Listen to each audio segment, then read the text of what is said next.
I'll try to get them. But Loot. other than that, What does this guy got? 2 CSM4s, an undersuit, Lynx arms. Oh, mate, he's got a mid pen. I'm going to take that. I'm not going to say no to free mid pens. there's an AO3 rifle here. That's a nice rifle. Oh, I've been looking for one of those because I heard they're more of a marksman weapon. Dude, by all means, go for Where it. is it? Where is it? Right here. Come to Arcadian. Right up this Stand by. Yeah, I lost you. ramp. Because that was one of 2 marksman so weapons I heard were decent. Yep, and it's got ammo on it too. Right here in this box. Up on top. What box? Oh, hi. Up on top. Yeah, the red one. Seen. I'll check this I'll be back later. Later. Ooh, nice. There's another one here. Another AO3. And there's a P6 for me. I want to take the P6. Put that on my hands. I'll take the AO3, but I'm gonna run out of carrying room. Yeah, you can put. Oh yeah, you are gonna. Let's go back up and come back down. How about Okay. That? Yep. Because we're still gonna. Can you zoom on these? Much. Oh my god, this is just like freaking PNG with the scope. Yeah, bro. It like blacks out the rest of the screen. Is this actually a railgun or is this just a sniper? It's a sniper. The real one is a little different than that. But yeah, I haven't actually seen one. Yep. Some decent loot in here. I know. Yeah, and we still haven't gotten through all the boxes yet. There's still And some left. how much was the contract for? 20,000. Oh, so it's 10 each, which isn't bad for like 2 minutes worth of work. Yeah. When you oh crap. What? We're gonna have to take down the damn freaking. We gotta carry this all the way. I just realized that the Can we take the? I'm gonna take. Let's go back up to the ship. I'm gonna you're gonna stand the turret. You're gonna use the lower turret, and we're gonna take out the turret. Oh. But you know what? The freaking right now there's a glitch on the ship. The Carrick the Carrick's shields are down for some reason. And they won't go back up. So if we start getting hit, we're gonna die. So we're gonna have to land it and drive with the Ursa, and then take out that damn things. I mean, if you're happy to drive in, I'll just do whatever you want to do. It's your ship. Okay, yeah. Here's what I'm gonna do. Let's go back up to the ship, the Carrick. We'll bring down the Carrick and drive the Ursa, and then we can put everything in. I'll stash that FS9 for Catchy. Because I'm carrying an FS9 as well for Catchy. Ah, yeah. I've got that on one side. I've got my P4 on the other side. Yeah, Catchy doesn't know, but it's my favorite gun that I normally don't sell or give out, but it's Catchy, so yeah, I'll give him. I'll give him the one I found. I'll give him the one I found. I don't really care. That's nice. I'm used to assault rifles. Oh, gotcha. But you use a P4, yeah? Yeah, because it's like this is the first time I'm starting to do combat. So up until then, I literally didn't carry a firearm. What do you mostly like to do? I have a reclaimer. Oh, nice. I go reclaiming. Yeah, I have a reclaimer. I do that too. I had a vulture. I have a whole C. And my Taurus. But what Catchy and I quite often do is he'll bring a C2 along with my reclaimer. I also have an 890 jump that I bought just as a joke, thinking it was going to get wiped in the patch, but it kept it. So I have an 890 now. Yeah, you have an 890 now? Nice. Yeah. You know who we need to do missions with? Is Star Knight. Dude, this guy, he likes to do EOTs, and we like to bring like a C2, a reclaimer, and a vulture. And we pretty much just like get the stuff on the C2 after the ERT is done, then freaking compile everything and then sell it. Yeah. Yeah, eat it. Yeah. No, I usually go do. So, I can do 4.5 hammerheads an hour solo. So in two what is hours, that? I can make the hammerhead contracts with the hammerhead with the reclaimer. Oh, yeah. I can do about just over 4 of them an hour by myself. 4? Damn, bro. I can pretty much do one in like 2 hours. Yeah, I mean, I've been like I made 16 mil in less than a day. No sweat. Holy shit. Yeah. Well, No, that's where I want to get to, you know? that's where Shit. Catchy takes a long. I'm gonna have to sidewalk this for a little bit. Yep. That's what I was afraid of, too. Yeah. And then the other side.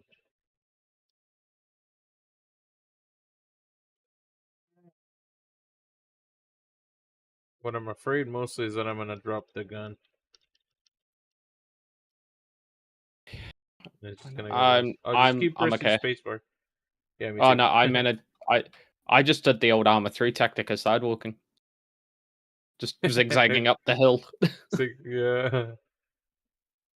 You Yeah, I'm played 90 meters. what's it called? What was the game that you just mentioned? Armor 3. Arma 3, yes. Oh, yeah. Gosh. I Far too played much. it once, I think, and I got it so Oh no, I didn't rage play because vanilla. I played modded. yeah. So I played What is that? in Milsim. I played in Milsim units, like Warhammer units. Oh, I dropped my gun apparently.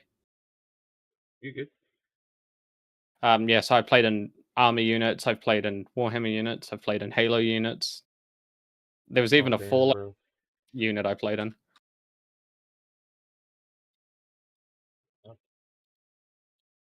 Um, but you were dedicated, so you left I mean, the this was civilian. over a number of years. Uh, Stand by. You got a seat? I'm All right. just having to move around the stuff to make stuff fit. Even that's too big. Damn. Uh, it's not giving me the option to. There it is. Sit. Good to go.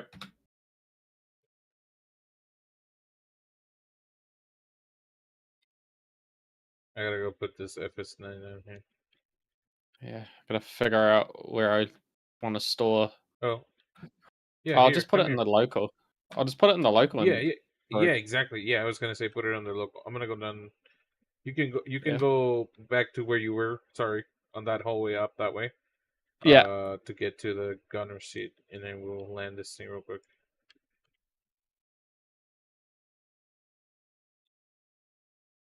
Or you want to go do another one? I'm fine. No, because we didn't even. Okay. I'm just rejigging loadout.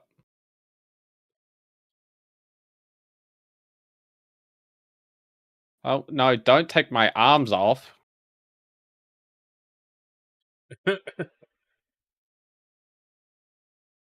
So, but you won't need them.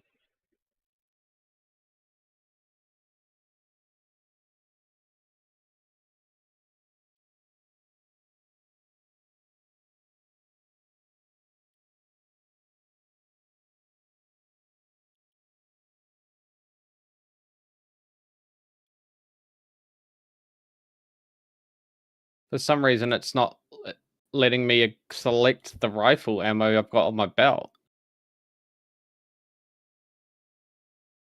It happens to me all the freaking time. I hate that, man. I don't know what to tell you. Oh, it's alright. I think I figured out a tactic.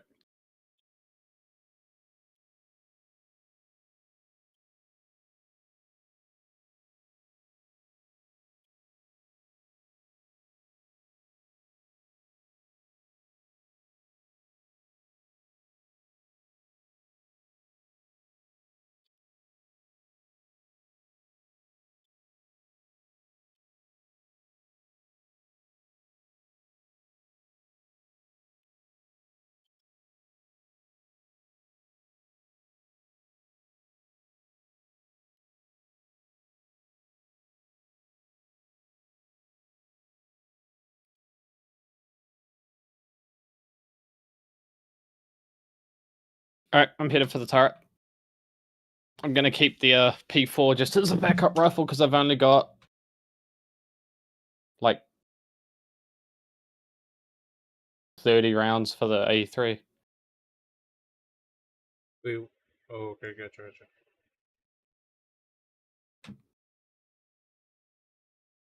Frickin' hell, this is a decent sized ship. I know, right? Bottom It's turret just is gonna be this. No, that's a support seat. That's not the seat I want to be in. I want to be in the gunner's seat.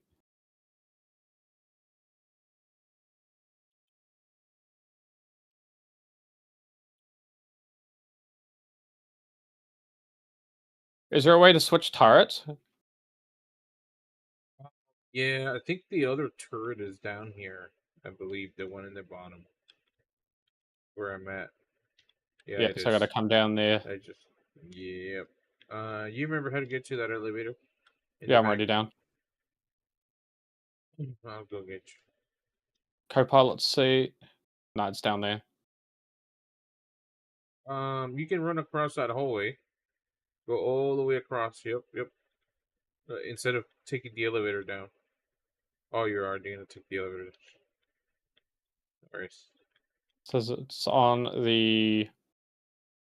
Bring it. It's just. Alright. You go down this hallway. Oh yeah, it's down here. Yeah, that's right. Yeah, I Yeah. gotcha. I get lost too, and I also have the 890. I also get lost in it. The 890 is relatively easy. Yep. Right now I got this.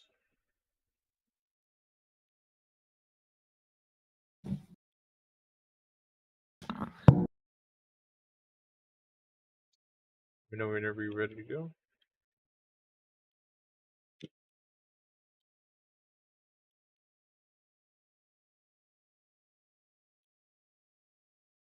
And by I just have to figure out where the power on switch is on this.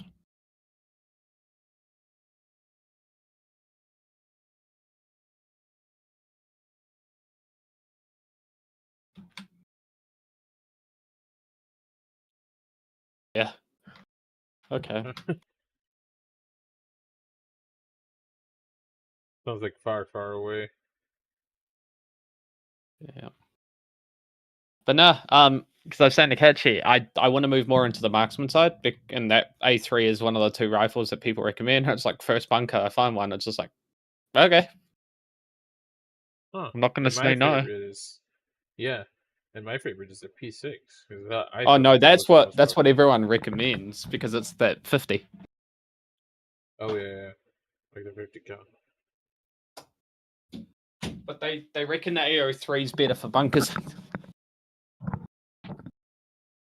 Oh. But you can't take out the turrets with it, can't you? I don't know. Oh, I see. The A3 is because it's short quarters. Like, Yeah, it's a shorter, so I can actually basically use it as a battle rifle. mm-hmm.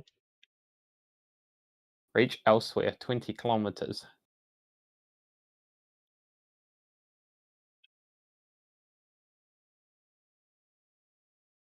Do you know what is shields?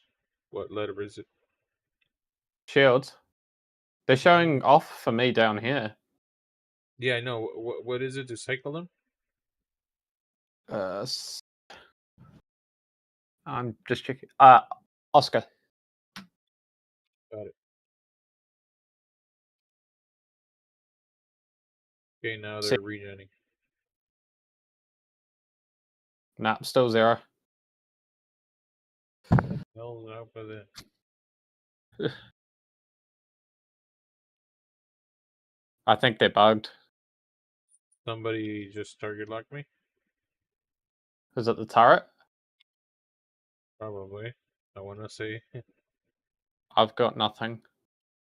I'm not gonna advance until when I come to a stop. I'm gonna try to get cycled though.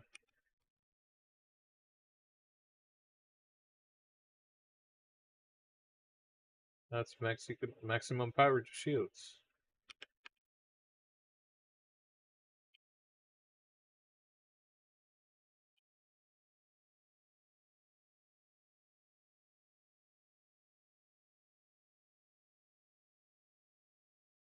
We're pretty much screwed if we get hit. Oh, Polar. All of them are on here. Polar, Blue, South. They're all on here. They're at elsewhere? They're in the server, though. Oh, yeah. So it's okay. If we get into trouble, joined. Yeah. if they get into trouble, at least we got some people we can call. That's fair. Judge Judy, what the frick?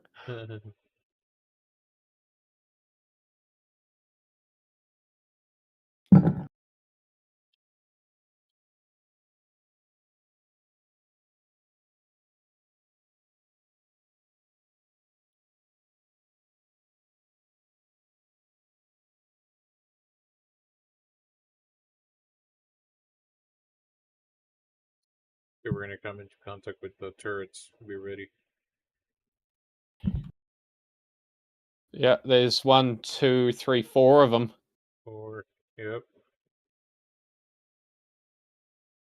When do I start blasting? Just start shooting? Okay. Yep, start shooting. Oh wow. We're gonna leave, we gotta leave. Yeah, we're taking damage. We're taking a lot of damage. I hate that it looks like they're hitting just a rock downstairs. And it's just us. Why is it so glitchy? I don't understand. We're just gonna have to fly in the hard way. Yeah. Go in the hard way. No, we'll use it. We'll use the Ursa. The Ursa can take out the turrets, and then we can just drive the ship there.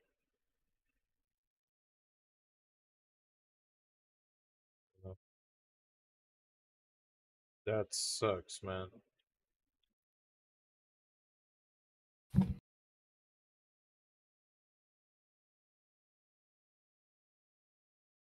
Hmm.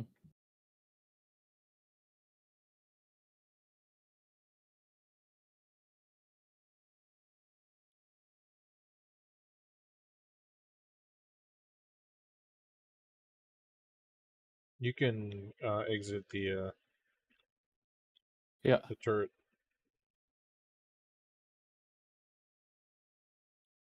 Yep.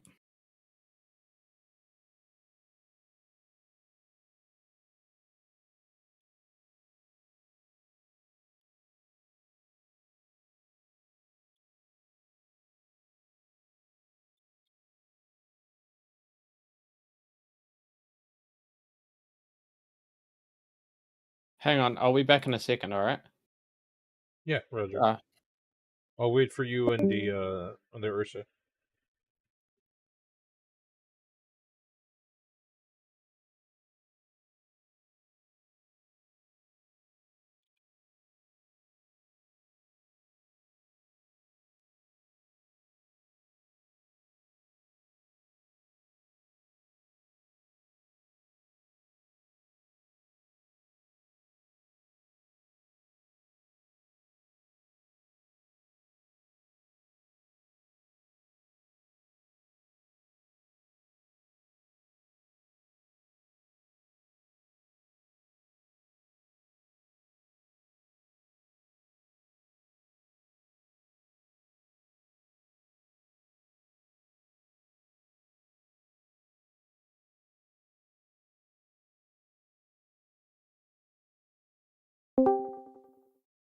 Sorry, Catchy needed There you go. something. Oh, okay, gotcha. No worries.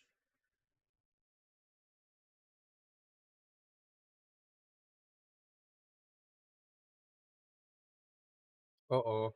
We're glitching. What? Oh, Jesus. Oh, no.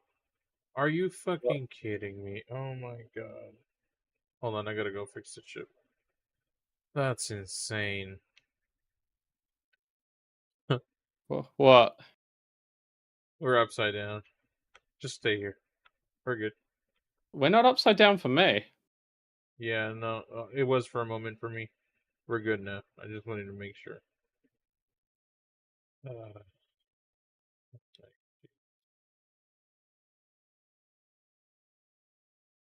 Uh, do you wanna drive on the co-pilot and shoot the turrets? Yeah, just give me a second.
What ahead?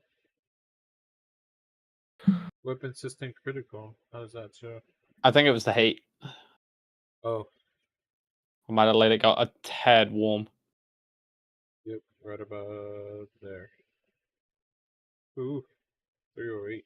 Okay, I see how that works. Okay, I never really paid attention to it before. Yeah.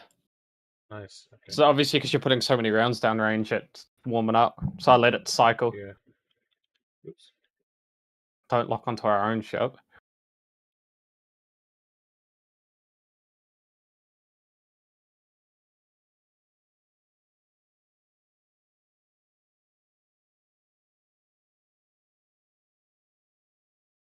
Oh, it's easier if you just get close to it. Never mind. Just give me a tank. Problem Oh yeah. solved. Just bring the tank. The only reason why I bring this, because the tank only has so many shots you can shoot, right? I haven't And then actually it tried it, just but it's yeah. I've seen that it's glitchy. That's the only other reason why not. what about the The, APC? the what? Isn't there an APC, or is this it? No idea. I was gonna say, do you notice that the noise from the Ursa is no longer there? Yeah. Right? Like it used Yeah, to be that's weird. so noisy. Oh god, thank God. It's like every time we went to a bunker, everybody already knew who left the Ursa on. Turn that shit off. There you go. Yeah, I got 45 rounds. Oh, nice. I got you. Oh no, I'm more. I I wanted got to see him. how much punch this is. I've got my P4 if I run out of rounds. Just switch. Oh, I see. I'm still carrying a backup weapon. Taking right. Moving. Oh, you got enemies on your left. Nice, nice. Clearing.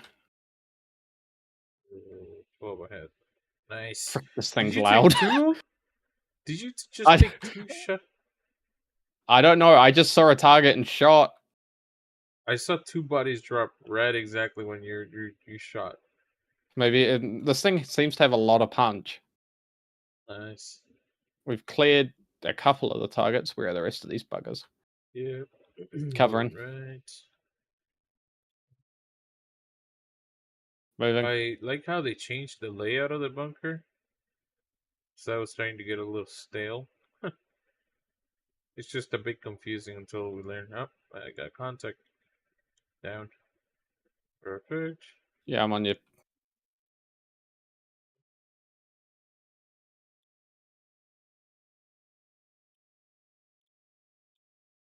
Low. Nice. Good job. Frick, Hang on. this thing has some sound to it. Yeah, I like it. Oh, I got contact. Oops. They're super bugged. They're Hey, down to two of them. 3. Oh, three. All right. Stand by. I got one. Nice. One's on the other side of the machine right, one's far left. I'll push left. Yep. Okay, Roger. I got him. Come on, die Moving. already. He's round a few corners.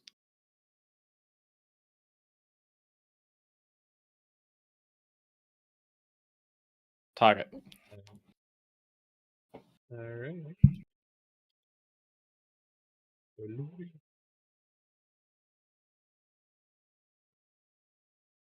Loot. What's he got on him? Nothing that's worth my time. He's got a custodian SMG.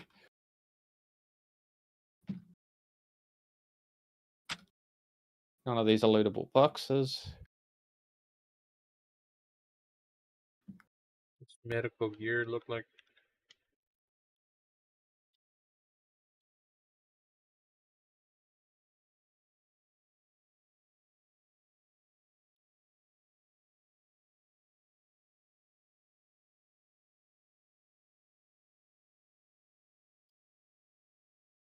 No, there's nothing useful in that. Okay. I don't see any red boxes. No, neither am I. What the heck? This bunker might have been bugged. Just there's a bunch of shotguns.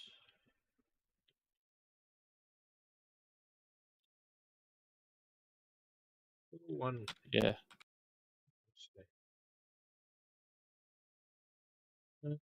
There's an S71 rifle if you like it.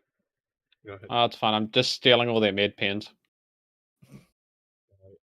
It's Force Flex, Defiance Core modified.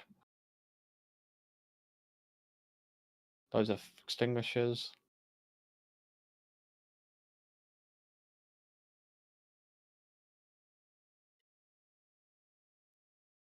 Yeah, they've all got shotties.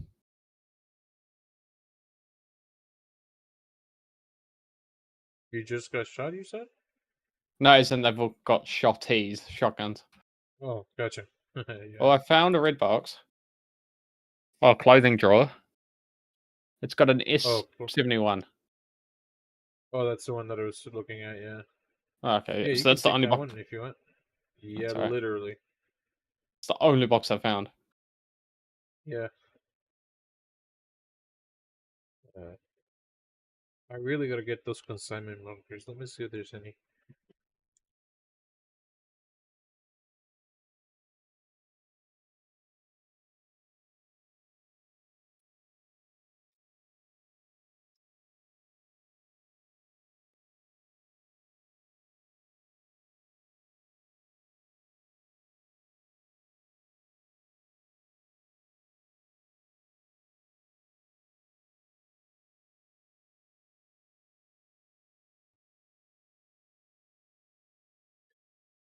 I have a consignment bunker. Is that the protect site and procure confidential materials, right? That's the consignment. That's the one that people keep spawning.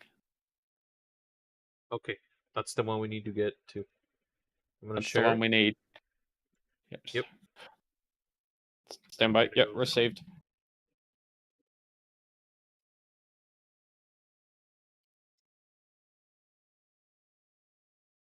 Unfortunately, there's not much we can do here.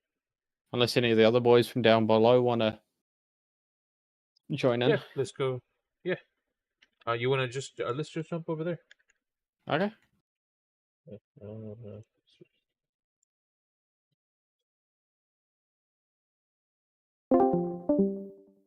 An AO3 tower. sniper. Do we got anybody else to invite? Oh Jesus! Oh, Arcadian and guys, I have decided I'm bad at Beat Saber.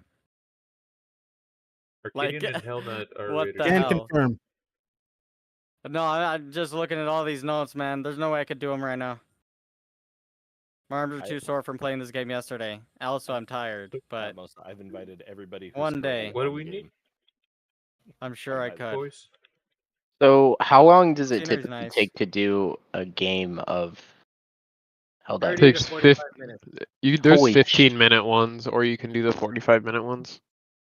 Are you doing consignment bunkers? If you're gonna do a full campaign at most levels, which is 3 missions, expect to spend about 100 minutes, so an hour and a half plus. Yeah, so it's about an hour and a half. Oh, good job almost liberating the Umlaut sector. Good job, guys. Should we just solid do 2 work, for now, solid Eggs? work. Yeah, we could probably handle 4 or 5 pretty easy though if we go bugs. If we're handling bots, we need to be 3 or 4. Yeah, I'm gonna do bugs. Okay. I have a bugs, bots, P6LR. Party invites, please. I have a P6LR, boys, and I didn't even know. Hot. Party invite for Star Citizen or Hell Diver? Yeah. Star Citizen. Whoever's said Okay. yes. So, if it doesn't say 40 minutes on the top right, can I expect it to be like the short ones? No. Here and then up, I guess. Yeah, this is all enemy presence down here. This is good. Good spot right here. Sounds good. You're gonna play Fly. Yes. The one you just passed. Just 4? Oh, we got 4 now, Fly? dude. The Ram Ranch. Oh, fuck yeah. Yeah, let's. Oh let's god, up Ram this Ranch. difficulty. Jesus Christ. I'll play this for now. This is just the last thing on this, like, one. Oh, okay. Level 4. Should be pretty easy. You should breeze through it with 4 people. Yeah. Turn up for a real one. No. Turn down for what? Can I crouch? How do I crouch again? I really Control. like how fast I get this guy. Control. Oh, I can't control in this. Okay. I lied. Trying to tussle? It's C. Oh, yeah, I can't. Is it not C? It should be C. Alright. Blue's gotta hop off for the night. I really gotta go to bed. Hey, see you, Right Blue. there, Blue. Have a good one. Hi, buddy. Yeah. Wow, Alright. Sour. You didn't even say goodbye to me, guys. My I'm boy offended. Blue. Bubba boy. What When the you fuck? leave, do you say bye to everybody in the VC? No, you don't. Shut up. I do. That's a lie. He's lying to you. I'll prove it. I'll prove it right now. Hold on. Doing it once does not qualify as every time. Yeah, I agree. Damn it, you're right. But I do it every time, guys. Trust me. Yeah, this every time from here till the next time. Yeah. Something like that, probably. Dude, okay, the notes blinking in and out of existence are holy shit. I'm on a big rock. I'm on top of a big Ram rock. Ranch, yeah. Let's fucking go. What's it gonna toss at me? What's it Everything. gonna toss at me? Oh, What I the meant fuck? To bring the laser What the gun. fuck is that? What the fuck was that? I'm gonna go to this calm song now. What the fuck? Ow. Stalker right here. Another stalker right here. Hello. Oh, little asshole. Hello. Put it in the dirt.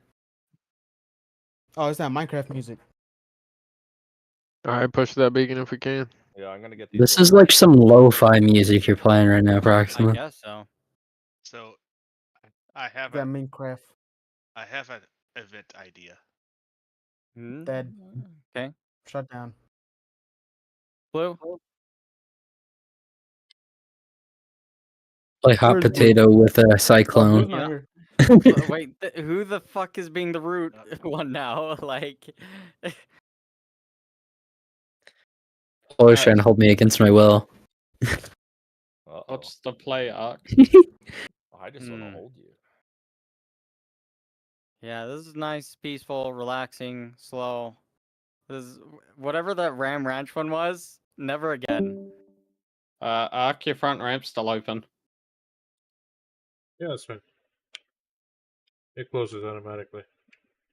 Darth. Huh? Where are we going?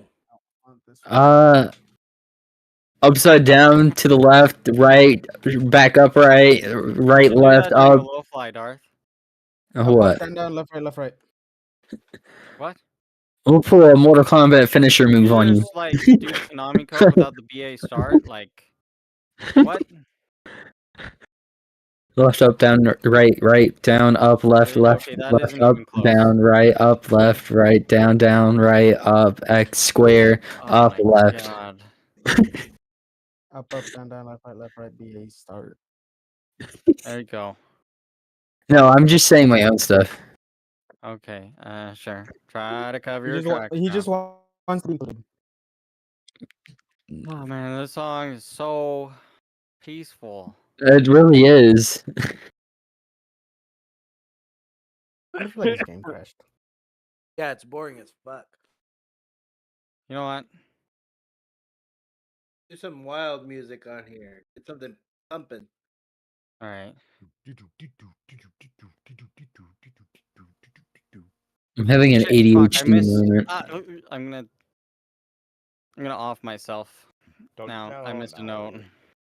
I'm having an ADHD moment. I'm just getting distracted.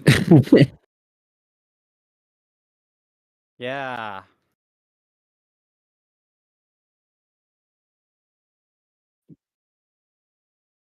Shit, these notes are gonna change color on me, I think. Ah! I hit the wrong button. Fuck. I don't know. What do you think we should do, Egg? Should we move to the right or to the left? Hold on, I got this stalker asshole I gotta kill real quick. Oh wait, I think we should rotate counterclockwise. What? Or clockwise, excuse me. I need to get my certification again for killing people. Yeah, you sure do. Yeah, me too. So like, yeah. Certified killer. What to play? What to play? You can play with these nuts. That's what you can play I'm with. back. Hey, yo. Why do I ever get off this game? Like, this game just brings me joy. I don't know why I stopped playing it. I can't do anything right now. All right, this is going to be contact heavy. I don't know how, but I fit everything I had into my A2. Where are we going, Darth? Where are we going? Called the badass. I'm claiming ships. Hey, Darth, you want to invite me Whoa. to a party, man? Did I go get my 890 and we check it out? It's almost like 3 o'clock in the morning for me. I won't be on for long. No, you're staying on. Fuck you. I got if I go to bed at 3 o'clock, I wake up in 2 hours. Then just don't go to sleep. Sounds terrible. Cause I got school. And I love what this railgun does. You're to me. already still awake. Might as well stay up the rest of the day. No. Darth needs to sleep. You should go to sleep now, Darth. Oh, look who wants me to go to sleep now. Hmm. Mm-hmm. Hmm. Would you have a good night's rest? I'm jamming out with Proximus music right now. Yeah, me too. Are we not gonna blow this thing up? Yeah, we are now. Okay. Yeah, I need some supplies. I need grenade nades. Oh, hello, stalker. Yeah, how's that fire shotgun taste in your fucking face?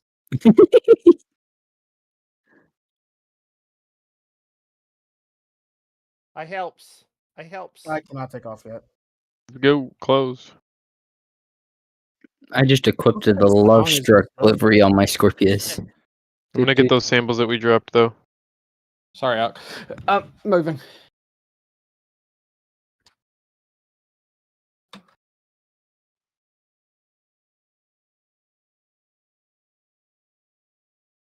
Okay, holy shit. Oh.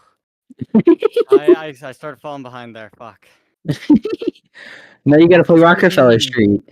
Oh. If I can find it. Man, those chargers are quick.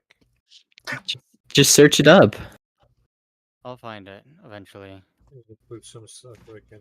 Back left legs hurt. Yeah, I'm dealing with a charger here on my own too. Left front legs hurt. Oh, you are? Okay. Sugar Crash, yes. Yeah, it is the remix version of it, but sure. Yeah. Ark, you good? Yeah, I'm just putting stuff on my backpack for taking out. Yeah. Time to move the green. But this is gonna be a lot of contact. Sugar Crash, I'm gonna fucking crash. Sorry, I'm jamming.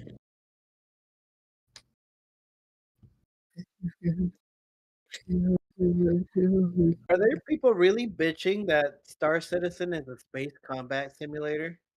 Oh, you just reading that No way. There's a Spectrum post. Jesus Christ, leave the developer alone, and he ain't making the game. I mean, he is making the game. But he's making He's left specific one- aspects of the game. Yeah, he's told what he needs to get done, and he produces them. Yeah. How much your stuff is right here, if you want. Okay, Grab thank you. your samples. Appreciate it. Contact. No, why are we going over there? Come kill the bugs.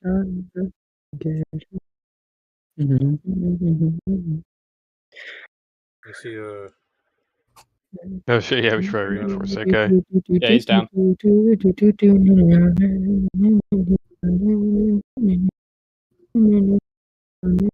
This planet I hear feels like I hear Dune. movement. Pew, pew, pew. I may just decap that guy. Jesus. Alright. Has he dropped a bit of samples too? Going back for those Sounds samples. like more contact left. Wait, shit. Yeah, this is it. Okay, fuck. Alrighty, good luck. Fuck. Oh, this is Rockefeller. Yes. Fuck.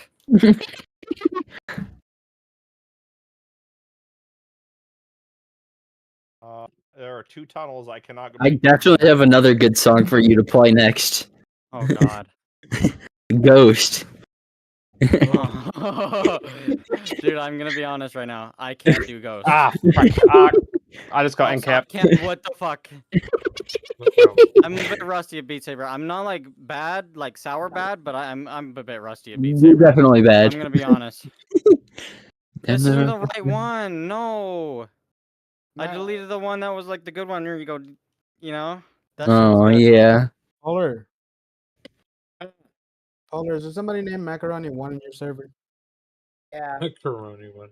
The fucker tried to shoot me, but I jumped away because he's too slow. Macaron. Alright, Yeah, you wanna he's see how better. bad I am at this fucking Ghost. Then again, I'm in an A2. His little guns aren't going through. Let's my shield. go. Oh shit. Ah, fuck. Man, good luck with Ghost. Ark. Here we go. Yeah. Are you encapped again? Very nice. Yeah. I wish I he didn't just tell you popped- to do Ghost plus plus. He just popped down the Nuh-uh. corner and owned me. Yeah. Yeah, you wouldn't be able to do Ghost plus plus. That would You be know a what, you're nightmare. right. Let's go. Oh, Let's go. We're not doing the mission. We're just getting. Oh my guns. god. Shit. I'm Good missing. luck. I'm missing. I'm missing. These are the easy. This is the easy part. sounds like more just This spawning. is technically not Ghost plus plus, but it is just This Ghost is with faster. Ghost gotta was be super fast, fast though. song. Yeah, I know.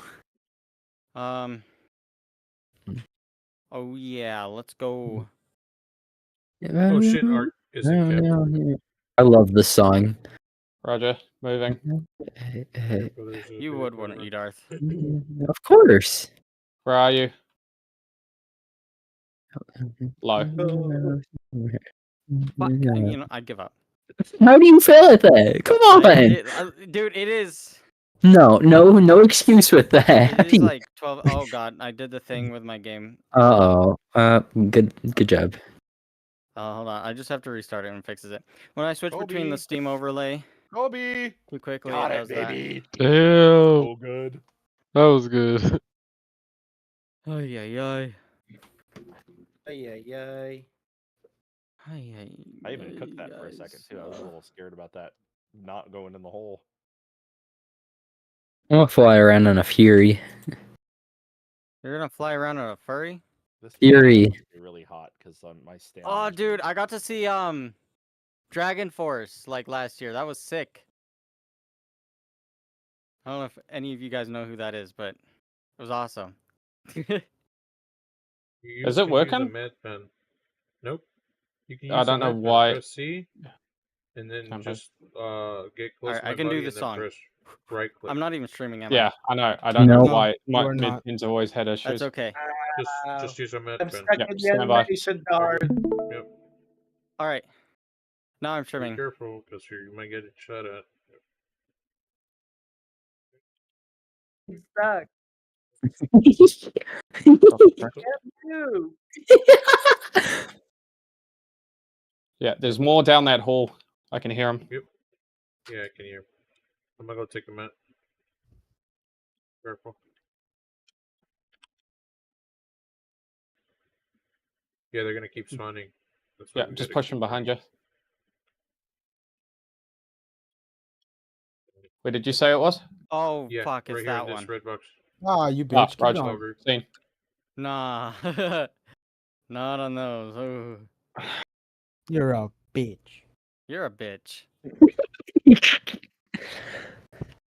You've already been a bitch because you're playing Play with no Addict. phone. Do it. Do it. Play Addict. Okay. Why not? I'm taking the ammo as He's well. playing with no There. fail. Oh, he's been okay. doing that.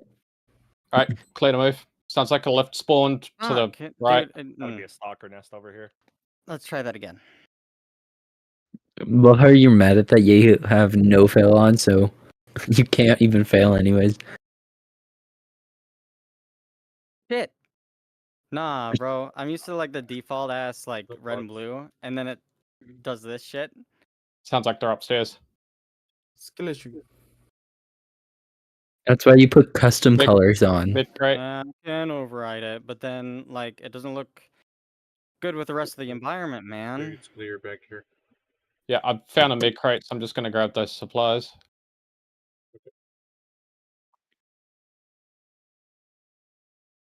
You're not dead, you little shit. Go die. What you doing, Chief? I just landed that green. Oh, I saw you land. I was just asking because you were still in the hangar. Oh, I was transferring all my ship from my ship to the green. Okay. Help me! You okay? Yeah, I'm good. Proxima, who's the spy? I forget. ADA. Oh, I Found 2 more mags, but I It found has out we can medicine buy beer in them. it, but We can it's buy the mags 88. at Arca 1 anyway. What are you flying? Polar? Nothing. A Gladius? Why you spying? Why you spying? Why are you flying a Gladius? There's Because I'm contact going back somewhere. to Lorville. Why? Careful. Yep. What do you mean why? And why are you going back to Lorville? That's where all my stuff is. Nuh-uh. Nuh-uh. I'm pretty sure that's where all my stuff is. It's on Probably. Orson. Okay.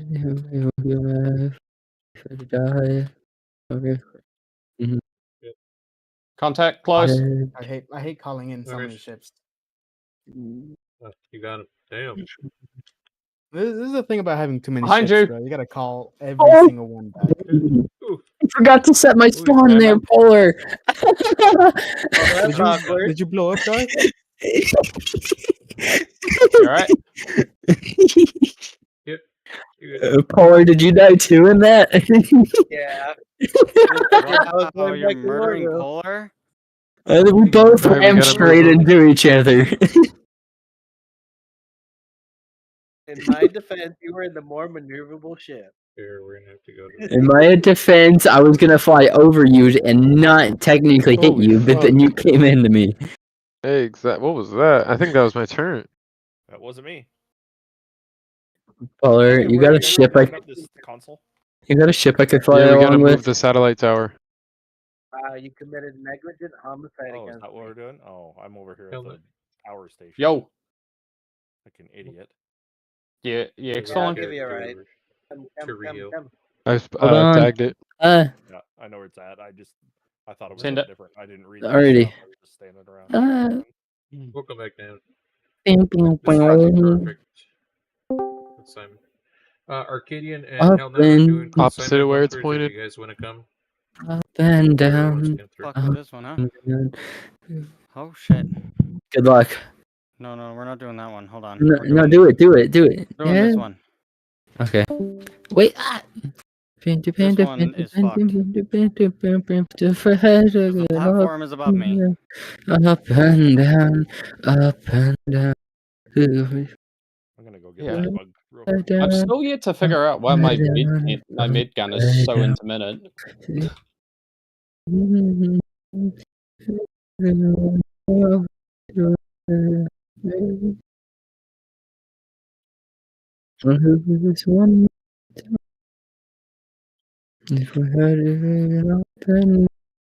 I love this. If I had down, upside, upside, up and down, up. down, upside down. This shit Upside fucks shit up, man. down.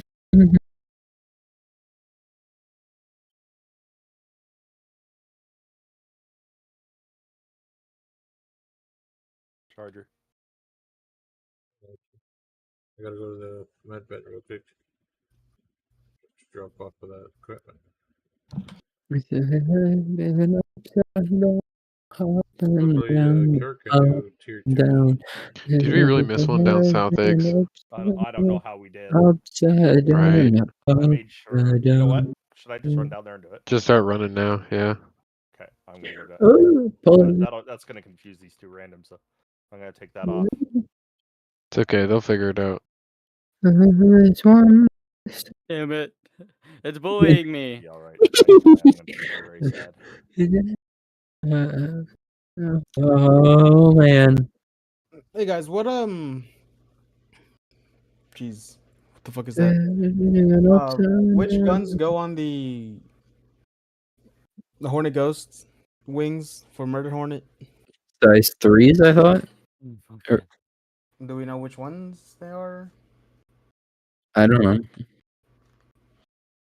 I can put gimbals on. I can't put.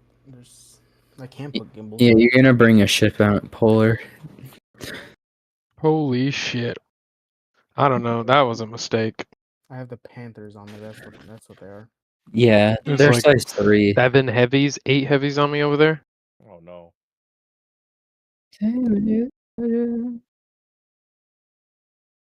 Yeah, that looked like a really small nest, but it definitely wasn't. Let me put some nice shoes on. Reinforce me if you guys can. I'm in the wrong place. Wreck to the even try that, entire man. movie. Proxima do Fleeting Lullaby. I don't know if that's on there. I forget if it is. It might be. But I have Shrek the entire movie.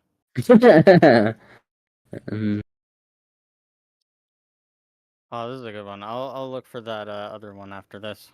Okay.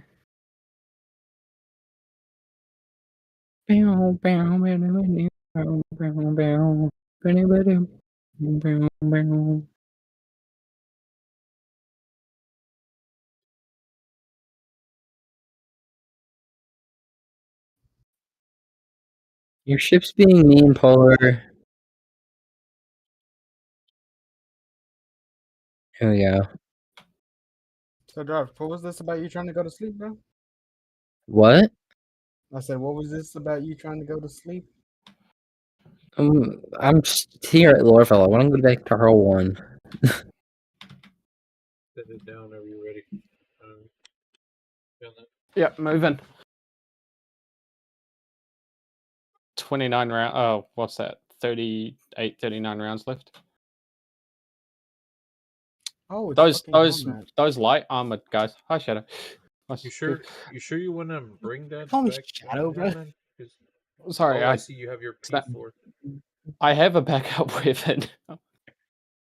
Did you ever put your stuff on your ship, Polar? What stuff? You said you had stuff here at Lorefell. Yeah, everything of mine is Oh. here. Oh, I thought you were gonna move your stuff over to Hurl 1 or something. Hell no, I hate that place. That place is so To base. I was just happy. I was kind of surprised at the end of the day where I kept my 890 after the wrap. Why? Because I fully expected Trust me, it to Polar, disappear. I understand. I hate not Loreville, Hurl 1 so much. I'm trying to make myself just allow the squad to be able to have a home base at Seraphim, but We got Command you, doesn't Nomad. like that. You alright? Command really hit us with that. No.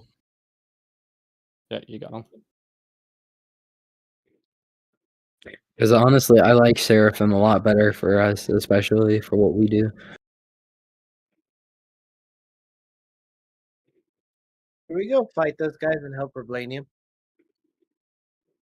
Is it what's happening? Question is, did Reblanium Or pick they're Kai, or bullying was him. he picked? They're bullying Reblanium? Mm-hmm. This is Look at unacceptable. that. I arrived just when I intended. How many's versing Alright. Reblanium? What's the name of the song, Darth? Fleeting Lullaby. Bleeding Lullaby, huh? I'll just chart with that and see if that brings it up.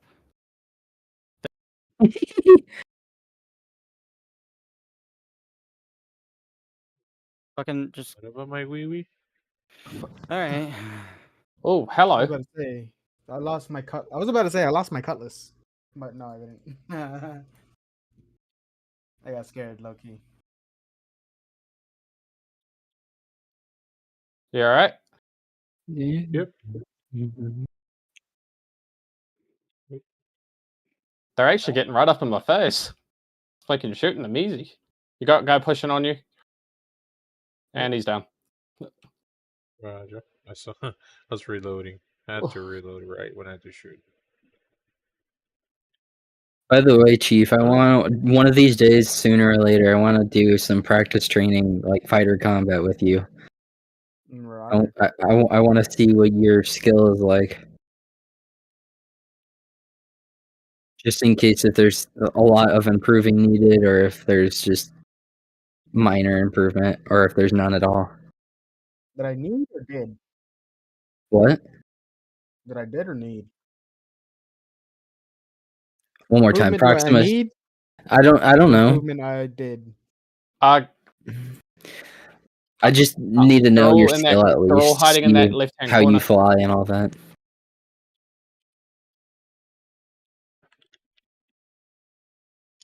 Oh, ow. Oh, hello.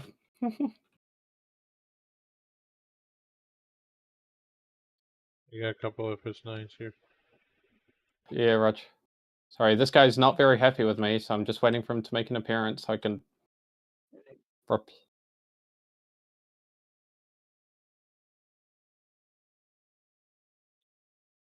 just gonna go to the carrot real quick. Oh, there's one pushing on the side there. Push it. Oh, careful. Oh, what the fuck? What just happened to that guy, Eggs? Why was he mounting? He was mounting the back of the wing Helmet. somehow. He wasn't able to get in. I don't. He threw. Did you throw down the airdrop or whatever? I did. I thought he was in already. He's gonna Yeah, be I so don't know. mad. Yeah, I don't know what even happened there. He got like shot back by the jets. Yeah, but it was weird how he was literally trying to mount the wing, like it wouldn't let him in. All right, I'm not Did you gonna. wanna I'm not gonna grab throw any other fireworks weapons? anymore at the ship. What's up? Are you grabbing any weapons you want to take with you?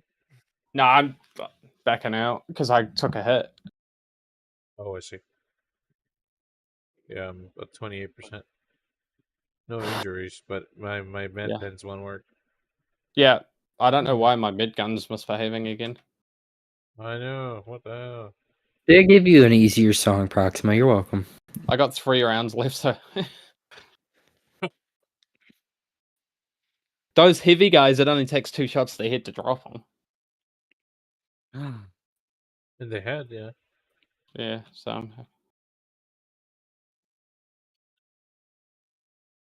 Nah. Apparently I can buy more ammo for this, so I'll hold on to this for now. Proxima, you should totally do running in the 90s. Uh-huh.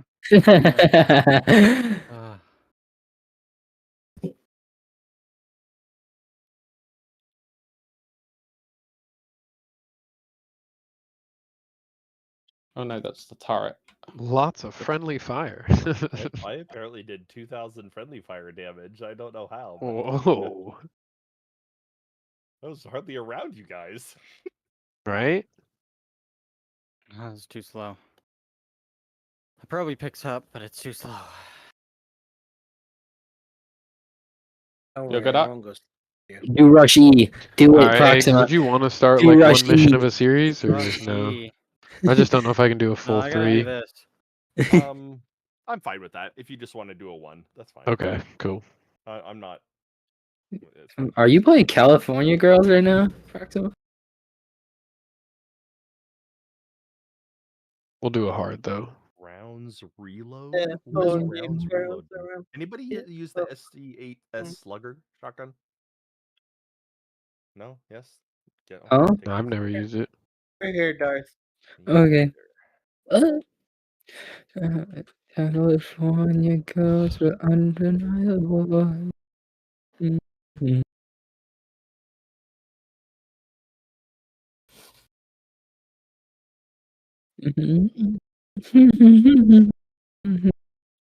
I love the last on the.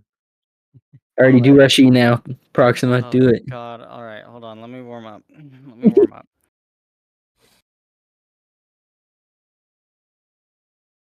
Proxima's scared to do Rushy. No You know way what? he's I'm- feeling the Can fucking. we back out? I need to. No, I'm good. I'll keep my shotgun. I'm good. I forget Sure. how hard Yeah. Rushy is in Okay. Beat Saber. Are we I say really just doing start Home here and then Depot go all the way around. music That's right what I was, now? gonna, that's what I I was agree. trying to say. I could not think of the name for some reason. I just could not think of the fucking name. All right. Beautiful. All right. Rushy. Fucking. Dude, I'm gonna. Love's not ready. Your mags If are I can even dropping. find it. Here, I'll play Yeah, this. I know This this. one's just as good. Just press I and start dropping in the back end. Ooh. Had a treat there for a second. Nah, it wasn't detecting them. It's alright. All right. Geez, yeah, no, no. I'll continue. I'll continue, so you guys can see the hell that I had to go through with a friend for this. Fucking, yeah. Aren't you supposed to be using both sticks?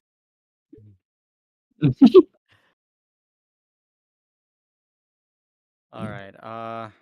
Where is it? I don't know where it went. Rushy? Where is it? Hit it when you're ready. This Oh. this was a Beat Saber song that proves skill, and I don't have that. I'll find Rushy eventually. I promise you that. But Mm-hmm. I have to look through 324 songs. Mm. What? Damn, are you really gonna wear that without a shirt? I'm looking for shirts. Nah. I want you in my 890 like that. Nah. Man, boy. What you're in my 890. Wow, what a cock blocker. I've never hated a shirt so much in my life.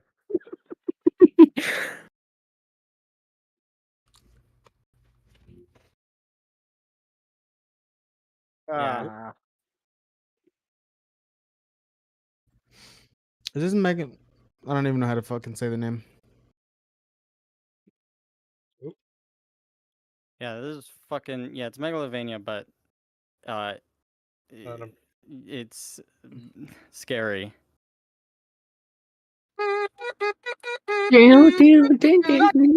Oh, what the hell? Oh yeah. It's one pushing right, hard. You good there, Eggs? Apparently, like fire.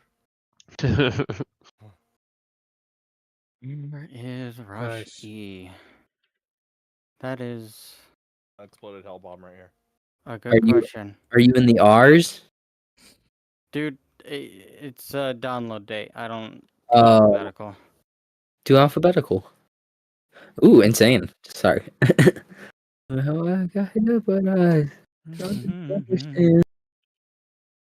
Aro Kaput is with them? Ah, Interesting. Getting so many I free probably mid would have pans. failed right there already. is it about to go down? No. You I got tier 1. Yep. Can you come to Pushing where to you. Arcadian is? Yeah, pushing. What were you? Arcadian. Yo. Can you watch my Invite stream? message to the party. Dude, I just took this hold down elevator by hand. Jesus. You killed like 6 guys on there. Drop some Yay. F9, bro. F9 for Dropping Jay. now. she's done. Elbow. I already give up. Oh, but I got a tier 1. And I think hey, where is talking hot mic? It's Master Jesus. Chief. Holy, can you bleep him? No. This is great. Bruh. Arcadian, can you invite Master Chief? the party. I would like to do bunkers with you guys. Wow, you don't want to just fuck our crew. All right, I understand. I understand. What? All right, 500K. Get back. Get back. Oh shit. All right. J3's done. Oh yeah, this is the good one, I think. Is it? I think so. Is it? Yeah. Man, Oh yeah. so slow.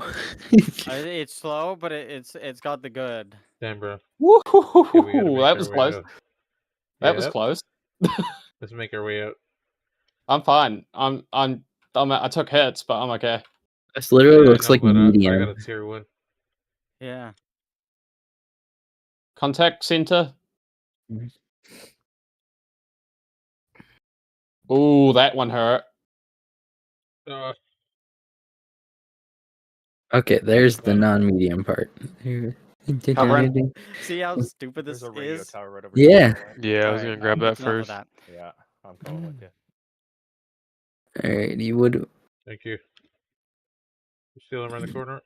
Hang on, I'm Got him. actively bleeding. Stand by. Hey, Okay. No, you're good. Let's go. do Dragula from Rob Zombie. So what? Dragula. Dragula. Dragula. Dragula. Like that? Sounds Sounds like you're putting a G in there. Okay. Can you invite me to party, please, Master Chief? I see who it is, Master You- Chief. Hell no, that's Thanks. because you were Oh holding man, up it's looking fast. You were holding up an Wow. oxypen rather than No. med Why do I pen. feel like I'm on easy? I had a I'm not. Man, it's just looking fast and easy in the start. I used a mid pin on myself, but apparently the server was like, "No, you didn't."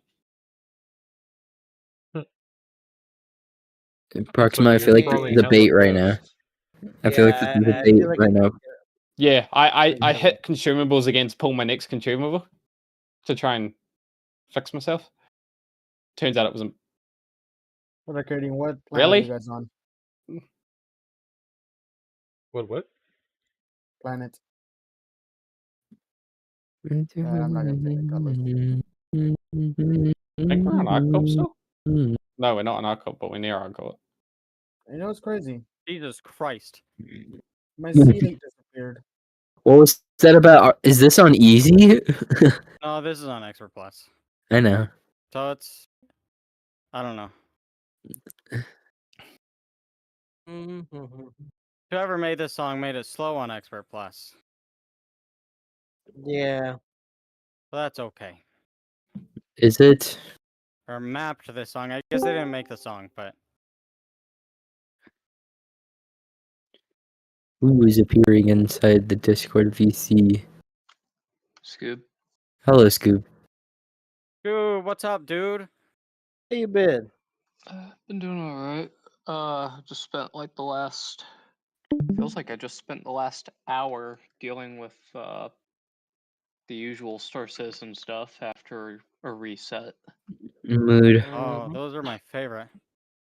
Speaking of which, I should probably buy ammo and shit before I leave here. If it's of any comfort, there may be another hot patch coming. Oh, great. That's not the comfort I needed to hear. I know. I was being sarcastic. Just stuck up on weapons and credits. I think that's should be good enough. I really wish they would wipe everything. No, time. stop it. Why? Don't say that. Why When everything? when the Zeus comes So out he- and the give Polaris us and something to everything end of grind. this year, that's when they'll wipe. They're definitely no. I feel like when the master modes comes out, I feel like they're gonna wipe that because they're also adding the new EVA system and all of that. What's the new EVA system? It's a new flat model, so it's a lot more. Supposed to be nicer to use. It's supposed to be. So it's You're not gonna fly just like one Superman. speed.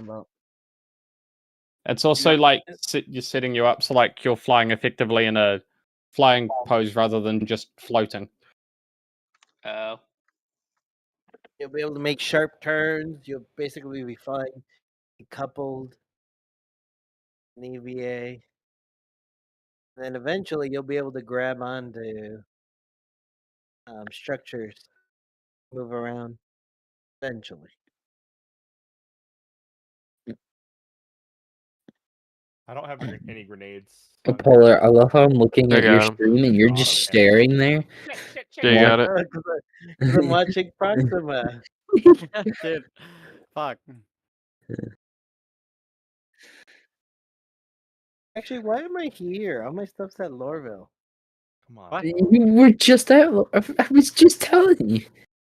I can't hear you over the I'm music, gonna man. go over to What? those 2 spots. Nothing. leave, I was Art? talking to Park. Oh, I'm out of the game. Yeah. Wow. What? You know what? You know what? What? You know What? What? I'm just gonna kill myself. I'm just gonna kill myself because you left me. Huh? Wow. I don't like "Loser Baby," by the way, Proxima. It's a terrible song, in my opinion. You're a terrible song. I am. You're right. What about Welcome to Heaven, right? If you had to choose between this and Welcome to Heaven, which would you choose? I'd rather do "Welcome to Heaven." You are While I take the disgusting. Pisces I know. to a nearest, so we don't lose the mission. Where do you buy the size 2 EM missiles? Are you drunk? Who? No, that's literally a tier 1. Oh, you got a chest tier 1. injury. Yep. I'm saying we can easily just pack out of the mission and get you to a hospital. Personally, my favorite No, is I want to Addict. lose this mission. Proxima. You can't tell me otherwise. And Addict's pretty good, but I'm talking from like the main Mate, show, not you're not gonna like, be able to fly. shit that came out before it. Out for love, then. Oh, that's interesting. I have a shirt underneath my little scarf thing.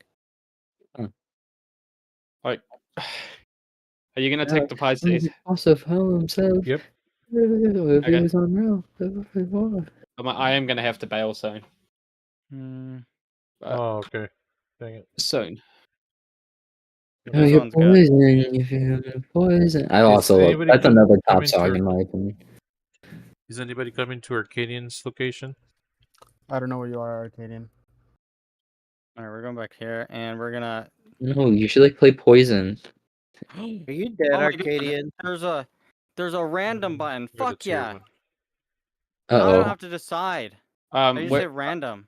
Arcadian and Hellnet are on Walla. Y'all Yala? both dead. Walla. W. Whiskey. Walla? Are y'all dead?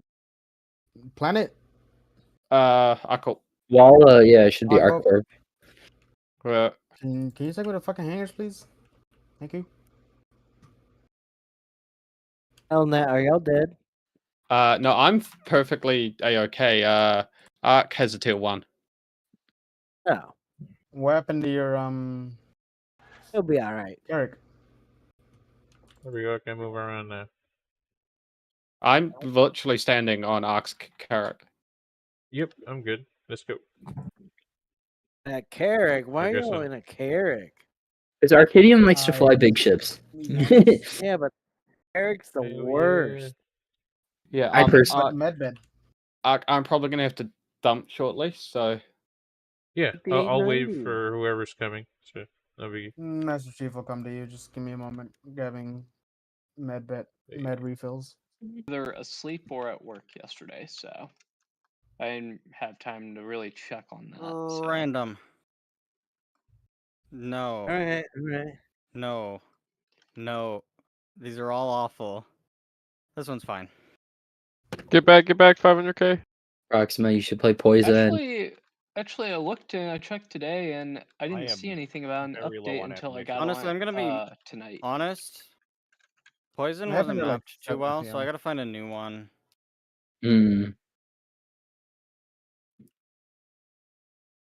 No, this one is boring. Can you invite Reblanium into the party?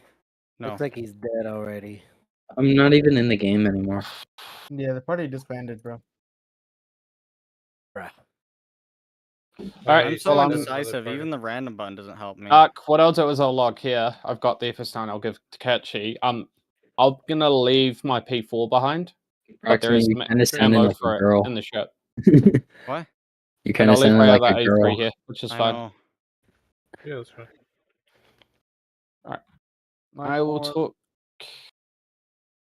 to you all Where's Walla? laters. Is that the fucking Later, man. It's a Wallace at moon. Arcor. the moon? Yes, it's a moon on our. Do you know where, Arcadian? It's the Oh, snow it moon. is at. Let me see. You know where our core is? Yes, It's in Walla, I'm looking at the moon. There's and only it 2 moons is on I need where Walla. he's at. I mean, there's only processing 2 moons center on our 1, 2, core. 3. Processing center. 1, 2, 3. I see it. Uno, dos, tres. Uno, cinco, dos, seis. tres. Siete, I shall be there ocho, nueve, momentarily, my diez. Oh, friend. found a stalker lair over here. Yep. I marked it. Let's go.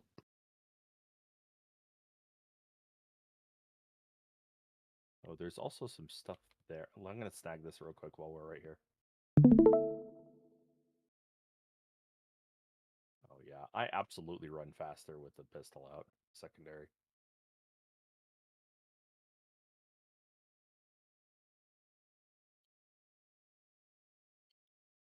Why does the resupply was like 12 seconds, now it's 20. Okay, man. So Yeah, I could just kill takes a lot myself and longer for come it to back, drop. but It the might also problem is, every mission's a if little I different. do that, I might lose the mission, right? Eat Arcadian, does this count as eggs. There's mustard? samples right nearby you. Somebody dropped on their body. Alrighty, Darth's gonna try to hop off and at least get some rest. Go get 'em. So, Good night, Darth. Good night, yep. bro. Dream of, Bye-bye. dream of me. Dream. So does this count as a rescue? No. What? I don't know. I'm going to fucking our corp. We're not in the same party. I don't know if he's in. Oh, he's injured. I don't think. Yeah, he's not dead. I And just he need has to a have an character extra he person can here. literally respawn on. Yes, but if I die, I lose the mission. And then, Oh no. yeah. So I need another person I can share the mission to. That way, we don't. Well, have to you lose need this. to invite me to party. Who is me? Master Chief, I've been asking for the past like 20 Oh minutes. shit! Oh, sorry, combat. Hold on 1 second. You just passed me. Yeah. No. Right above Polar. Okay, guys. What the fuck, bro? I'm blind, and I got a 55-inch.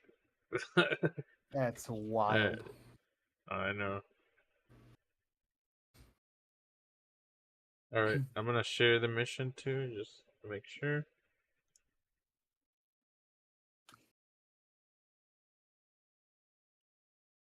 There you go. Got it. Sweet. So I could pretty much just kill myself now if you guys already have the mission. That the mission should still survive, right? You're doing a consignment? Yes, sir. Is that okay? No, I mean you're fine. You're fine. It's gonna get We really hard in were a little getting, bit. yeah, we were getting FS9s. No, we're That's Oh, another way. FS9 farming. Yeah. well, I'm gonna have to go get Vibranium because Vibranium is somewhere. Of course, he's somewhere. It's Vibranium.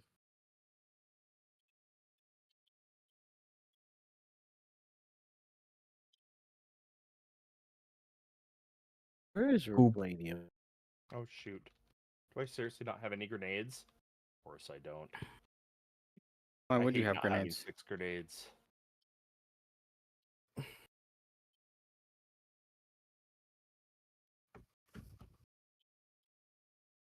Vibranium has left the party.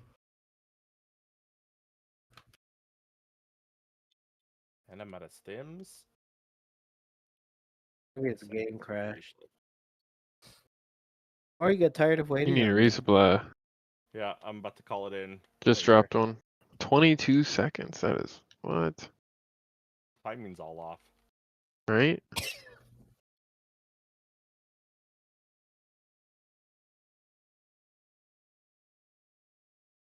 Catchy's here?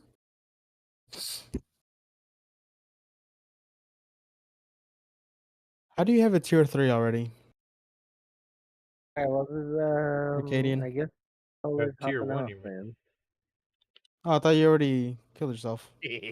Kobe. No, tomorrow, but you apparently working can tomorrow? survive with it. Today or tomorrow? Oh, today. Both or no? Nice. Are we gonna drink later during our movie night? Did we have a meeting? Huh? Is there a Huh? movie night? We were gonna watch a movie. Oh, the movie. It's like, is the turret shooting me? No, it was me. Oh. I saw my lasers smack your fucking hull. I was like, why? Yeah, bro. Pretty bad.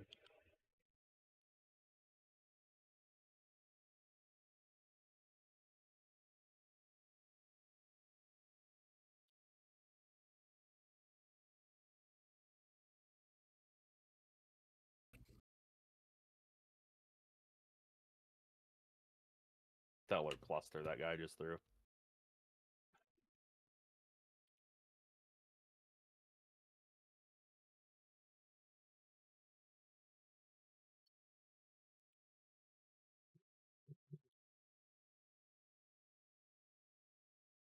Oh, there you go. I love my silver Dorito. Silver Dorito.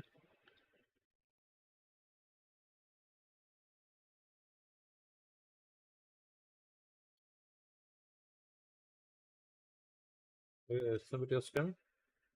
Not that I saw. I don't think I closed my ramp. You know what you're sounds good. fun, guys? I closed What? the inner door, so let's What? hope it can just Getting drunk and doxing myself. do Don't it. do that. No Oh, balls. no. No. No balls. You're right. I don't have balls Left- anymore. Polar Left took or them. right?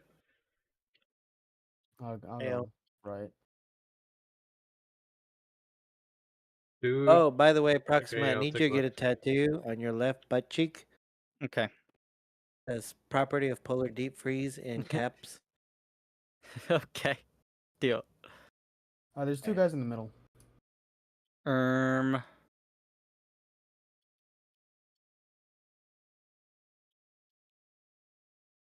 Heads.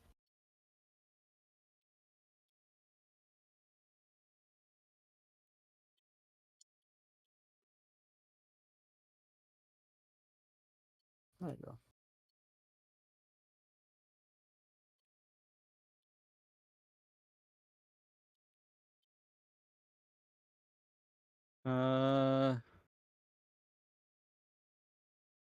I need to get into your guys' server.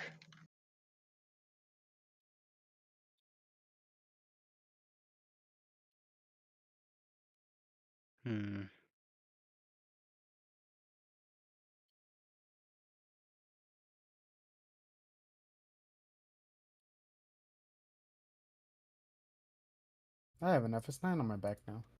That's great. Okay. Alright, let's Time get to out of collect here. some FS9s. What do you mean One let's get more out of here? small No, thing. I'm I'm gonna go over collecting here, FS9s. but yes, we can exfil. It's a consignment bunker. Now we're playing Helldivers. Oh, Shit. gotcha.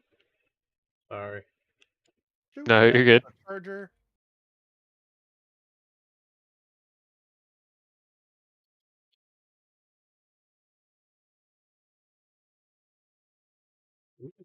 That Arcadia, I'm putting this on the fucking elevator. Oh God. Bring them over to me if you can, eggs. Well, I'm trying to get this. There's something over here I want to grab. Who's flying an Eclipse? Polar. Polar. What's up? Flying it without me? Come join me. Wow. Oh, Stupid-ass okay. I thought game. you were telling me. You were telling me to fuck off, and I was like, "Wow, Yeah, this is the fuck first off. time Dude, hold Wow. on. How do I get this tutorial shit out of the way? I thought we were meant to be Proxima. What? Hmm? Who are you? Hmm? That is the fucking toilet. I did not intend All right. Polar's gonna go to bed and cry himself to sleep. All right, Polar. Where am I going from here? I don't know. Let's go Asia. visit China. China? Hit that extraction. Let's get the fuck out of Fuck. here. That's probably know- somewhere around here. You know Dude, where we I'm should go? Kazakhstan. Let's go to Kazakhstan. Fucking, that's probably like somewhere in this fucking area, and I'm not gonna try to figure that out. Fine, then let's go to China. Let's go visit Beijing. Beijing, dude, I'm not. I mean, like, it's probably around here. If I Fine, had to guess. go to Texas. Go to Texas. Go to Texas. Oh, we're You can- doxing you now. You can No. find Texas, right? Yeah, I can find Texas. That's right here. Zoom in, zoom in. We're going to Alright. Dallas. Keep Okay. zooming. Keep. Go to Canal Arlington. will take care of those. Fuck. Your Where's left. that? Northwest. Left. Right. Left. Oh, down. Down. Zoom in a little Left. more. Left. A little. 3 minutes to extraction? What the fuck? Yeah, sometimes they have a west. 4-minute west. timer now. Go west. Well, I'm definitely dropping a resupply bin. South. What? South. Southwest. More west. Found it. Arlington, Okay. right there. Zoom in. Wow. Um, McDonald's. Yeah. You see that I could stadium actually right go there for on some your top McDonald's. right? Top right. Yes. Uh-oh, 500k moving towards us. I live Oh, shit. about 5 minutes away from that stadium. That's crazy, yo. That's the AT&T stadium. That's the Cowboys. Yeah, bro. Cowboys always lose. Now guess where I am on this map. You live in Utah. Well, no shit. You live near St. Owie. George, I believe. Maybe north or south, depending on where St. George is in Utah. St. George is south. St. George is the southern part of Utah, way down here, pal. You live more close north, right? Oh fuck yeah, Utah? dude! Because fucking Oh, look so at you these. you guys are right down there with the Ruby Frankie people. Shit, dude, hold on. Where's the street view? That's where Encon lives in St. George. Fucking Engon lives in St. George. Fucking so desert down here. Also, that photo was taken ages ago. Which photo? All right. Fucking the photo that I looked at in St. George. All right. Guess from here. Where you live? Or the city. Just what direction am I going? Owie. Damn laser. Well, let's check out Salt Lake. Zoom in. Let's go look Go at to the Japan. beach. The what? Let's go look at the Hop home. beach. Charger. Oh, the Salt Lake. Oh, my bad. No, the Shit. other Salt Lake. No. There's Salt Lake City, and then there's Salt Lake. Shit, how do I fucking No, that's drag the shit? same place, man. Sure. Well, isn't the city at Salt Lake? My bad. The city's over there. Okay. Here's what I'm about to do. I'm about to start moving bodies.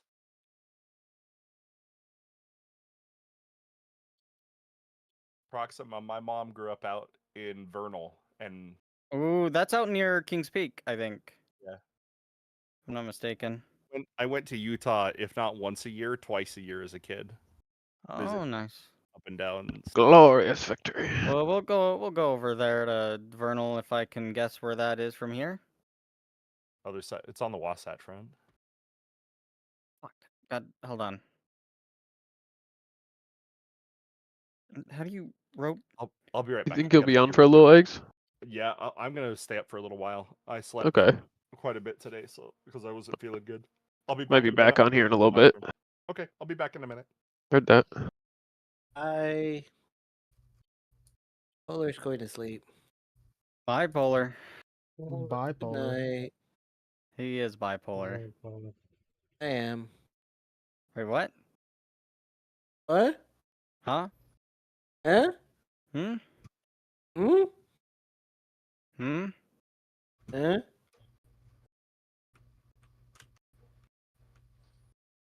Whoa, what you got shot? You should come visit us, Prox. Howard and I. Hmm? Fucking, what the fuck is going on here? Let me out. Let me out of the menu.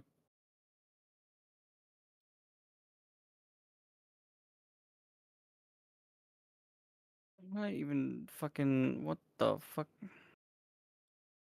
Oh my god. Goodbye. Nope. I don't want to do the fucking tutorial again. This guy was hiding FS9s from me. Ah. But I found him because I'm built different.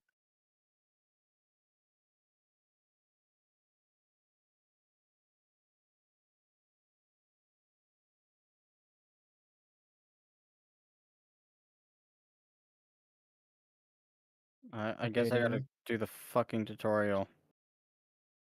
To actually... I don't know why it's making me do the goddamn tutorial.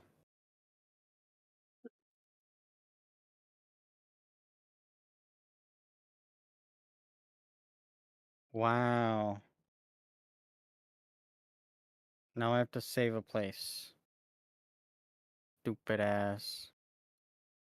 Nice, Proxima. All right, well, have a good night, guys. Good night, Polar. Night, Polar. Bipolar.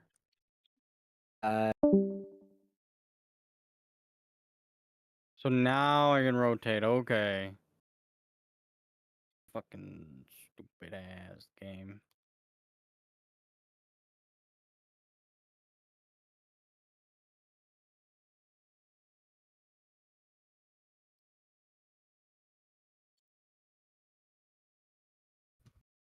Hmm.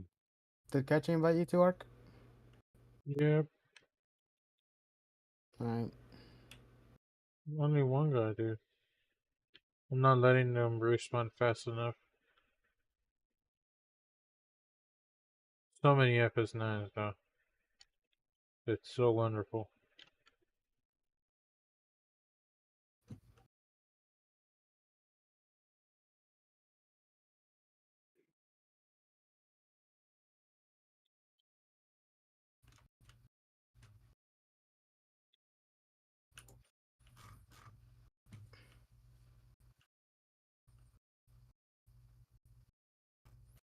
I should probably also go to sleep soon. Nonsense. Yeah, me too. I gotta work at 7 a.m.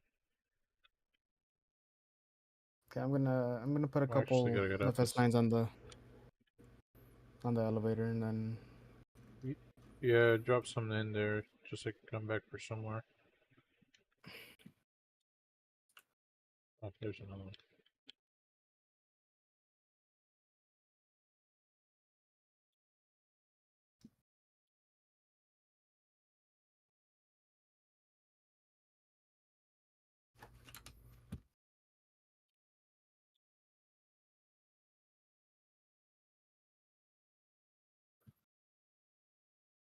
alright, Ark, I'm going up.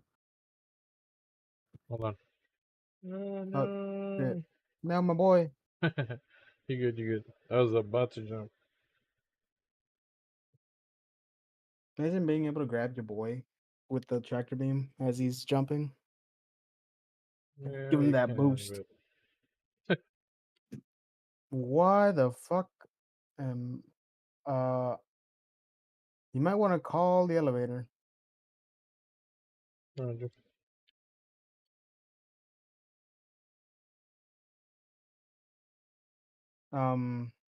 I think the bunker bugged Yeah, I think so too. We've been because I pulling am FS9s like crazy. still going up. Yep. And all the blips, because I knocked them out, they're gone. Mm-hmm. Yeah. Time for us to call it.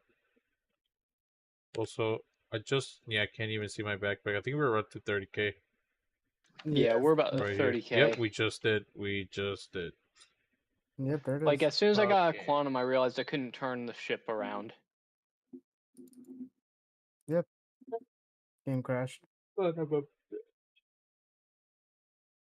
It works for us. Yeah, it works for me. It's a good night. Good night, gang. Later, I guess. Oh my Yeah. gosh. Good night, y'all. Yep, you too, guys. Night.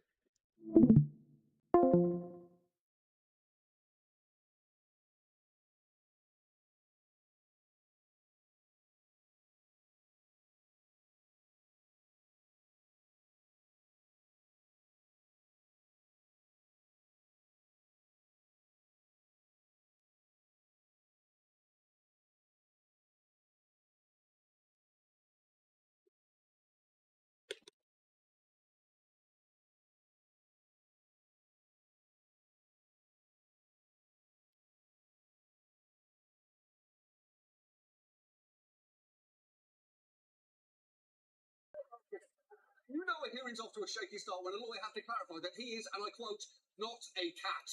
And I did not want him to uncat himself there. I wanted that man to spend the rest of the hearing as a photorealistic kitten looking like he just witnessed a double homicide.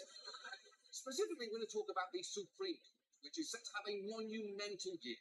Not only will it take on cases concerning the availability of mifepristone, and whether Trump's immune from prosecution for his role on January 6th, it's also considering a case centered on something called Chevron deference, which I know sounds like the title of a spy novel that you burn through in an airport, but it's a vitally important legal precedent that says that when there is ambiguity in the letter of a law, courts should defer to regulatory agencies' expertise. Very basically, do you like it when the EPA regulates pollution or the FDA regulates drugs? Much of their ability to do that comes from Chevron deference. And if the court guts it, it'll be much easier for private industries to block government regulation. So this is going to be a huge year for a court that has seldom been more powerful, and yet respect for it has seldom been lower. The court's public approval rating has dropped to a 50-year low, with just 18% expressing great confidence. It's true, and it's hard to think of anything people have less confidence in right now, aside from maybe the window seats in Boeing planes. And there are understandable reasons for that, from the unpopular decision overturning Roe v. Wade to the fact that 1/3 of the court was appointed, sometimes under dubious circumstances, by a man who never won the popular vote. But the past year has also introduced us to a whole new reason to question the court's integrity, thanks to a steady drumbeat of stories like these. Supreme Court Justice Clarence Thomas is facing new allegations. He accepted luxurious vacations and gifts from wealthy individuals and didn't properly disclose them. Politico reported Justice Neil Gorsuch sold property he owned to the head of a major law firm. Justice Samuel Alito defended himself after he didn't report a luxury trip to Alaska and a private jet flight. The report details that in July of that year, they stayed at the King Salmon Lodge. It were served multi-course meals of Alaskan king crab legs or Kobe fillet. They also enjoyed wine that cost $1,000 a bottle. Now, Alito denies he did anything wrong. He specifically said if there was wine, it was certainly not wine that costs $1,000, which I hope is true for multiple reasons, namely that wine should never cost $1,000 because wine is not that good a drink. I'm serious. Think about the words people use to describe good wine. Complex? That's just a fancy word for confusing. Earthy? That's literally dirt flavour. And smooth? Your best compliment is that it didn't fight you on the way down? It's a bad drink. But the cost of the wine, which again should be zero, isn't the point here. The fact is, stories like those have further undermined public trust in the court, which is a big problem. Because it's an institution that relies on respect. It can't enforce its own rulings. And without public buy-in, it could theoretically be ignored. Chief Justice Roberts himself recently wrote, public trust is essential, not incidental, to our function. So these scandals are a huge issue for us. And given that tonight, we thought we'd look at how deep this court's problems go and a possible solution that might go 1/9 of the way towards helping things get better. And let's start with a striking fact, because when it comes to what ethical rules the court is required to follow, there basically aren't any. Congress can impeach a justice in extreme scenarios, but short of that, the court essentially regulates itself. And that has happened in the past. In the 60s, Justice Abe Fortas was involved in a number of scandals, including taking money to advise a businessman who wound up having a case before the court. But despite the fact that getting paid for outside work was legal, and that Fortas both returned the money and recused himself from the case, the mere appearance of impropriety caused lawmakers of both parties to call for his resignation, and he stepped down, saying that he was doing so for the good of the court. And just a few weeks later, the US Judicial Conference unveiled a new ethics policy for federal judges, with just one tiny exception. See if you can spot it. The United States Judicial Conference today issued a code of ethics which forbids all federal judges, except Supreme Court justices, from accepting fees, gifts, or compensation of any kind for all bench activities. Yeah, the Supreme Court justices were exempt, so that new rule solved every problem except for the one they just had.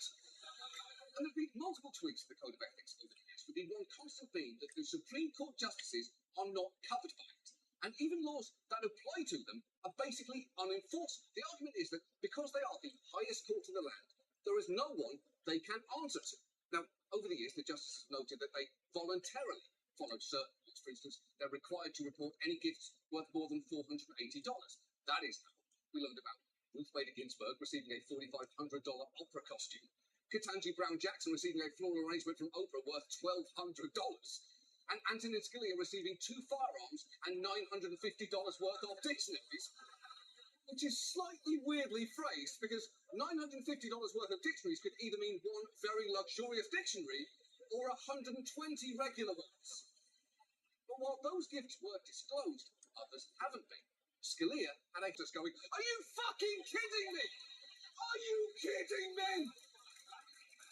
But the biggest offender on the current court is unquestionably Clarence Thomas. If you are unfamiliar with his work, I truly envy you. But very quickly, he's an extreme originalist, known for adopting hard right positions years before other justices come around to them, from overturning gun laws to undermining the Voting Rights Act. He's also questioned whether poor people have a right to a lawyer, saying the Constitution only guarantees you the right to hire a lawyer, not to have one provided for you. And he once said that black civil rights leaders bitch, bitch, bitch, moan and moan, whine and whine. And sure, why can't the people fighting for basic equality just have the chill, good time vibes that we all associate with Clarence fucking Thomas?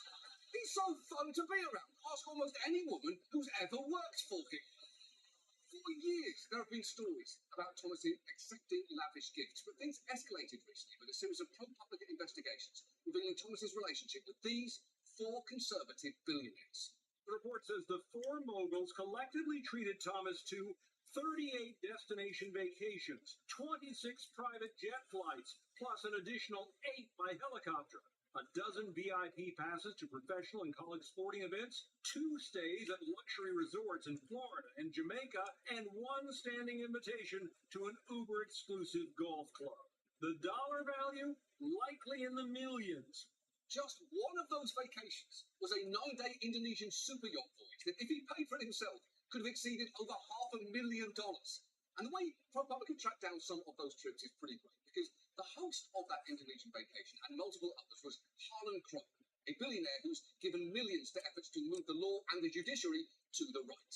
Crow liked to give out commemorative polo shirts for the trip that he took people. So ProPublica just started looking at the shirts Thomas was wearing in photos, which helped them uncover some of these trips. Look, journalism is a crapshoot. Sometimes you spend weeks hunting down leads, painstakingly building a timeline.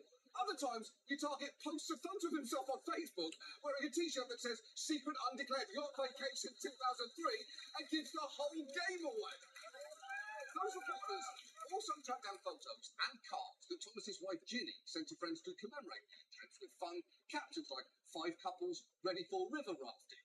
The Sokals took 4 lucky couples to the first Nebraska football misspelled game of the season. And this photo of a Trump administration attorney and his wife, captured Mark and Tricia Paoletta, sang a special tribute to Clarence they created. And every single one of those photos looks like it was on the mood board for Get Out. But wait, because I'm still not done. They also found this photorealistic painting that Harlan Crow commissioned of one of those vacations, featuring him, Thomas, Leonard Lee of the Conservative Federalist Society, and a statue of a Native American man seemingly praying for lightning to strike this exact spot. But if you're thinking that that is the worst piece of art that Harlan Crow owns, you are mistaken. Published reports say Dallas tycoon Harlan Crow's controversial collection includes Hitler's notorious autobiography Mein Kampf, signed by Hitler, oil paintings by Hitler, and linen napkins embroidered with the Nazi swastika. The collection is housed at Crow's mansion in Dallas. "I can't get over the collection of Nazi memorabilia," said one guest who saw the Nazi treasure trove. "You sort of just gasp when you walk into the room." Yeah, I bet you do. Because that is a bit of a red flag, specifically this red flag. Now, Crow says his controversial artifacts are part of a collection meant to preserve a part of our history and to understand how we all got here. And I'm guessing his guests ask that exact same question when they see his signed copy of Mein Kampf for the first time. How the fuck did I get here? Now, bad news for Harlan about at least one of his hidden paintings. An expert has since deemed it definitely not authentic, which I guess he probably should have seen coming, as it was signed A. Hitler and not the Hitler. Crow has also repeatedly flown Thomas out on his jet for trips to the Bohemian Grove, the California retreat for the rich and powerful, where he and the Koch brothers apparently developed a bond. Here is Thomas with one of them and Ken Burns for some fucking reason. Thomas has also incidentally attended Coke donor events at least twice, serving as a fundraising draw for an organisation that regularly brings cases before the court. Now, his excuse for not reporting any of this was that he sought guidance from my colleagues and others, and was advised that this sort of personal hospitality for close friends was not reportable. And while it is true that judicial guidelines have an exception for personal hospitality, experts will point out that means dinner at someone's house, not a 9-day all-expenses-paid yacht trip. A pretty good rule of thumb is, if it could be a prize on The Price is Right, it's not personal hospitality. And Thomas has received more than just hospitality anyway. In 2014, one of Harlan Crow's companies bought a string of properties in Savannah, including Thomas's childhood home, where his mother still lives. Crow also reportedly paid for 2 years of private school for Thomas's grandnephew, who apparently Thomas has raised as a son, and which, based on tuition rates at the time, amounted to roughly $100,000. Neither of those were disclosed at the time either, and it gets pretty hard to square the lavish vacations, the real estate, the tuition, with Thomas's insistence that he's an iconoclastic voice for the little guy. In appearances like this one from 2 years ago, where he thanked the people who'd shown up to support him during his 1991 confirmation. The regular people showed up, and it was always us against the elites. And that's the way it has been for the last 40 plus years I've been in public life. Us against the elites. Oh, I get it. So the 38 destination vacations were just part of your us versus the elites plot, right? Lull them into a false sense of security, then presumably on the 39th vacation, vive la revolution! I love it, what a plan! But that sounds like horseshit even before you see that this is how that talk started. I'm sure you and all of us want to join Harlan, thank Harlan Crow and his family for making this wonderful facility.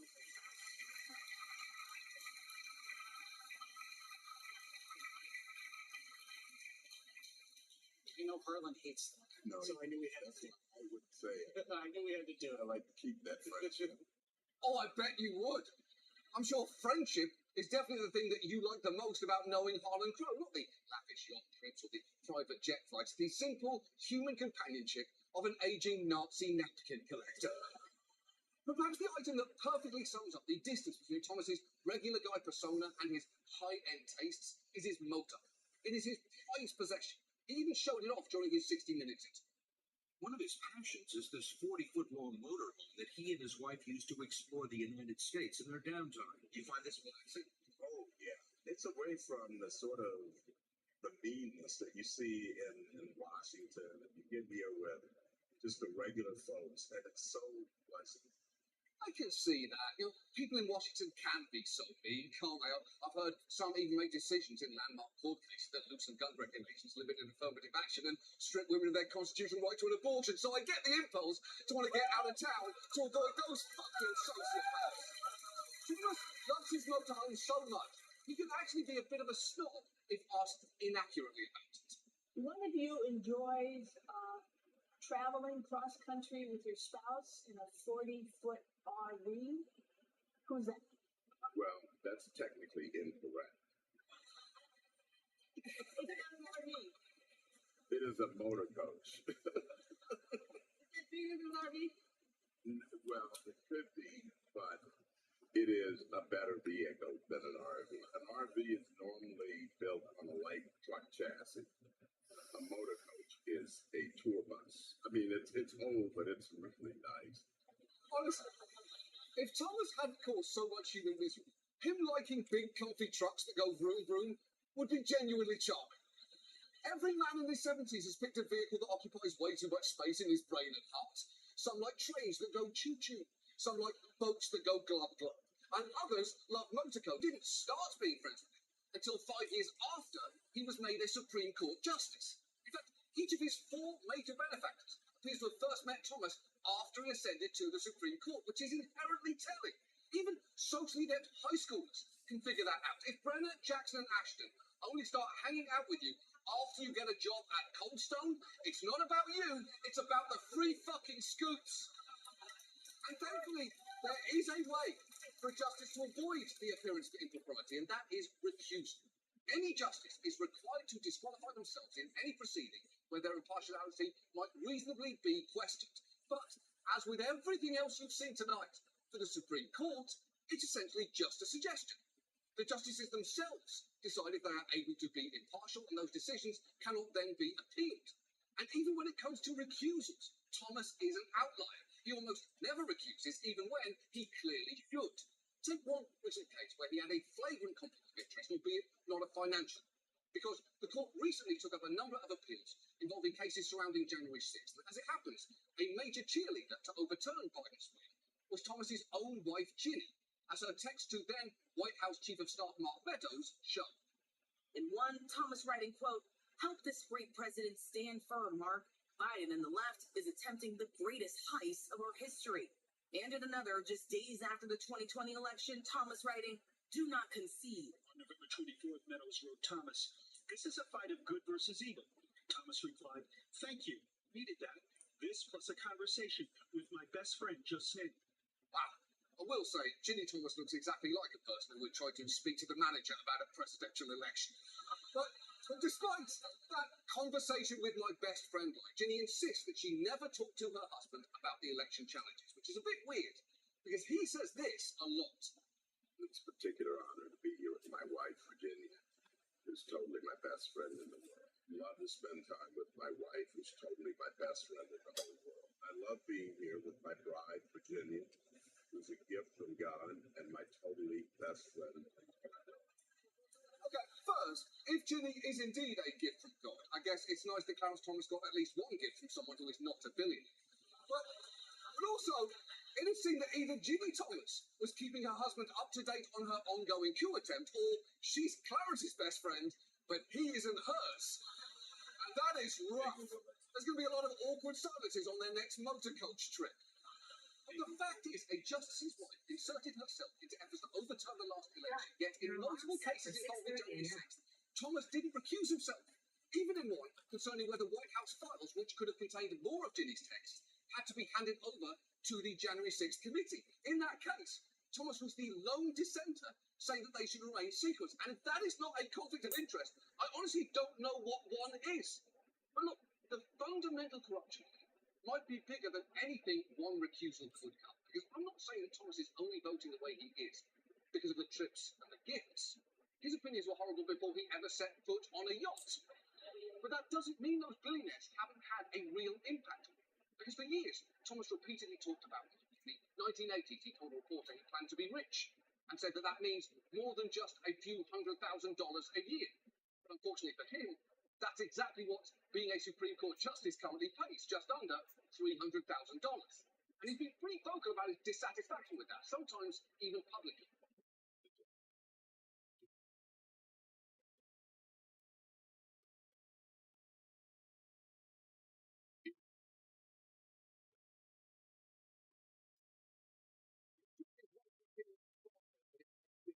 Most bloggers do that for free, and they don't get to enjoy seeing their worst takes become everyone else's law. That's fine. Let's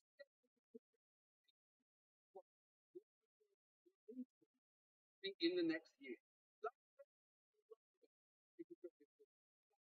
Thomas spoke to recalls it. His importance as a conservative was paramount.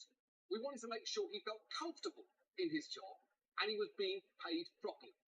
Unfortunately for Thomas, justices' salaries haven't been raised beyond inflation since then, but it may not be a coincidence that a handful of billionaires have suddenly stepped in to make sure that Thomas was never anything less than extremely comfortable. And in recent years, he seemed much less worried about his paycheck. Right now, what is the compensation of a justice of the Supreme Court? Oh, goodness, I think it's plenty. Well, it's not quite where you are. My wife and I are doing fine. We don't live extravagantly, but we are fine. Here's a fun fact for you. That was in early June of 2019. Guess where he was at the end of that month? On Harlan Crow's Indonesian yacht trip. That is the comfortable laugh of a man looking forward to a free trip and, fingers crossed, a free shirt to go with it. Basically, what I'm suggesting is, it's not that these billionaires have paid Thomas to change his views. It's that they like his views, so they're paying for him not to leave. which is different, but not better. And if that was their plan, it has worked.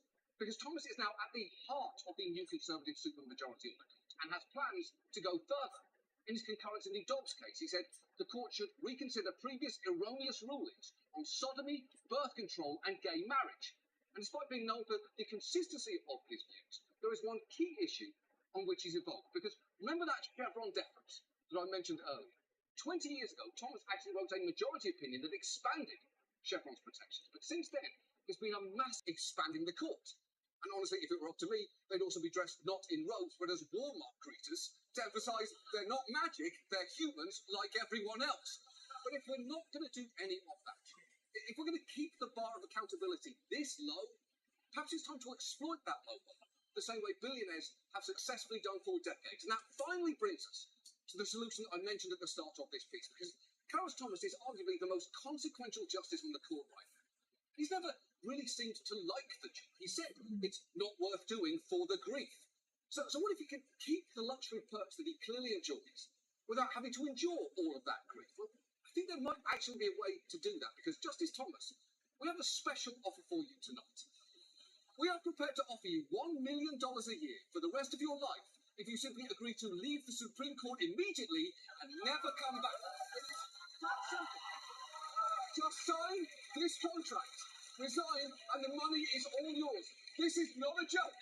If you watch our show, you know jokes aren't really our thing. This is real. $1 million a year until you or I die.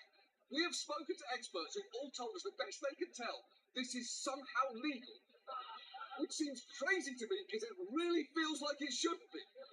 But as they keep pointing out, there are no rules in place to stop me from doing this. And let me be clear, HBO is not putting up the money for this. I am personally on the hook.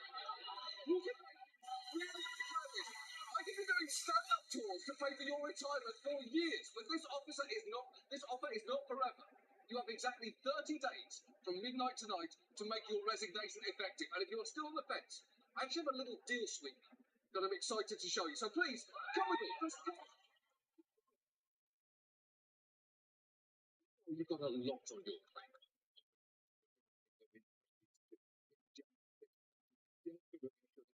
To potentially helping roll back decades of federal regulations, and you deserve a break, away from the meanness of Washington, so you can be surrounded by the regular folks whose lives you've made demonstrably worse for decades now. The good news is, I think we can help you, because since your favourite mode of travel might be in need of an upgrade, we are excited to offer you brand new, top-of-the-line Prevost Marathon motor coach. Look at this beauty, Clarence. It's worth $2.4 million, and it's got a full bedroom. Yes, that is a king bed. 1.5 baths, a fucking fireplace, 4 TVs, a washer dryer, and I quote, a residential-sized fridge. And if you're thinking, what will my friends think if I take this? Will they judge me as they sit in their boardrooms and beggar yachts and Hitler prize? Will they still treat me to luxury vacations and sing songs about me off their phones? Well, that's the beauty of friendship, guys. If they're real friends, they'll love you no matter what your job is. So I guess this might be the perfect way to find out who your real friends actually are.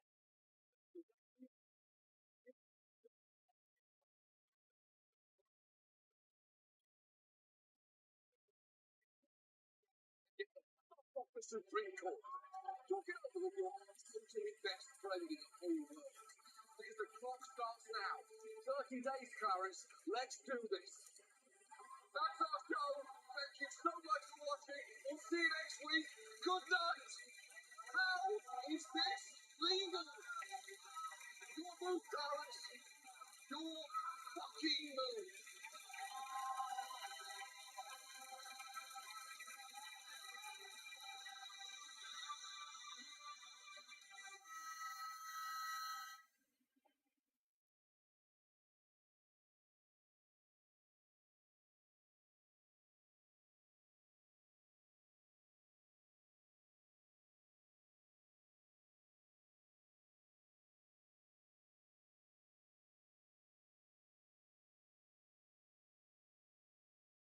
Short hair thing. ¿Sabías que desperdicias 200 horas al año de tu vida lavando platos a mano? Empieza a usar tu dishwasher y Cascade Platinum Plus. Solo remueve, carga y listo. Cascade Platinum Plus. Atrévete a lavar platos de otra manera. Uf, otra factura más. Necesitamos ahorrar. Algo hay que cortar. Y se te ocurre cortar el fútbol. Es del único que hablamos. Tengo un mejor plan para ahorrar. Nos cambiamos a Verizon. Llévate 4 líneas por solo $25 cada una y Netflix y Max los 2 por $10 al mes. Solo en Verizon. The gods have spoken. You need a new, clean, heavenly body wash with Native.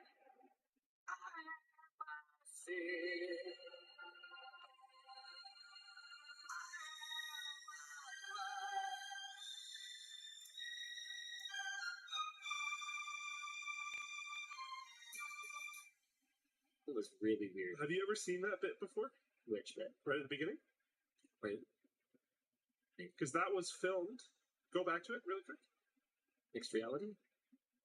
Yeah, that's filmed on a Quest 3. Hold on. That's how it... Yeah. Yeah, that's filmed on a Quest 3. 3. Yeah, okay. Not bad. Yeah. Anyway. So I'll do the thing. Yep. Mark Zuckerberg recently tried out the Apple Vision Pro, which he compared unfavorably, surprise, I'm stunned, to the Quest 3, calling the latter not only a better value, but the better product, period. I actually don't necessarily disagree. I do. Well, hold on. Zuck's points in favor of the Quest 3.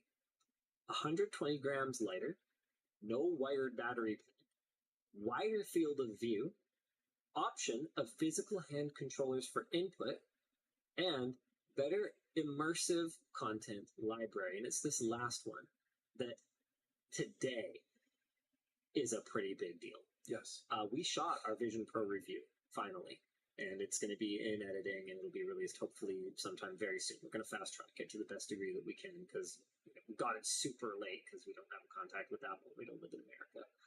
We wanted to make sure we were contributing something to the conversation, so we really spent a lot of time with it, both me and Alex. And right now, the Vision Pro has a big content problem. It's the coolest gadget. It's atrocious. Yeah, for the most part. It's so bad. And like, guys, I'm not even, there's the Apple hater. It's terrible.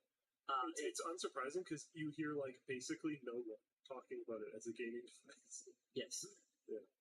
And that is for good reason, because it is terrible. And so as a gamer, I'm looking at the Apple Vision Pro going, okay, if what I need is to have my MacBook screen be projected somewhere, big, but not too big, because Apple things, you can't just make it any size you want. You know that? You can't make the window any smaller than they say you can, and you can't make it any bigger than they say you can. And the largeness one is just, it feels it's completely arbitrary. Like, it could easily be 10, 20% bigger, and that wouldn't be a problem.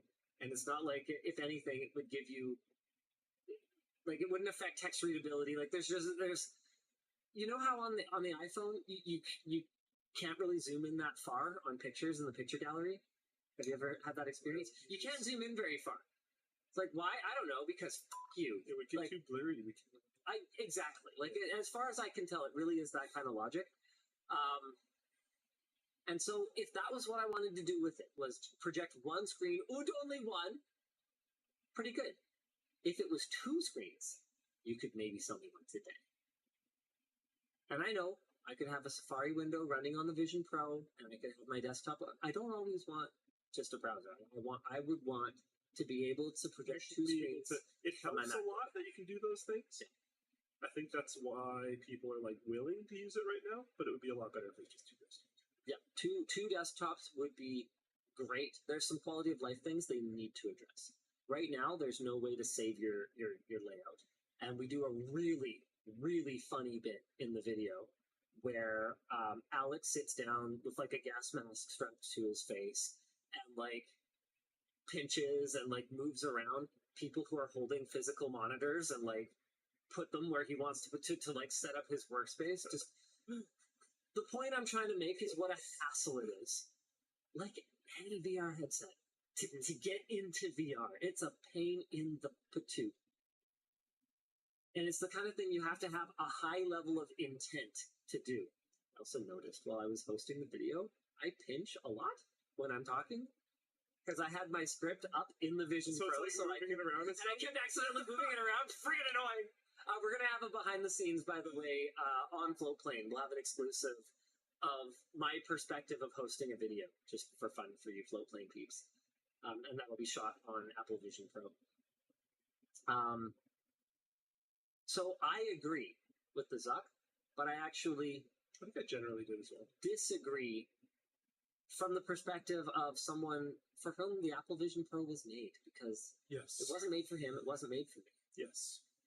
So having watched the review, do you think that he was fair or unfair, or about as neutral as he possibly could have been given his many, many billions of dollars invested in a competing product? Honestly, kind of that. I think it wasn't made for him either, really, if that makes sense. I think his vision is like pretty clear for what he wants the Quest products to be. And I think as far as, I haven't used one, but as far as people are saying, I think the Quest 3 is a really solid product in its own right. I think he was probably not as considerate of the people who it was built for, if that makes sense. Like I know people that are very obsessive about the Vision Pro. That, yeah, sure, every single one of them is very in the Apple ecosystem, but I don't think that's the reason why.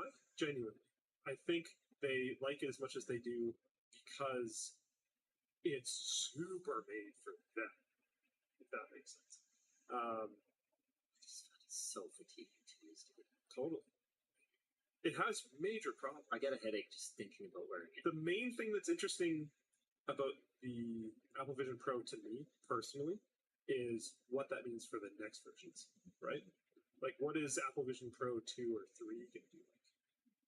Like, if they can, honestly, they don't even need the screens to be that much better. They need the lenses to be better. Get the facial recognition better. I found out that everyone apparently gets 21W, which is like the size that it assigns to me. And it's mind blowing to me. Like, big screen. This actually isn't in the review. There was so much to say. We couldn't put everything in, but it's mind blowing to me that big screen, a tiny company of absolute nobodies. No offense, you guys are great. Fantastic. I mean, compared to Apple, right? Came in and used Apple's own depth camera to make a better version of a VR headset fitment system. Like, come on.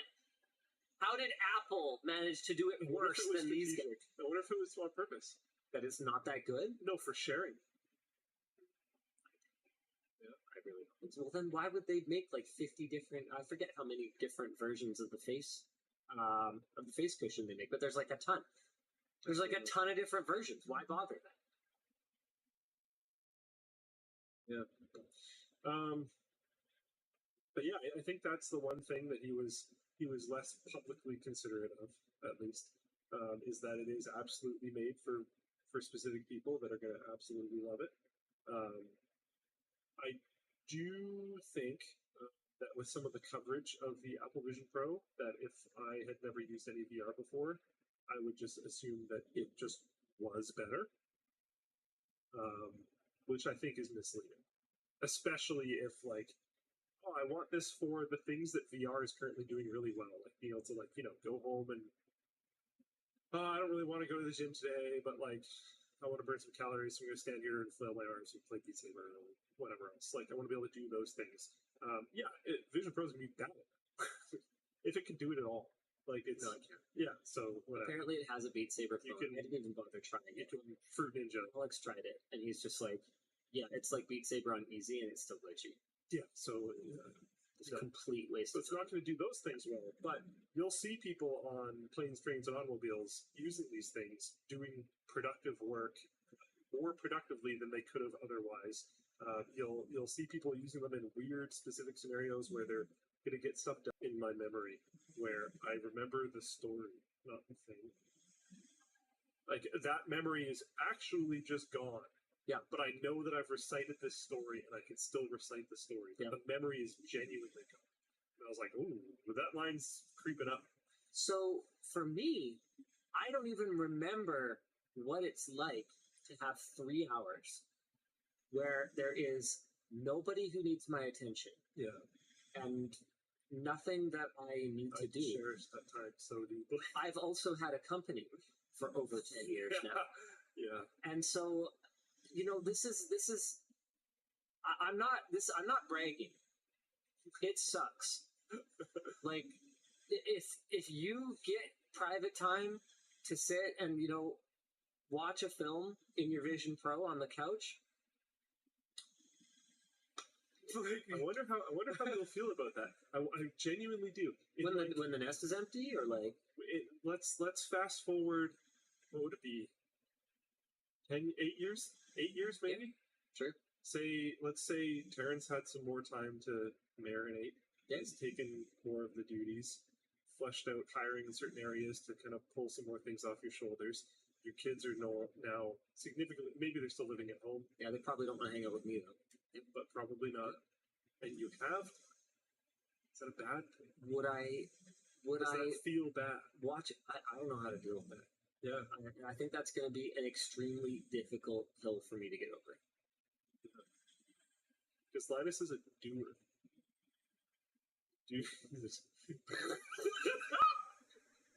That's very well timed.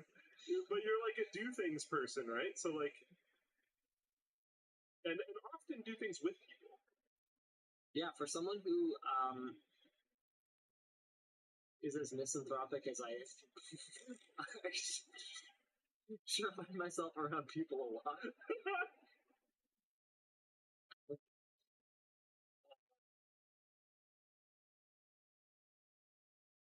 I don't know. I have no idea how to deal with that. So the point is that it's unfathomable for me to think I have some time. I'm going to strap a screen to my head and watch a film movie.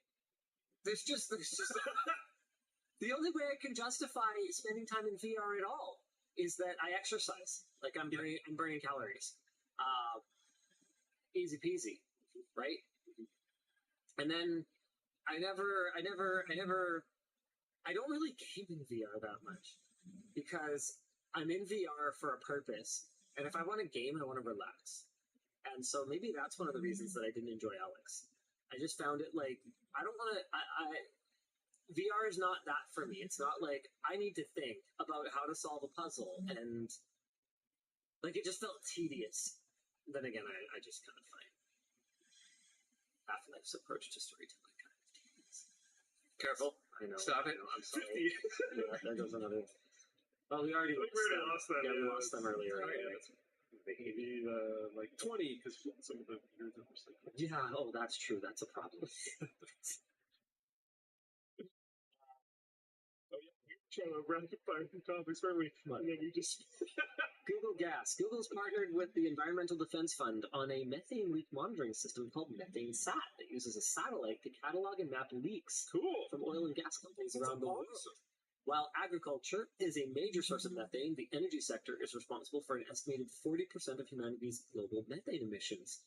The irony of companies like Google with their enormous power-sucking data centers being the watchdog for, emissions and whatever is not lost on me. But hey, I mean, maybe this will create an arms race of the fuel companies watchdogging Google, and then maybe there will be some accountability. That'd be great.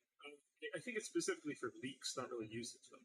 I know. Yeah. I just mean if companies start putting pressure on each other publicly, someone had to do it.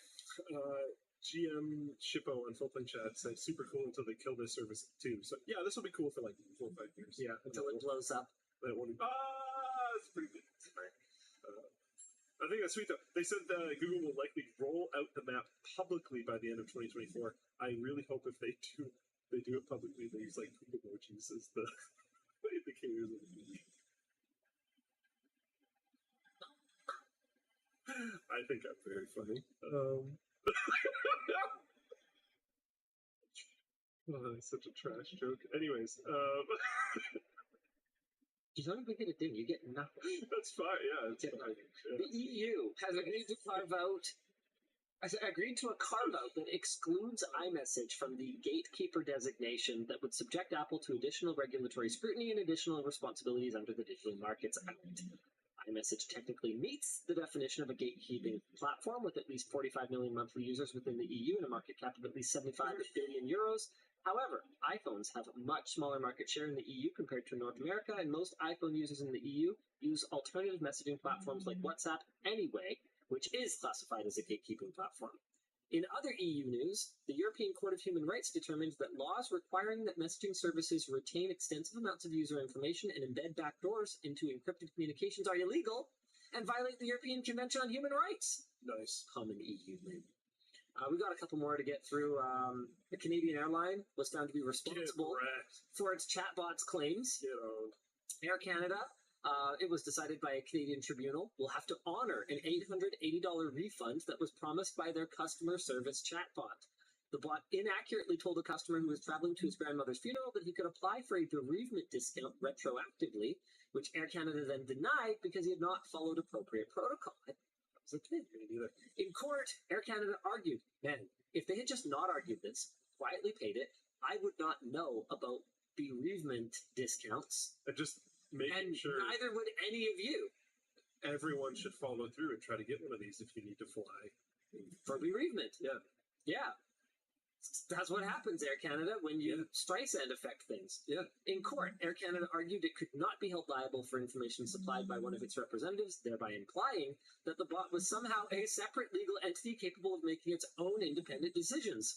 According to the tribunal, Air Canada is responsible for the accuracy of its bot's claims and will have to refund the complaint. In other news, wow, YouTube Premium has 100 million subscribers? It's a lot. That's kind of, wow, pathetic. Okay, there's a little bit of energy over on the left there. Oh, inappropriate. What? Inappropriate. Yeah, exactly. Thank you. Maybe if you were a little more enthusiastic or excited. One day when you're older, I'll tell you about it. Okay, thank you. What do you think? About an hour? I don't know. It depends how many merch messages. Oh my god. There's a lot of potentials. Dude, how are there so many merch messages? What the heck are you doing over here? Let's go. Unfortunately, today was the day where most of them were reasonable questions. Oh, weird. Because we didn't even have like a big product launch or anything. I know. Bitsets. Bitsets, the top seller again. Bitsets existed. Oh, the WAN hoodie and short circuit hoodie. Yeah, they're on promo. Yeah. Yeah. They're moving. Yeah. Yeah, a higher percentage of quality messages. All right. Hit me, Dan. All right, I'll do my best. Hey, DLL, I'm hoping for a 4-hour WAN show to listen to during my attempt at a sub 4-hour marathon this weekend. You're contributing to it. Way to go. Good luck on the sub 4 hour.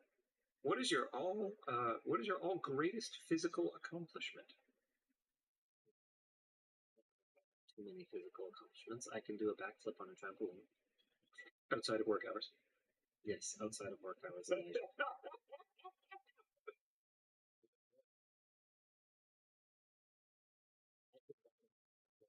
Unicycle. It's motorized. It's a lot easier. Do you have a gyro that tries to stay like that? Oh, I just imagined like a giant one that had like a 2-stroke on it. Self-balancing ones. I assumed, yeah, it did self-balancing. It's a little bit hard.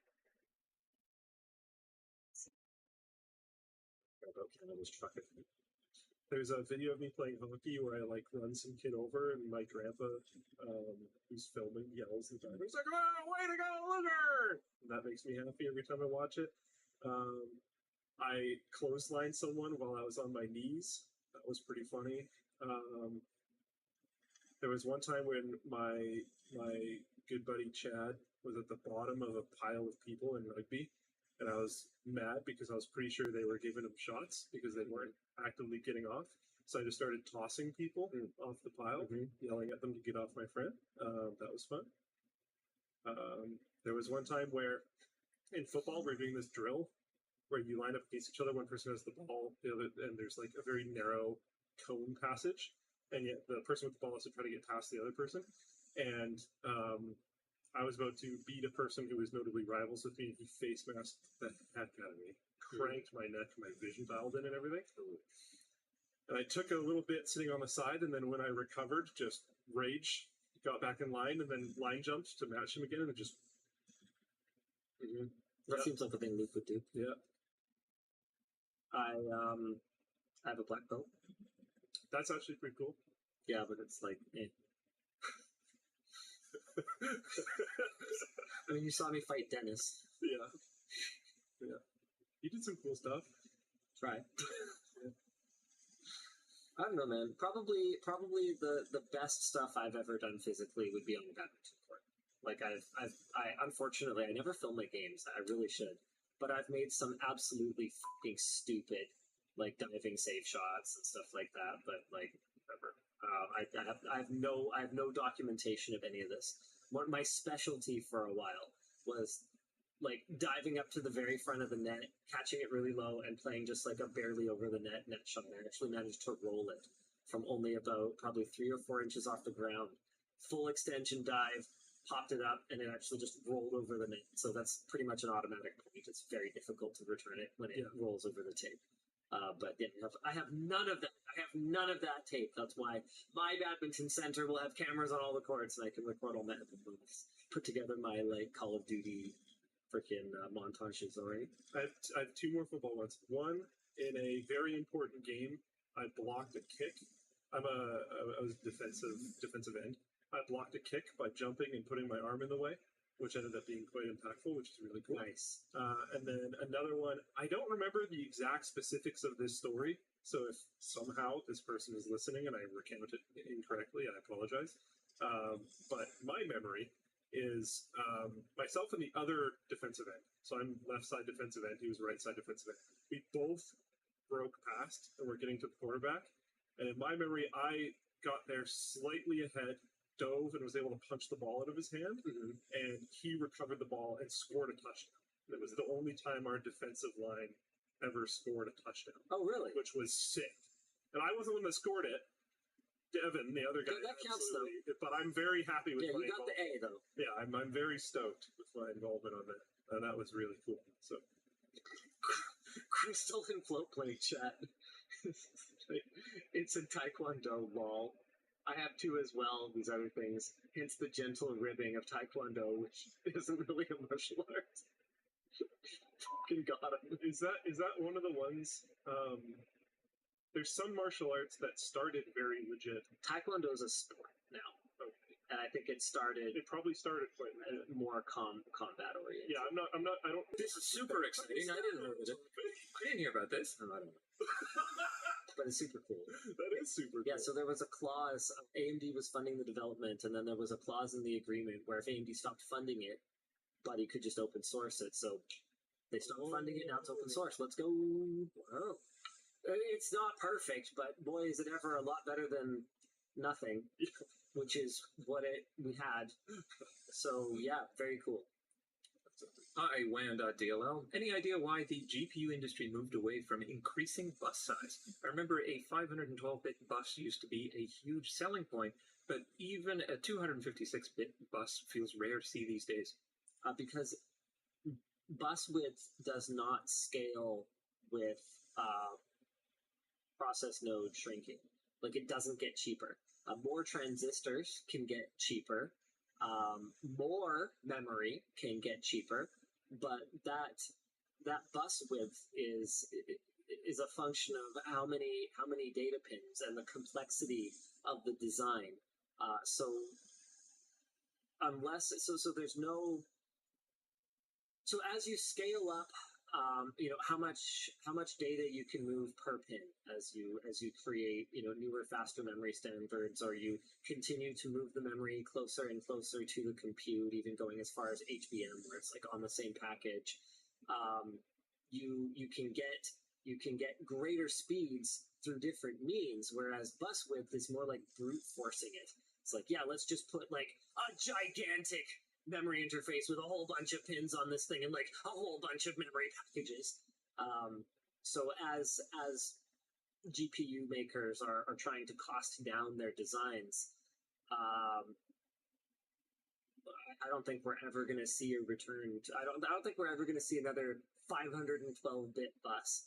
I mean, what a flop that thing was. I'm trying to remember the 2900 XT, Radeon 2900, 512-bit bus. No, it was the R6. R600 was the code name. What was the R600? AMD R600. Sometimes I'm better with code names than I am with the actual branding names. R600, this one. This thing had a 512-bit bus and was a piece of shit. What was it? Oh, 2900? Did I say 2900 before? I don't know, whatever. This was the 2900 series. And where's the bus width? I'm pretty sure it's 512. Yeah. We know how many. Oh, is it not? Oh no, this one had the ring bus. It was like, hold on. Okay, what's the 512-bit bus chip that I'm thinking of then? Okay, now I'm curious.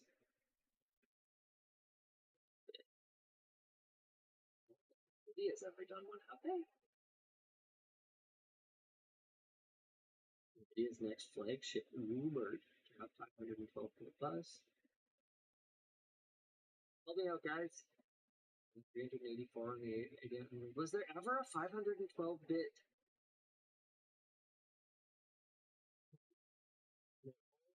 This recent stuff. Rumored Blackwell.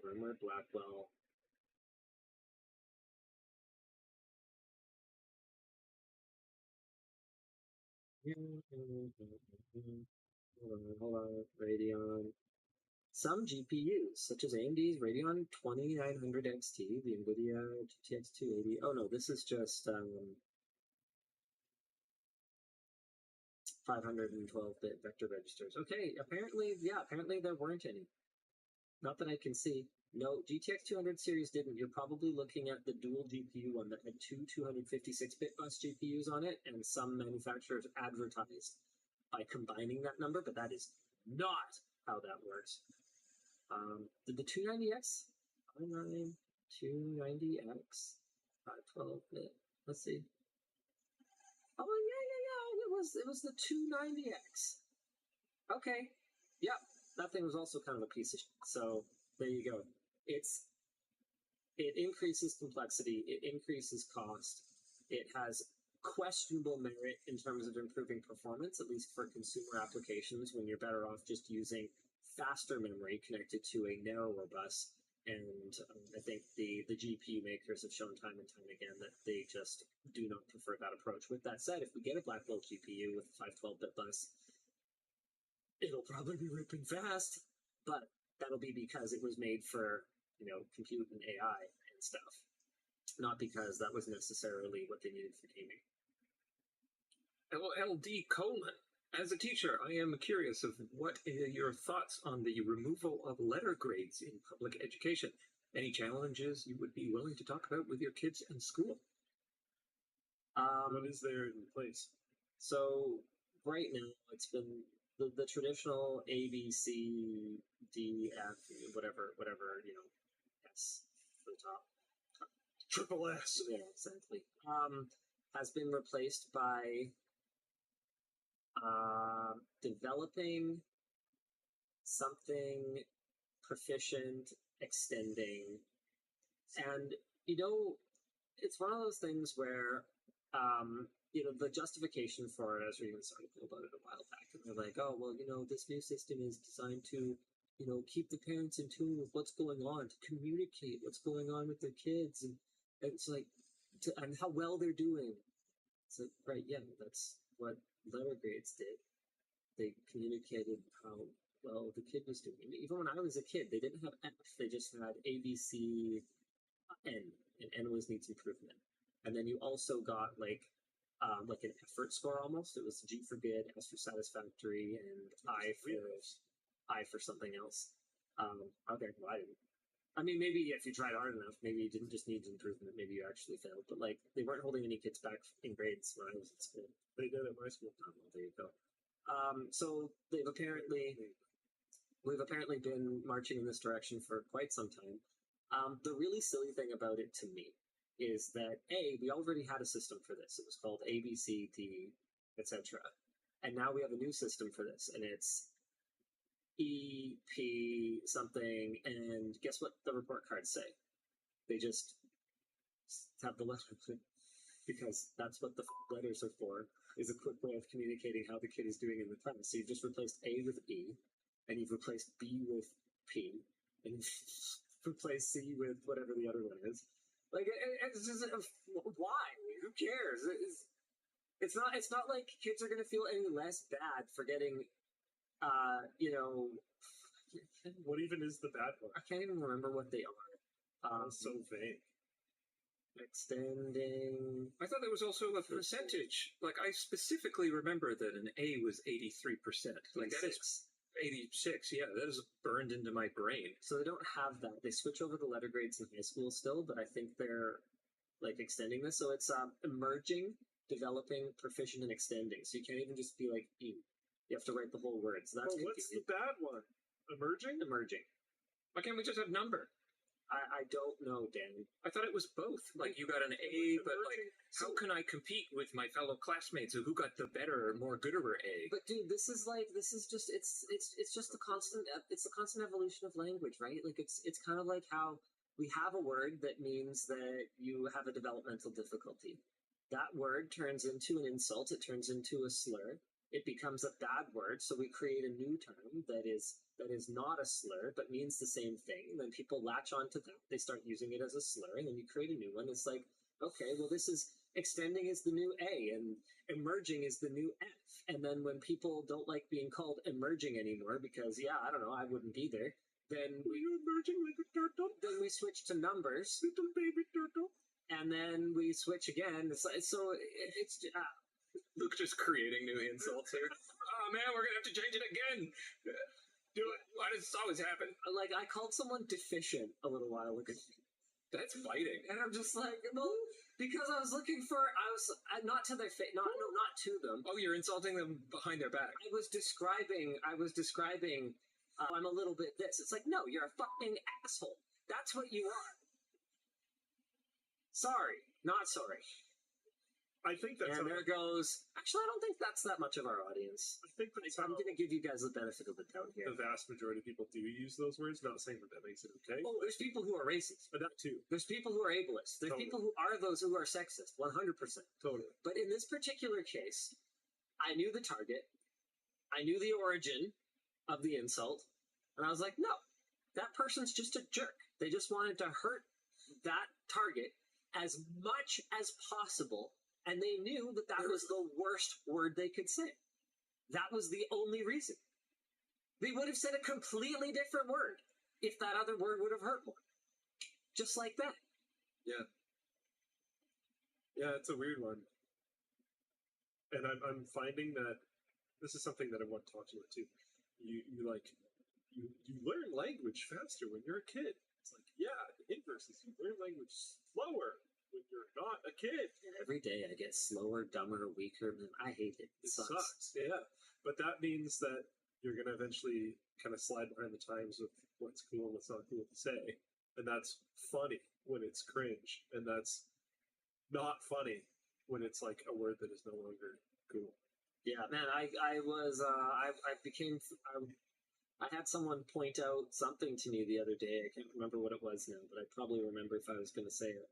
And they were like, yo, that has like a super negative connotation. And I was like, oh, okay.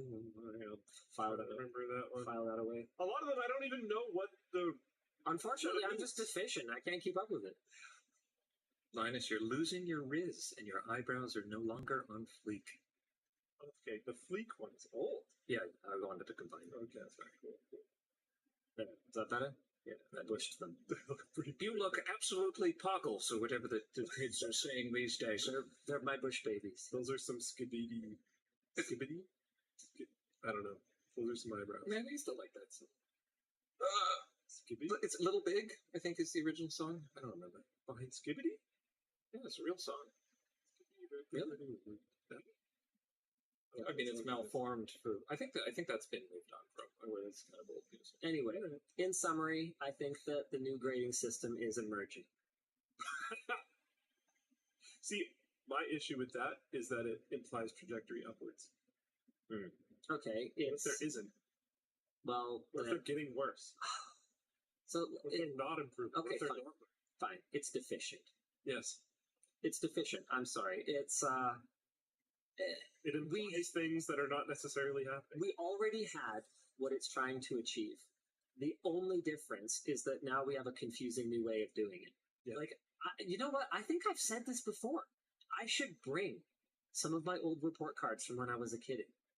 You can tell 100% what kind of kid I was because they filled out all my letter grades in all my different subjects and they wrote a blurb about me. Yeah. That's what a report card is. We already had this. We just have to actually do the work. All right, let's think like hypercritical parents are going to see emerging and get really aggro with their kids. Like, if I had to guess, I'd say avoiding confrontations with parents would be a big part of any of this. The confusion is a feature, not a bug. That might be it. Hey, DLL, will the screwdriver shaft extension be available with knurling? No. Because the shafts of our screwdrivers that put them into will always have knurling, because even the stubby has knurling. Yes. Yeah. Amazing. Do you think AR glasses with transparent OLED displays will be the direction we go in the future once the optics are figured out? Do you think our smartphones will largely be replaced by glasses? I do. It's hard to say, man, because I would have said pass-through wouldn't get as good as the Apple Vision Pro, even like 2 or 3 years ago, and here we are. It can get better. Like I thought inside-out tracking was never going to be as good as outside-in, and there are aspects of it that are still trash, but it's better than I thought it could ever be. And so,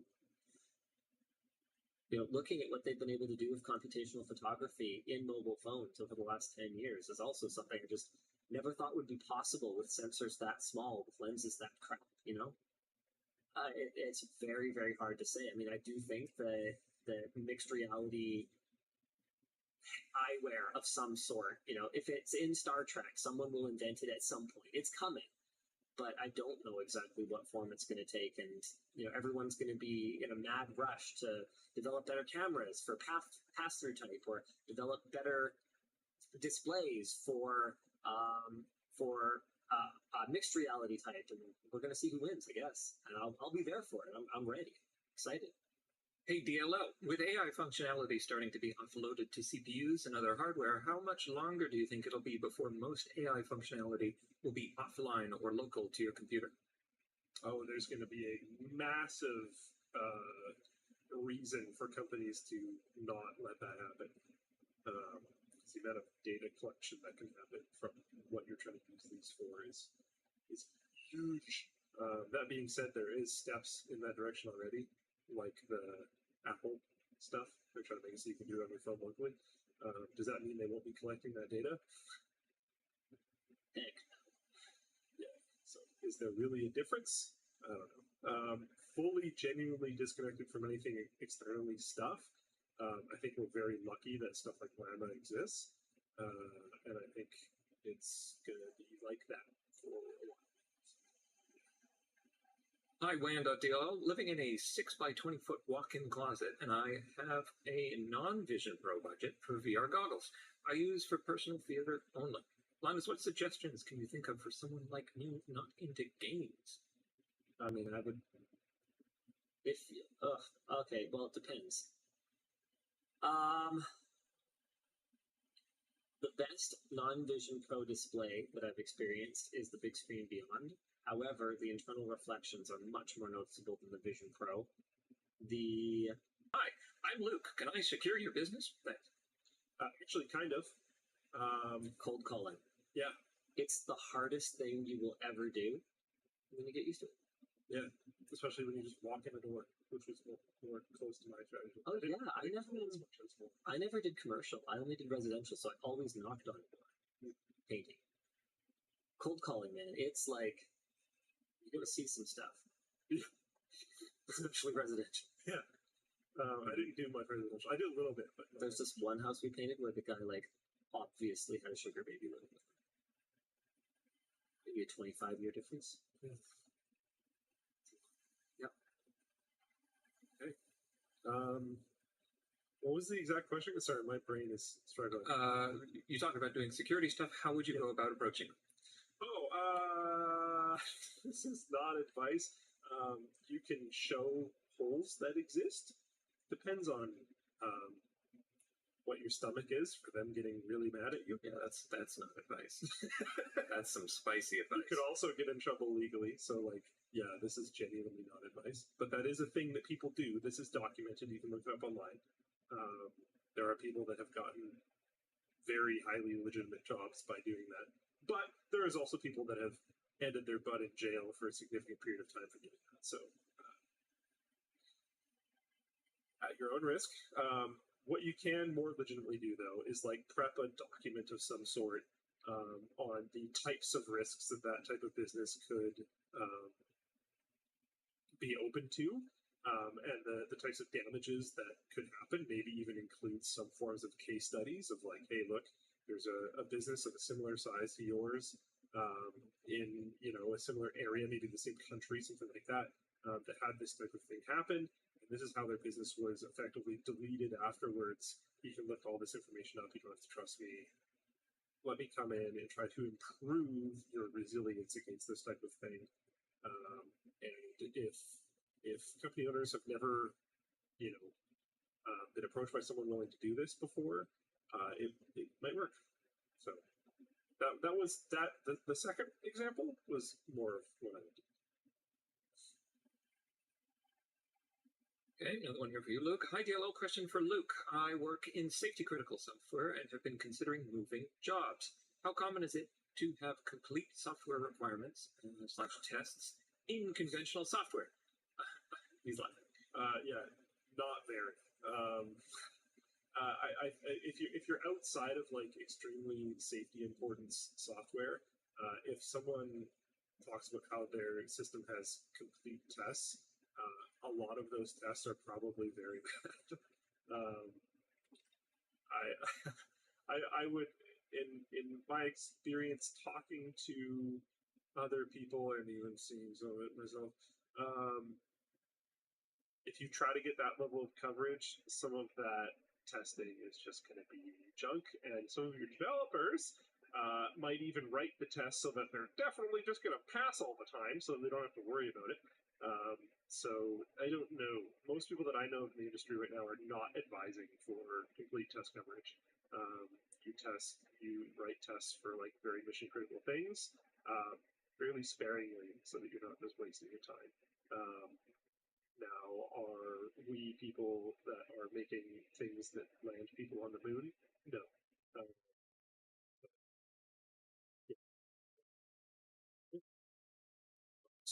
My TV broke, and I bought a LG C3 based off your support of OLED tech. Burn-in still scares me. Do you think the fact that you can replace tech anytime affects your view on products? I think it can, but I also hate waste and I hate when things break. So that's something I don't think I'm ever going to get over. What happens more often than not when something breaks for me is I just live with it being kind of broken, and it makes me even more enraged. So not enough time to do all the things. Yeah, and it's something that I actively go out of my way to not let me, like, not allow to change me too much. Like, I'm still using my Chiro battery bank. Yeah, I was thinking about this literally the other day. Like, you've even replaced the batteries. I reselled mine. I haven't done that. Mine just still works and can charge my phone multiple times still. Yeah, it's a good battery. I don't know how. They don't exist anymore. Yeah, I try to take like kind of a waste not, want not approach.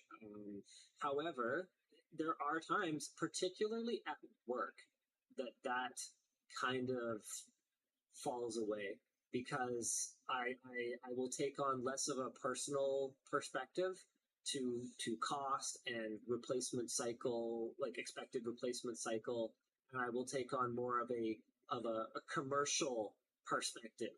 Like if someone were to tell me like, oh yeah, this monitor is great, but there's a risk in a few years that it will burn in. And I'd be like, okay, then buy one for our new editor. Like, what? I'm still going to be using this monitor in 3 years? Like, no, we'll probably flip that or something, and we'll get whatever the new hotness is, because we've got to be on the current, at least, maybe not cutting edge, but we've got to be on the current edge of tech, and display technology is moving really fast right now. So realistically, sure, whatever, it's a little burnt in, but it'll be a secondary monitor for someone on the business team or something by that point. So who cares?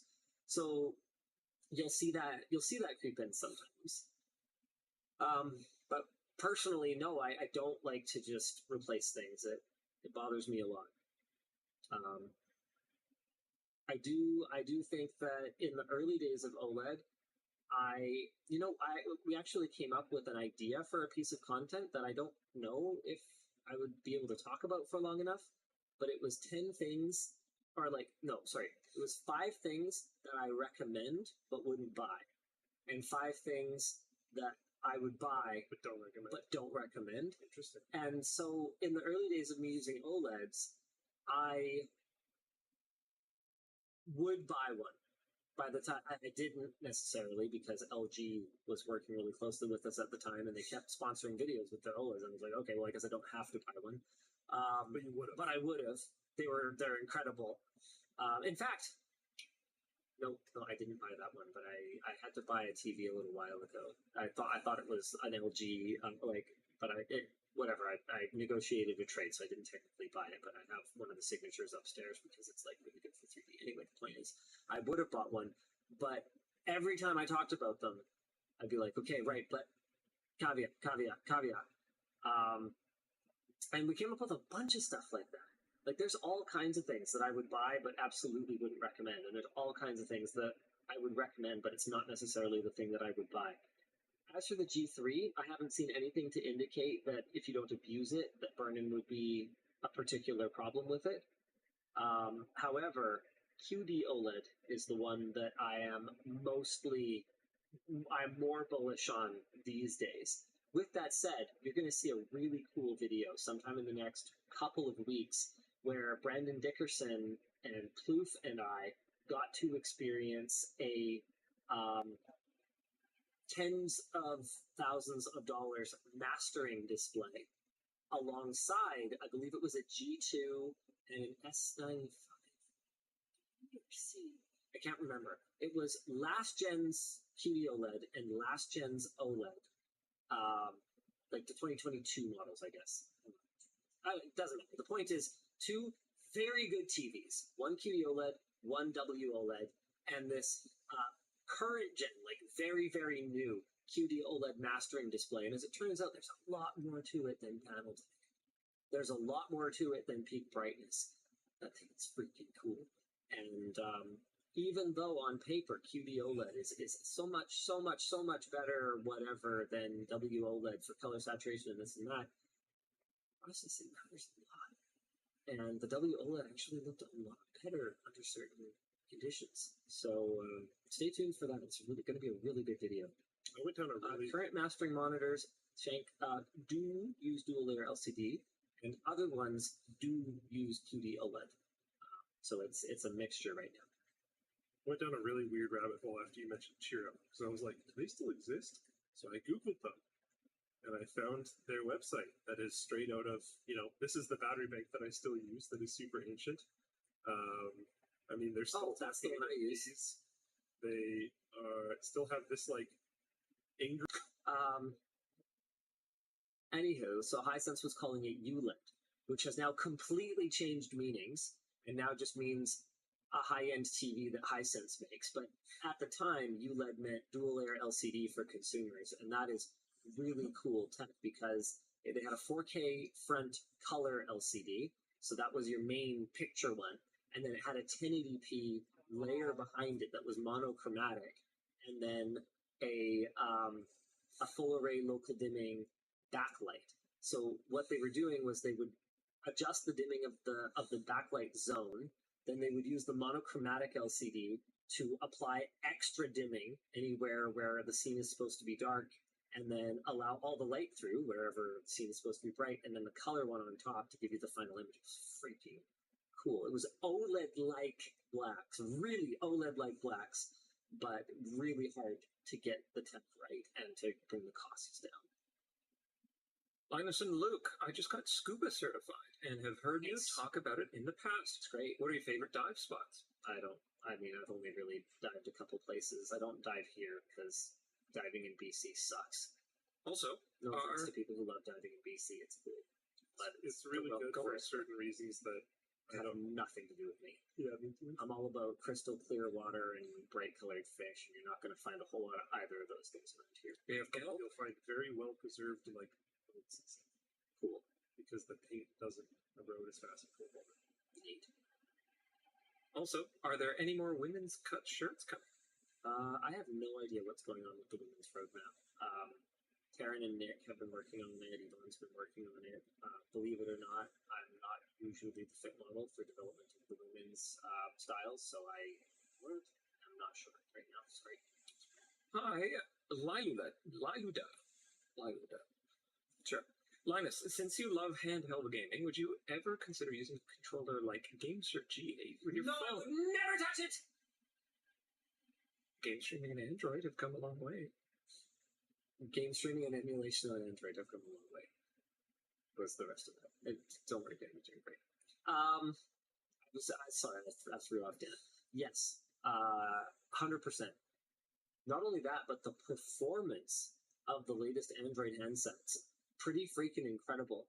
We're gonna have to change our gaming benchmarks now, because on pretty much any Snapdragon 8 Gen 3 phone, which you can get for hold on, is it some barcode? I don't know if this product is out. Okay, it doesn't matter. The point is, no, it's fine. It's fine. I don't think about anything. Anyway, the point is, pretty much any Snapdragon 8 Gen 3 device is going to be able to run like Dolphin emulator at 60 FPS. So we need new benchmarks. And if you can run Dolphin emulator, you can play a lot of emulated games. Oh, yeah. Not to mention that with the latest advancements in Wi-Fi, like game streaming is getting more and more reliable.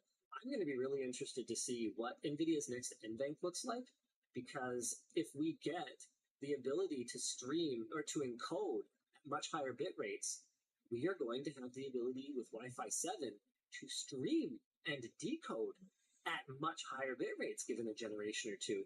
So absolutely.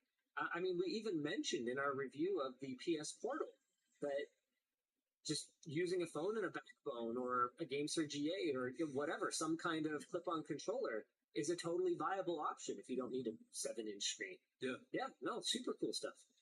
Little shout out about the diving thing. I went to Amphibious Diving Center in Greece, and we went on a wreck dive that was absolutely amazing. So if you happen to be there, that was like a lifetime experience thing. Like as a boat that can actually get you all the way out there, and all the diving centers do all this kind of stuff. So it's actually somewhat of a specific recommendation. Anyways, buying this for my upcoming interview as a park ranger. Nice. My mom was against the career at first, but has come around. Linus, have your kids expressed any interest in careers that would worry you? What would you do? My kids, if anything, my biggest concern is that they don't seem to think about it at all. Like when I was my kids' age, I wanted to be a firefighter, or I wanted to be a policeman, or I wanted to be this, or I wanted to be that. Like I had stuff I wanted to do. I wanted to be a teacher. Do you think that's influenced by anything? I think it's influenced by just, kids' books, the friendly police officer. I want to be a police officer. The firefighter saved the people. No, I think it's still is. I just think my kids just don't really think about it. Oh, no, I meant, do you think your kids not thinking about it is influenced by it? Like, do you think that's, do they even get news about, like, LLMs and stuff? Like, I blame the parents. That took me way too long. Sorry. I don't know, because we'll talk to them about it from time to time, and they just. Because it's not like they're not interested in things. No, they are. They're very interested in things. People. They're not thinking about their careers at all, and I mean, we don't really push it. And I mean, we talk to them about that you're going to need to work hard, and you're going to need a career where It's gonna have to be something that's not easy. It's sort of what we talk to them about a lot. What grade? I don't know if you want to even say this, but what grade is little man in? I don't get super specific about his age. Got it. Okay. Whether or not he is in this category or not yet, but he's preteen. There, I'll say that somewhere in there. I think they need to have at least an inkling by the time they're in high school, because when you're in high school, you start specializing. So tell me this. For them to run the class. Legendary Dust says, "I don't think you're right. I'm 41." He's talking to me. Sorry, I'm fading a little bit. I'm 41 and about to start a new career path. I'm not sure anyone ever solidifies what they want to be. That's not even remotely my point. So sorry if that's what I communicated. You have to start somewhere. And if one of them wanted to go into something, there's an example. Just computers at my school had like a billion different options. Interesting. Like computers at my school had computers and then the grade. So computers 8, 9, 10, 11, 12. Right. But then it had like 3D game programming and like 3D modeling and like all these other like there was other branching options. I don't know if whatever school they end up being in will have those things, but it's like there's at least the school that I went to, which was still a pretty in the middle of nowhere school, there was too many options to be able to do everything. How much you want to bet I was more in the middle of nowhere than you? Yeah, not by a huge amount, but yes. Yeah. I'll take you to my old school one day. Oh, okay. Yeah. Was it more than your house was? Let me put it this way. My bus ride in the morning was like 20 minutes. Yeah, I mean, mine was pretty slow. Okay, Yeah. all right, okay. And we went directly more into the middle of nowhere than where we were. I'm still, you're still probably right, almost certainly, but yeah. But no, yeah, my point is like, there's a lot of options, and being able to aim at something, I think, is genuinely helpful, especially at that point in life. Because, like, what the heck am I going to do after high school? What am I going to take in university? There's too many options for you. I mean, I didn't take everything, to be clear. Like, state academic. Am I going to go to university? So that might be the wrong move. That I had decided. Yeah. So I went hardcore academic. I mean, we had like mechanics 12. I didn't take it. Yeah. Well, there's an example. Sure. I mean, okay. So sure. Yeah, I didn't take everything. When I say everything, I meant everything. I was including like shop and mechanics in a purely academic sense. Okay. I didn't take drama 12. Maybe that's not what they want to go into. Sure. So I mean, yeah, you have to make some decisions, but I also don't think that your path is really that set at 18. Uh-oh. So, Ned's Life said, "I am a 100% self-taught senior IT manager and didn't do post-secondary. You do not need to know what you..." No, that was not the point. This is not even sort of my point. I'm sure you knew that you were into computers. And I think that's where Luke is kind of going with this, is you should probably decide... Look, there's Olympic figure skaters who are 15, 16. If you want to excel, it's not a terrible idea to have some idea what you're working towards, because the years where your brain is most malleable, if you're watching this show right now, are probably behind you. Especially this time of night. Well, and there's things too, like morning. Decision paralysis is like a huge problem. Sure. And what I'm trying to get at is that they should start thinking about it, not that they should know, which is maybe in saying this, I'm sick and my brain is really laggy and I'm now also tired. I'm going to crush him so hard at Super Checks tonight. Yeah, it's going to be rough. It's going to be awesome. I might not be communicating this super well, so it's not really your guys' fault. But, yeah. They don't need to know what they necessarily want to do, but they should maybe have an idea of some things that they're interested in that's going to help with motivation. Our biggest encouragement right now is just to stay with it. We want them to do some music. We want them to do something physical. We want them to learn to compete. That's good too. I mean, honestly, that's pretty important. Learning to work hard and learning to compete mean that you will try and you will be motivated to win. Yeah. And at the end of the day, because like to go with what the people are trying to tell me in full play chat, which I know, most people career change drastically multiple times throughout their life. So no, you're not going to like pick your one thing you're going to do forever when you're in high school, most likely for almost everybody watching. But having an idea, having a good starting point, having motivation because you're actually interested in like, maybe I'm going to do this for a really significant amount of time professionally. Maybe I should be good at it. I don't think I even had any concept of it when I was like 16. I did. And it was really helpful. It's very motivating. Those were all the classes I did the best in because I actually cared. We both landed right here. Yeah. But I know actually that's not your point. I know that's not I your actually point. do the things that I was working on in high school though. Yeah. Like legitimately. I didn't know that you worked on meetings when you were in high You know what? You know what? In fairness to high school me, die. I know your buttons now. I actually do a lot of what I did in high school. My job, more than anything, is to know a little bit about everything and to write about it really well. And that's exactly what I did in high school. Yeah. You know, just enough to be dangerous and convey it really well. And you knew that you were super interested in writing and stuff like that? No. I thought you did. No, I knew I was good at it. Oh, okay. Well, Yeah. fair enough. I figured out I was actually That's really good also a useful thing to use. and that I was for. just kind of an anal retentive, like, definitely do that kind of person. Like the grammar mattered.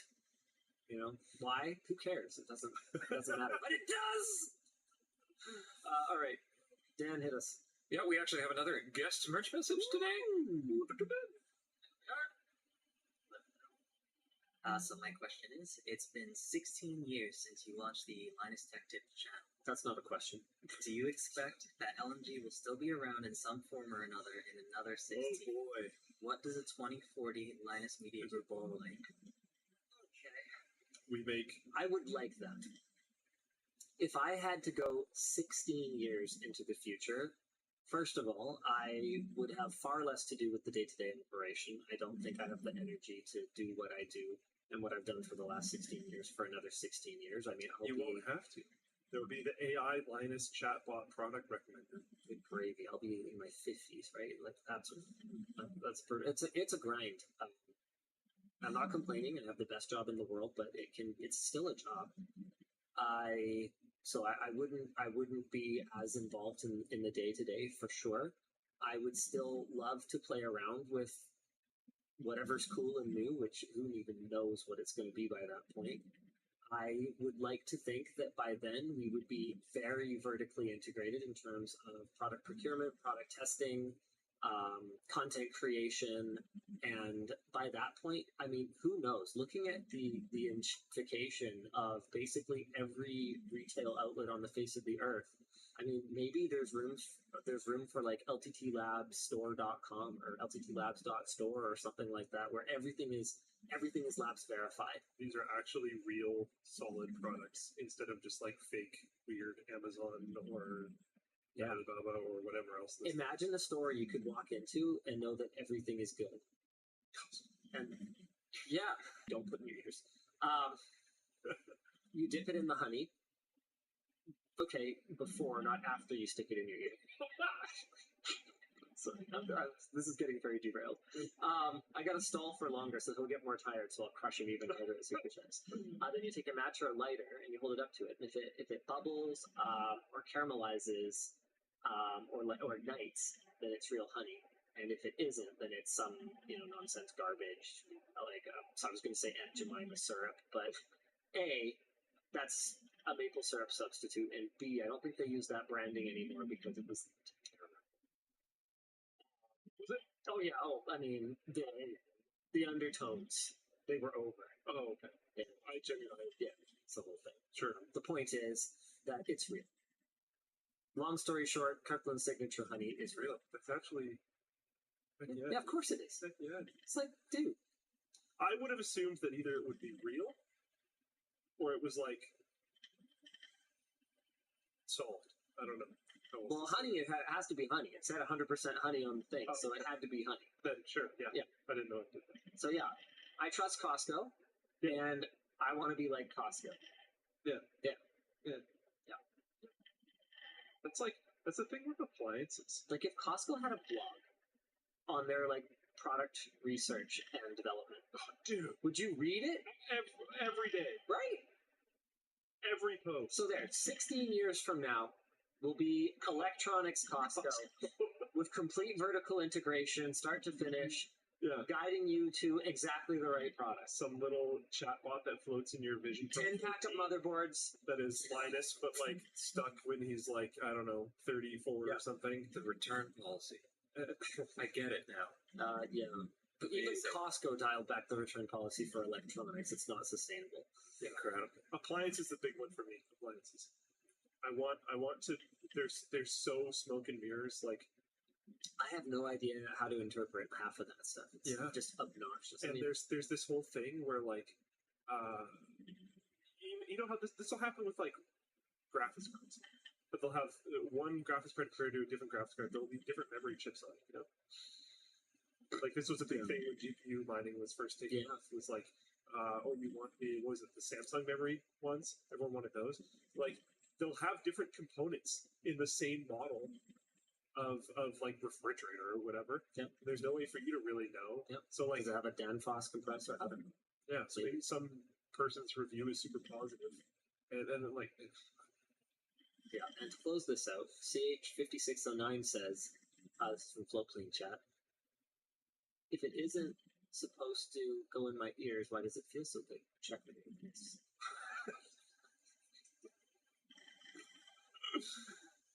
Fair enough. You don't regret signing up for that shirt? No, I don't know. Thanks for coming out. Well, I guess let's continue. There's a jacket, Dan. I don't even know. How do you turn a question into like a 20-minute diatribe about honey? Would you like me to show you? Yeah, let's do it again. This is like a master class in I don't even know what skill this is. Can you even call it a skill? It's damn skill. It's another thing I practiced in high school. Not paying attention to what I'm supposed to be doing and talking a lot. Absolutely phenomenal. Filibustering. Yeah. He's filibustering his own time. All right, whatever. Hi, DLO. Question for Linus. Is there a story behind the Cleveland Browns lava lamp in your office? I grew up in Cleveland with that factory of disappointment. I'm curious if you are a fan. Man, can you imagine choosing a color for your team and going with the Browns? It's like, okay, there's the Reds, there's the All Blacks, there's the, like, it's not like naming your team a color. It's not totally a thing, but fucking brown. It's like, yeah, we were like, what color says performance less than brown? Not to it. Yeah, but they did that being ironic. Did they? Yeah, they were like, we picked the worst possible thing. We picked the ugliest thing so it would be iconic. Looked up once, Brown was a guy's last name. Oh. Man. Anyway, here's the answer.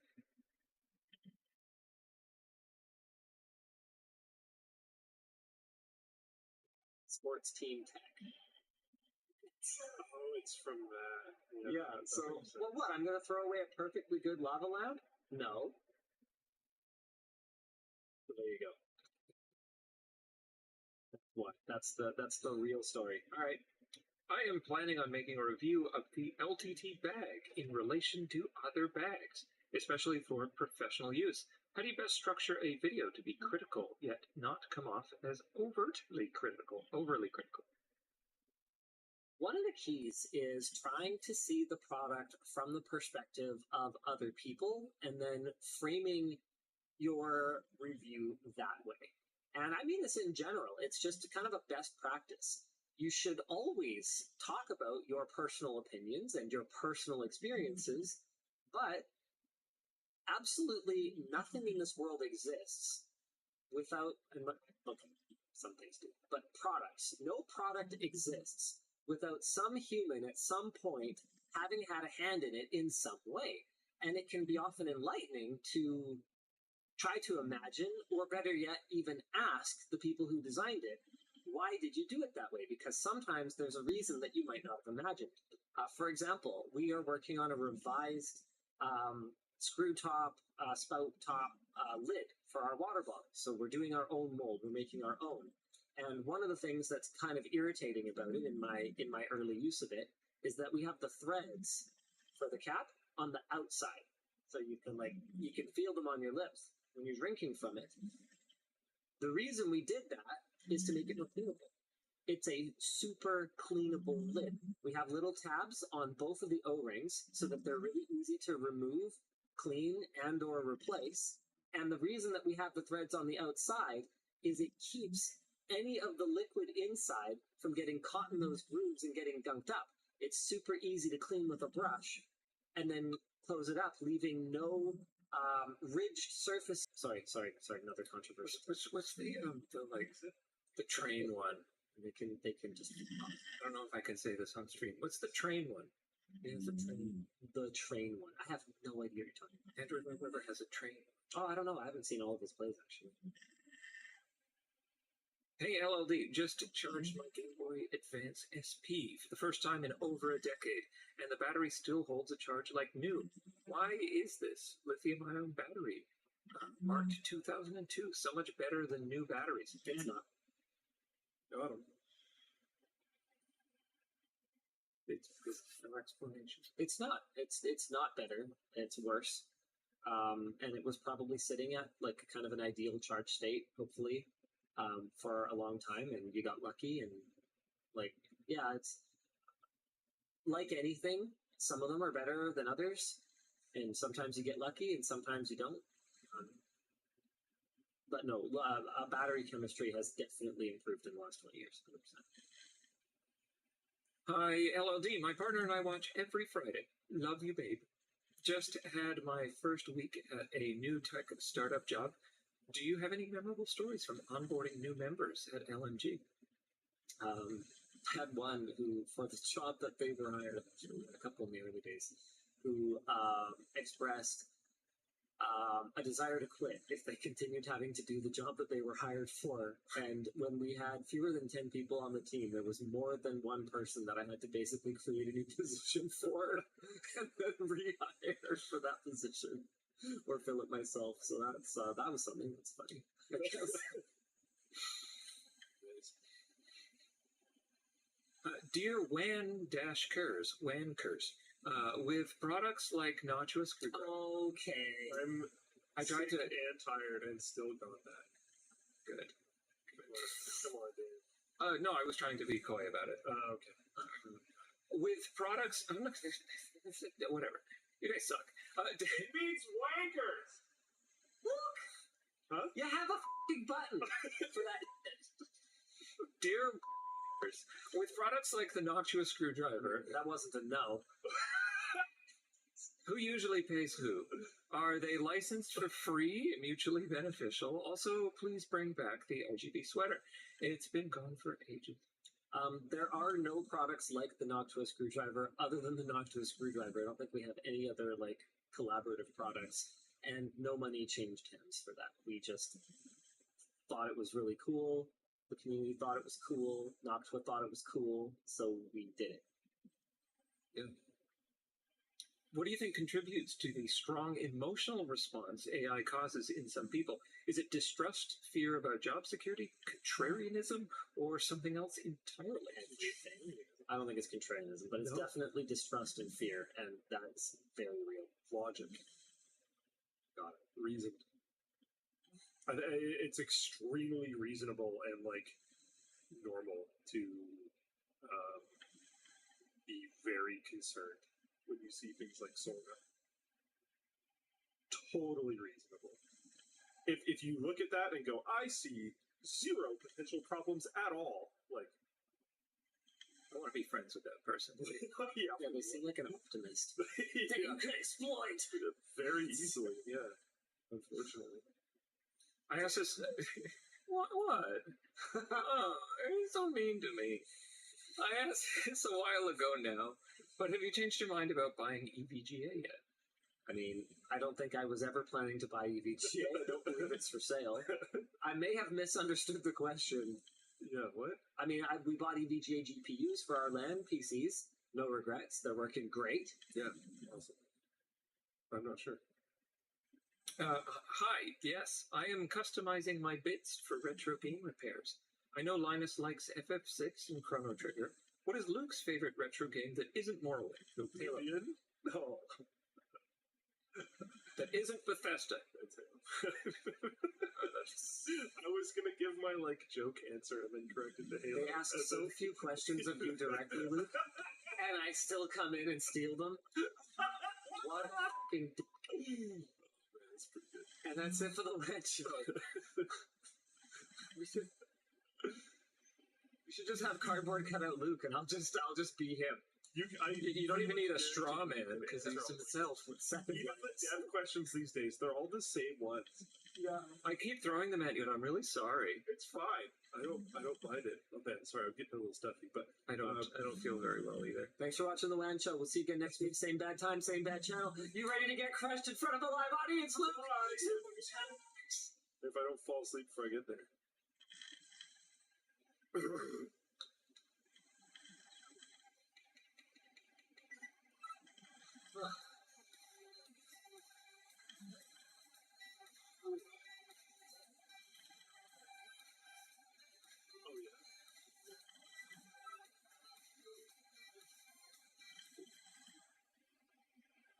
You were made to trust your gut. We were made to help you find the best time to do it. Who cleans this best? Tide. Get 3 times the cleaning power when you switch to Tide.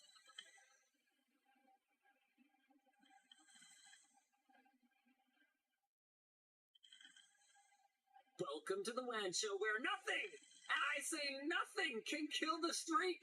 It's been 2 years, and whether it's distance or COVID, nothing can keep this man from appearing on the show.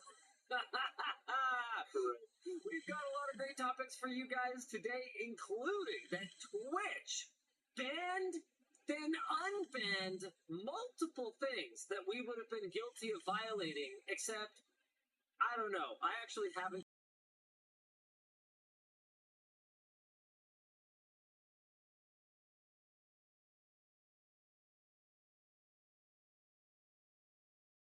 It's brought to you this week by Zoho One, MSI, and Corsair.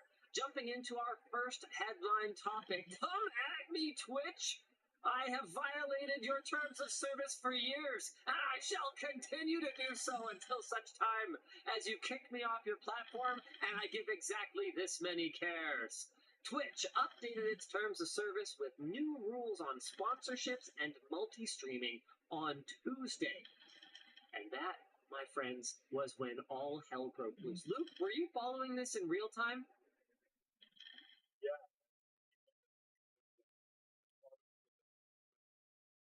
Yeah, and not just that, but just all you had to do was tweet, I am angry about Twitch right now. And you could immediately get all the 10,000 upvotes on whatever social media platform is the flavor of the week these days.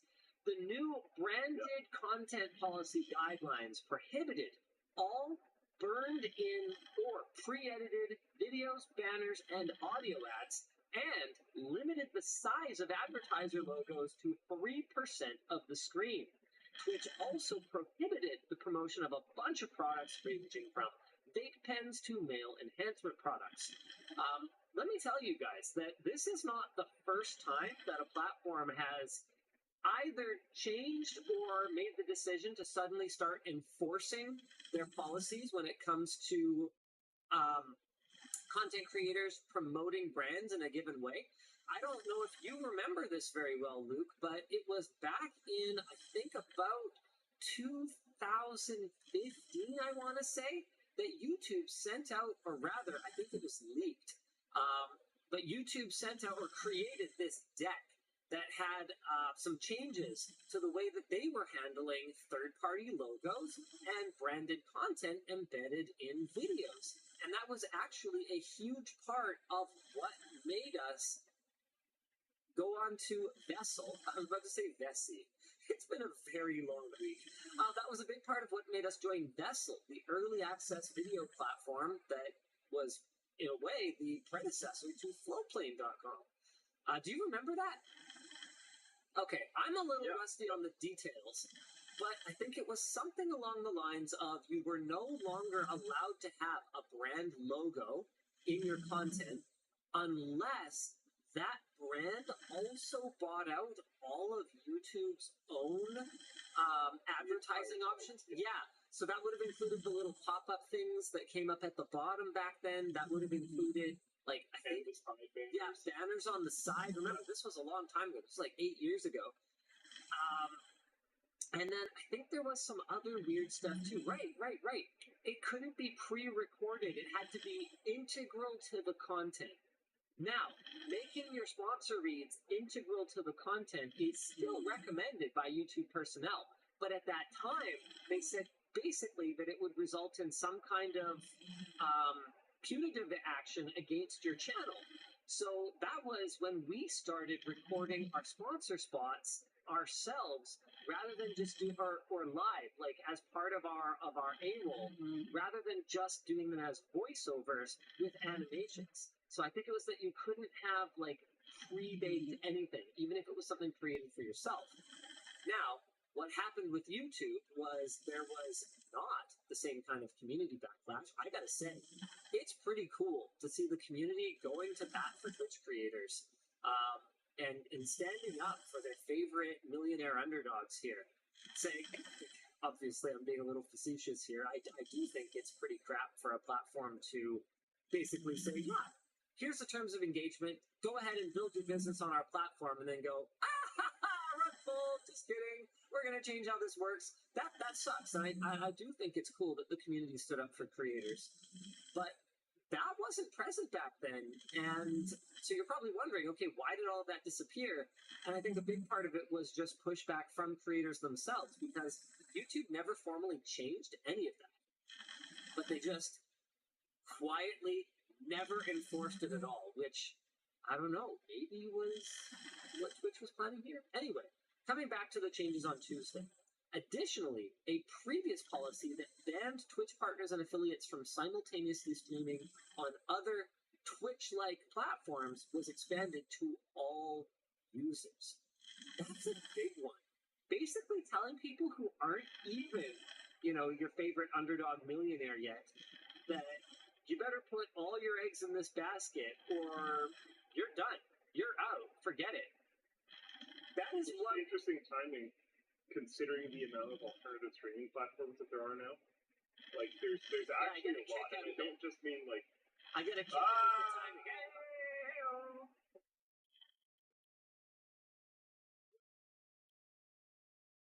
This delay is going to kill us today, I think. Anyway, it's gonna be really rough. Many popular streamers. This says select out. Riley is actually updating this topic in real time. Riley, it's the end of the day. Go home. He's probably already gone home. Anyway, the point is, many popular streamers something out of the affiliate program for this reason. Yeah, so the most followed Twitch streamer, Richard Weapons, aka Ninja, is not an affiliate.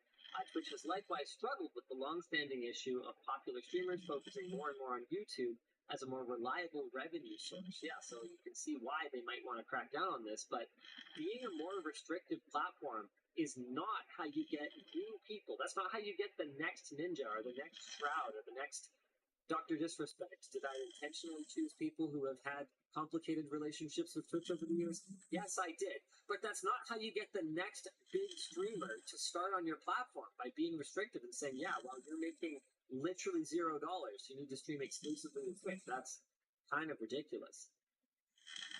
Twitch claims very much like a move that a company might do within their kind of death throes. You're seeing a lot of people leave the platform, whether it's because of big money from Kick, or if it's because of just potential opportunity on YouTube or something like that. And being very greedy and restrictive about their creators is not surprising when they're sponsored content, but it doesn't limit the size of sponsor logos and doesn't limit multi-streaming. It also allows limited monetization for adult-themed or sensitive sponsor products. The new policy likewise threatens the viability of charity streams and esports events, which is hilarious on a platform like Twitch. The new guidelines were met with immediate backlash and threats of a streamer boycott, to which Twitch quickly folded, apologizing for, and this is great, the policy being overly broad and promising to rewrite the guidelines to be clearer. So then the next day, it's actually kind of amazing how quickly they turned this around, and really speaks to how loud the backlash was. On Wednesday, Twitch released new branded content policy guidelines which removed the controversial changes, at least the ones concerning burned-in content. The ban on simulcasting and prohibited products, though, are unchanged, which is why Ninja is now streaming on Kick, not Twitch. Wait, really? I'm going to admit that I have no idea how big Ninja is these days, but apparently this is big enough news that Jake Lucky here tweeted this. It's got 1.1 million views, whatever. I don't think 6,600 would be likes. super big news for him to do that. Wow, okay. Started streaming on Kick. Man, Kick is a weird one, hey? The fact that they just blatantly ripped off the Twitch source code leak and then are just kind of throwing crypto money at streamers to move to this platform. I mean, I would have thought that Twitch was not unassailable, but not assailable by anyone other than maybe YouTube. I mean, I even mocked YouTube's efforts back in the day just because, like you said, Twitch had that mind share. They had that community sentiment, and they've just thrown it away. Can you think of it? If you were a streamer, you streamed on Twitch. It was an absolute. Well, you streamed on Twitch, and you were huge on Twitch, or you were a nobody on Twitch, or a nobody somewhere else. That was basically it. I mean, can you think of a platform that has thrown away the same amount of goodwill as Twitch has over the last few years? And Twitter doesn't care. I don't even know if I honestly don't.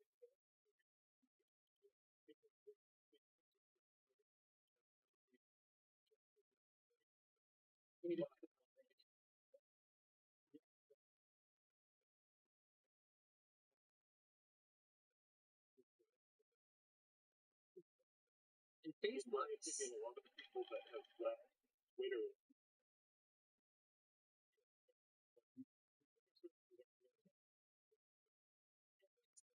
Yeah, but again, people aren't offboarding anywhere else. They're just.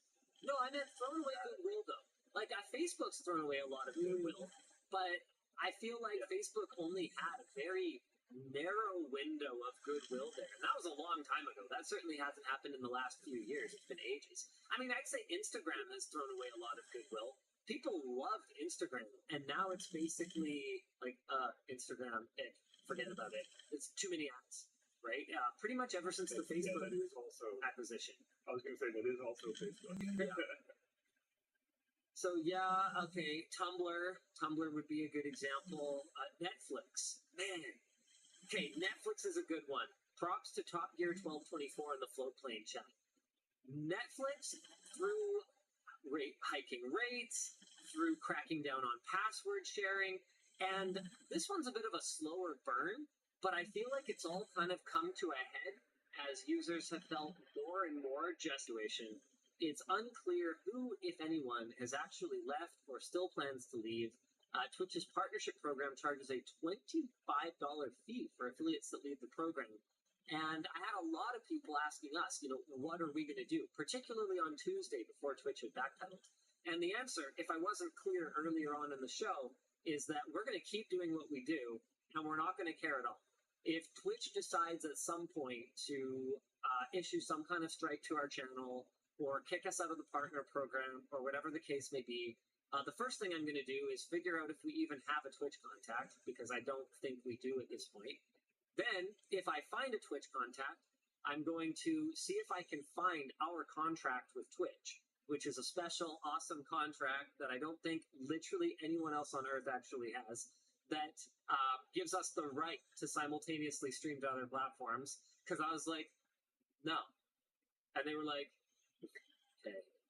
When I said, look, we're not going to agree to exclusively stream to Twitch. That's just actually not how this is going to work. We're YouTube first, and you guys want to be our MCN on YouTube or whatever. Well, you can't come in, be our MCN on YouTube, and then tell us we can't stream to YouTube anymore. It's ridiculous. What are you trying to do? Hurt our business? They were like, okay.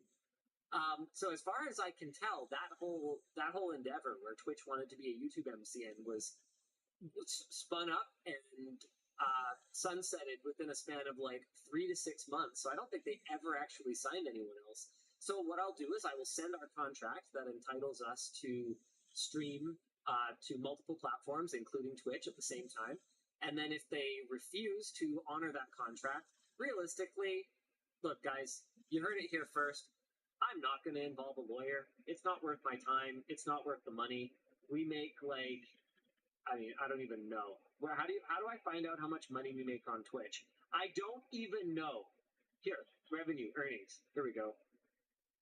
In the last month, since May 11th, we made $800 on Twitch, which is like fine, you know, for a big company. Like that's no, I mean, look, hey, $800 is $800.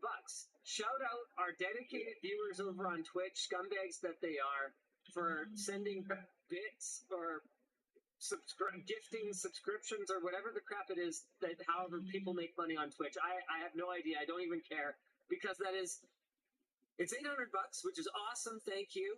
But also that is not even it's not even a rounding error.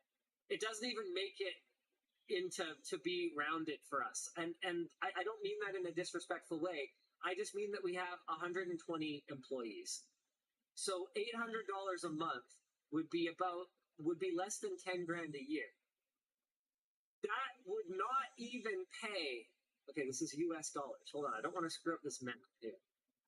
That would be at best a third of a person's salary here in Canada, assuming that we were paying just marginally above minimum wage.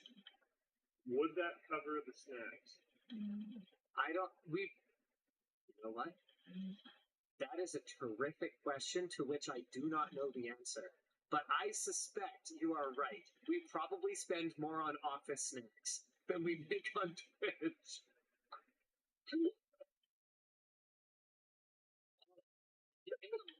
$800? Yeah, we almost certainly spend more on snacks.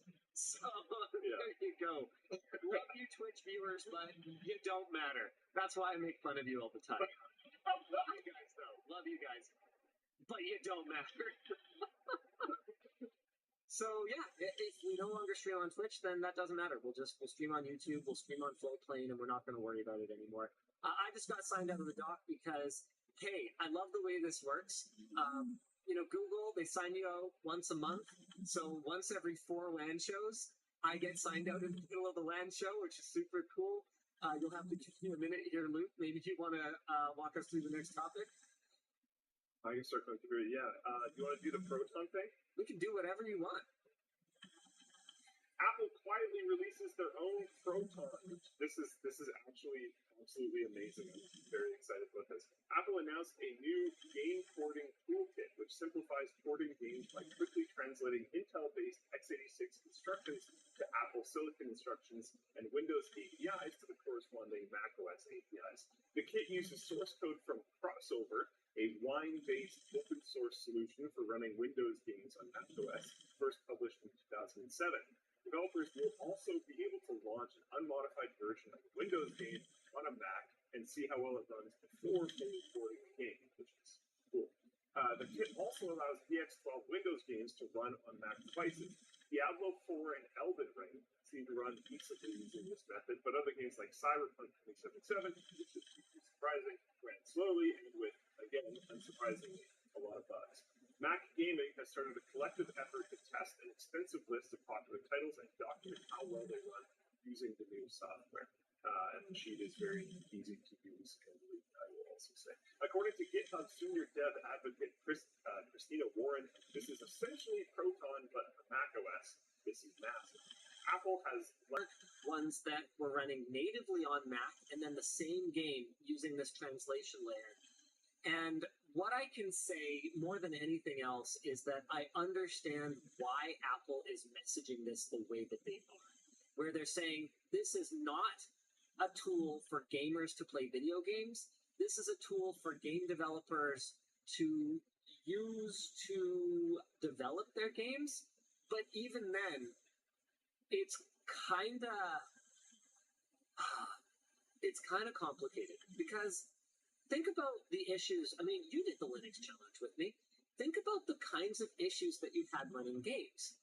What percentage of the time was it actually just the fault of the Proton translation layer versus what percentage of the time was the problem some kind of redistributable dependency or anti-cheat or some difference in the expected even folder structure compared to the actual folder structure of the device that you're trying to run it on. You know, when it looks for, you know, a DLL or something like that it goes looking for, right? So even if this Proton compatibility layer worked perfectly, how many games would actually be usable? Yeah, honestly, I'm mostly excited about this just because people that were going to just have a Mac anyways now have a more accessible way to approach a certain level of gaming. Like something that I immediately saw was that people were playing Diablo 4. Now, Diablo 4 is not exactly the hardest game to run ever. Sure. But if you have a MacBook, if you have a MacBook, you have a way to play some games with your friends. I'm not expecting this to be amazing. I wasn't immediately expecting a bunch of games to have incredible performance or there to even necessarily be this huge expansive library of games. But it does give them access to more than what they had. Sort of. I mean, there are things that are. You said you tried it on M1 Mac. M1 Ultra. Is that top tier? Yeah, and this is tough. Coming back to the way that Apple's messaging it. So first of all, like I said, if your experience with Proton, with Linux, with Wine is anything to go by, what do you think compatibility is going to look like? Probably not too great. Now that has improved a lot, but we have to give credit to who for that. If you had to name one name, who do we give credit to for the improvements that we've seen over the last couple of years in Proton compatibility or in Windows games on Linux? And I guess I kind of spoiled the answer when I said Proton. Yeah, Valve. Yeah. It's got to be Valve. So wait, hold on a second. If it's Valve sitting there going, oh my God, developers are just not going to do this, I guess we better go in and create hacky workarounds in order to get these games running on Proton. And then Apple is coming in saying, hey, Game Porting Toolkit is a tool for developers to port their games. How involved do we really expect Apple to be? Are they making a real investment here? Or are they basically just ripping some open source tools, adding a little bit of their own stuff, and the open source community is kind of not impressed with how little Apple has contributed back to open source software in all of this? Apparently it's about 20 kilobytes of code, which is like, thanks. That's not always how things work, but but people are pretty assuming their contribution is bad. Yeah, I just wanted to say that's not that alone is not indicative of little contribution, but I'm sure the contribution is little in this case. The contribution's bad, and they should feel bad. And so Apple's not going to be making the investments for game developers. They're expecting game developers to do the work. They're not making the investments in the underlying tech. As far as I can tell, they haven't contributed any kind of significant. They haven't contributed significantly to the open source projects that have made Proton possible. I am open to being corrected here, though. Of course, guys, let me know in the chat if that is a misconception on my part.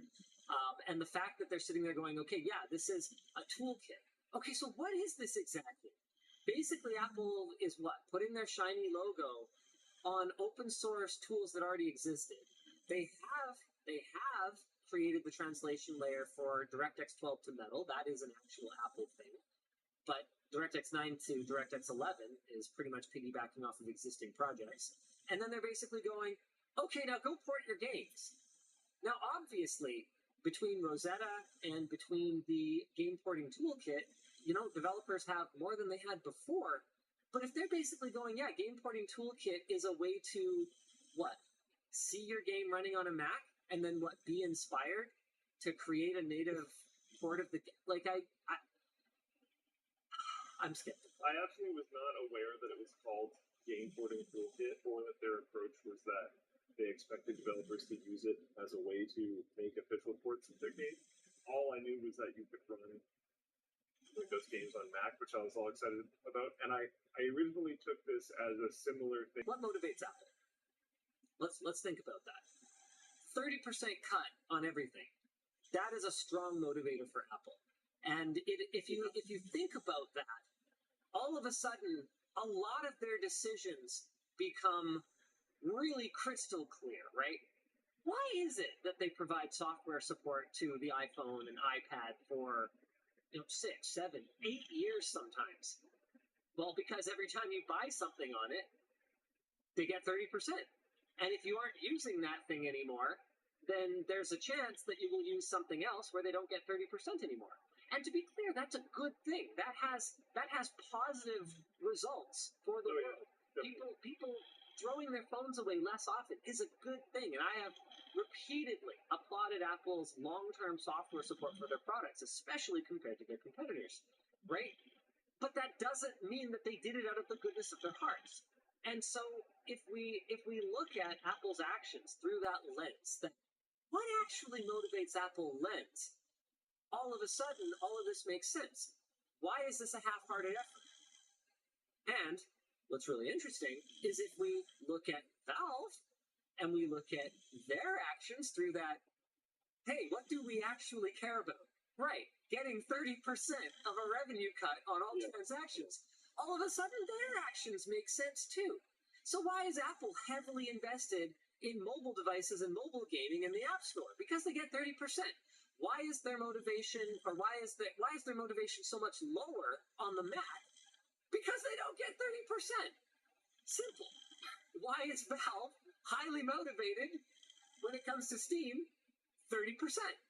Why is Valve's support for macOS kind of like, well, we tried, but overall pretty half-hearted because the game library just isn't there, so you're getting 30% of basically nothing. So it's like, yeah, okay, we'll do it, but they're not pushing it anymore. Not like they did back when they launched it. Like, they seemed to be pretty bullish at the time. And since then, I haven't heard boo from Valve about gaming on Mac, Steam on Mac. It's been pretty quiet. So, this was another one. This was one of those ones where I, like you, heard about it through the grapevine because I was busy doing something else when the keynote was going on. I didn't watch it personally. I read the comments, though. So I was busy doing something else. So I heard about it and I went, oh, yeah, that sounds freaking awesome. Let's start gaming on Mac. Only to be ultimately disappointed when I realized, no, this is them, giving you kind of a shovel and going, okay, dig to the center of the earth. Like, sure. With the way that, and with the motivation that you see from developers to even port their game properly to freaking Windows, right? Yeah. And we're talking porting from the Xbox in some cases. Over the years, man. Which is like basically running Windows. Yeah. Or actually to a certain degree. Yeah. And when you see that, how unmotivated, where they'll go and they'll hire a third party to go and do it, and that third party will ship some piece of garbage, and they'll be like, it seems good enough, ship it. Obviously, that's not every game developer, and that's not every porting process. Sometimes they are porting from a more complicated architecture, like a PlayStation 3 or something like that, or even PlayStation 5 to a degree. The hardware is pretty similar. It's not every time, but it happens often enough that I think if we're looking at Apple's moves here and going, yeah, we're going to see, a full-scale, migration to game developers taking the Mac seriously, I think we've done that. I just don't think it's realistic. Yeah, seriously, no. All right, pick us a new topic, Mr. Lafreniere. Or wait, Dan, is that what we're supposed to do? Dan's got paper things, but he's hiding them from me. I am. Yeah, I mean, you still got 20 minutes left if you want to do another topic, or we can move right on to merch messages. Why don't we do some merch messages? Okay, sure. Okay, we'll start by talking about what the heck merch messages are. Hey, Angus B is a perfect example of a merch message. All you got to do is don't send Twitch bits, don't send super chats on YouTube. You want to send merch messages because that way, aside from just feeling good and sending into the show and, you know, in a way that actually matters, unlike Twitch, haha, got him. So supporting the show, in addition to that, you will also get your order in the mail. So you might get a response from Dan in the form of one of these text messages down here. You might just get your message flashing up on the screen if you want to do a shout out for, you know, your mom or your SO who watches the WAN show or whatever else the case may be. Dan also curates some merch messages for us to talk about during WAN show after dark. How are we going to do that? Luke, are you just going to close your blinds there or what? Like, is that the plan? I can. There are like blackout blanks things, or just turn the lights off or something. Heck yeah, I'm stoked. I'm stoked. So we'll address some of your merch messages during WAN show after dark, and we'll also do a couple now. All you got to do to send a merch message is go to lttstore.com, check out any of our new products, which I guess I will talk about shortly. No, why don't I just do it now? I think we also have a deal this week. Nick didn't clear it with me, so I have absolutely no idea what is going on. But anyway, we've got a couple new product launches. We have our new button-up shirt. Want to look and feel like $100? It doesn't cost $100, but we're branching out into just professional attire that totally t-shirts and hoodies. So you guys are going to want to check those out. This is our non-zippy, just regular kangaroo top and our own blanks. Available in a wide variety of different colors with the Labs logo and hashtag first on the back. Sick. Oh, right, and we have a deal. What's the deal? Oh, spend $100 in the store and you get the meme face sequin pillow for free. Just add the pillow to your cart, and then if you also have $100 of other stuff, the discount will be applied automatically. All right, Dan, do you want to hit us with a couple merch messages? Yeah, absolutely. Hey, LDL, any idea what's happening with the new Intel workstation CPUs? That's a really good question. I mean, we knew that Sapphire Rapids workstation was coming. I mean, aren't there just motherboards on Newegg? Hold on a second. I'm trying to think. Yeah, we covered it from a server standpoint. Wait, no, we even did a workstation one. Wait, what do you mean? Hold on, yeah, they're here. Oh wait, no, these are Beyond W. Wait, same W. Yeah, those are the workstation ones. Yeah, you can just buy them. What about motherboards? Okay, those look pretty server oriented. Okay, you know what? I'm sorry, I'm not actually sure what your question is because I believe they exist. They don't make a ton of sense, so I don't think a lot of people are buying them. But as far as I can tell, yeah, they exist.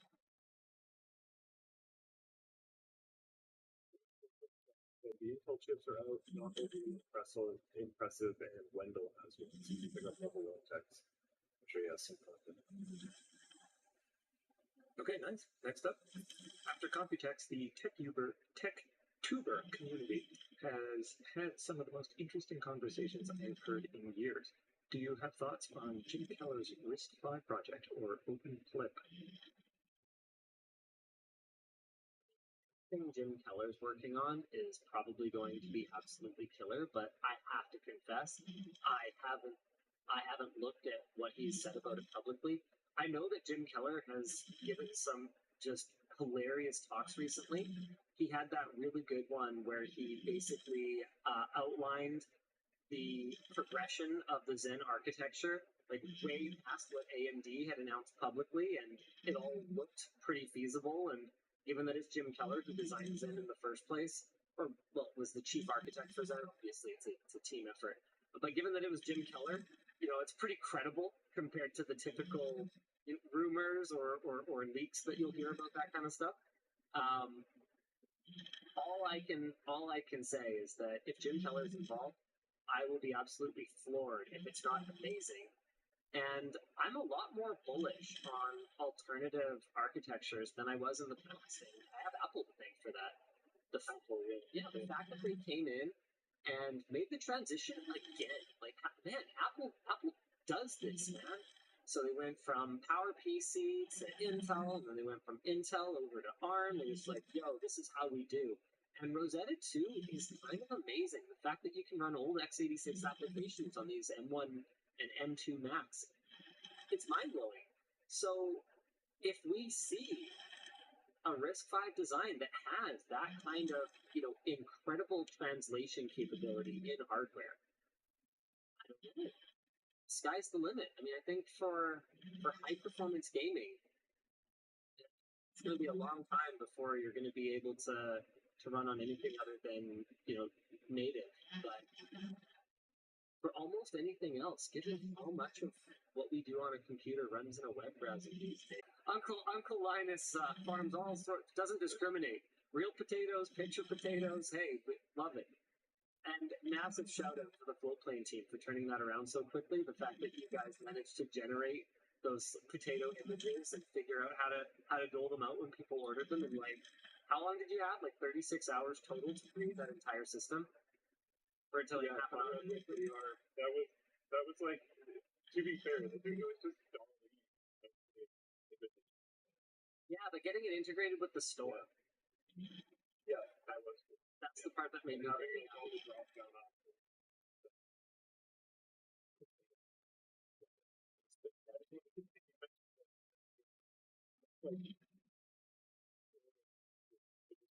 wasn't our tool. Oh, we no, did use a tool. We did generate it. No, I meant the workflow. The fact that it was automated, that people could just add it to their cart on the store and they would get their it actually worked. Yeah. Want to hit me with one more, Dan? Sure thing. Hello, LLD and future me. Linus, with the new software coming to Mac to maybe enable gaming, do you think they could compete with Valve and Proton since macOS is more adopted than Linux? Can anyone tell that Dan has been busy replying to merch messages and hasn't been listening to the show?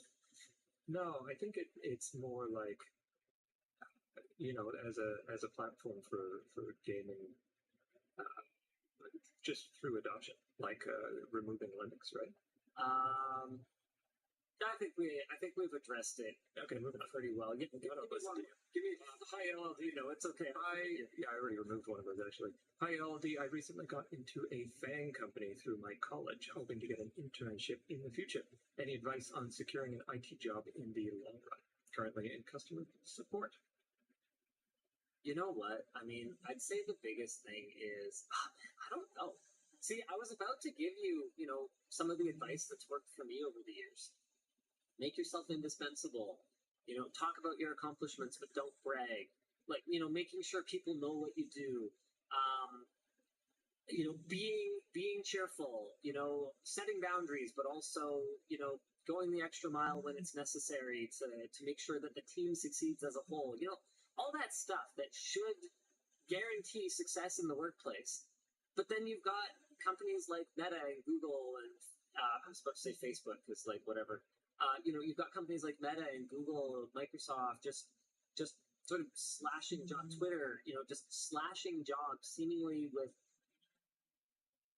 very little rhyme or reason in some cases. And I don't know. It feels like what you're asking me is, how do I walk through a minefield without getting hit? And I'm like, yeah, well, avoid the signs that say mine. And it's like, yeah, but it's a minefield. You could just get your leg blown off anyway. And nothing that I say, nothing that I could say could make a difference. I understand where communities like, r/anti-work are coming from. I don't agree with everything that they say, and I don't think that if I had had that attitude, I would have had the same success in my career that I have. But the other side of that is, well, if you're just going to get canned anyway, regardless of how good a job you do, then what loyalty do you owe the company anyway? It's I get it. Did you hear about the person who saved Toy Story 2 getting laid off? Wait, but that story? Is this also the person who was responsible for Lightyear? Because that was a piece of garbage. I know Pixar let go of a few very, very long-time team members. I have no idea if that's related. I just know someone ran some command that deleted all of their like local corporate files from Toy Story 2. I think it's Toy Story 1. One person, was it? It was one of them. I don't know.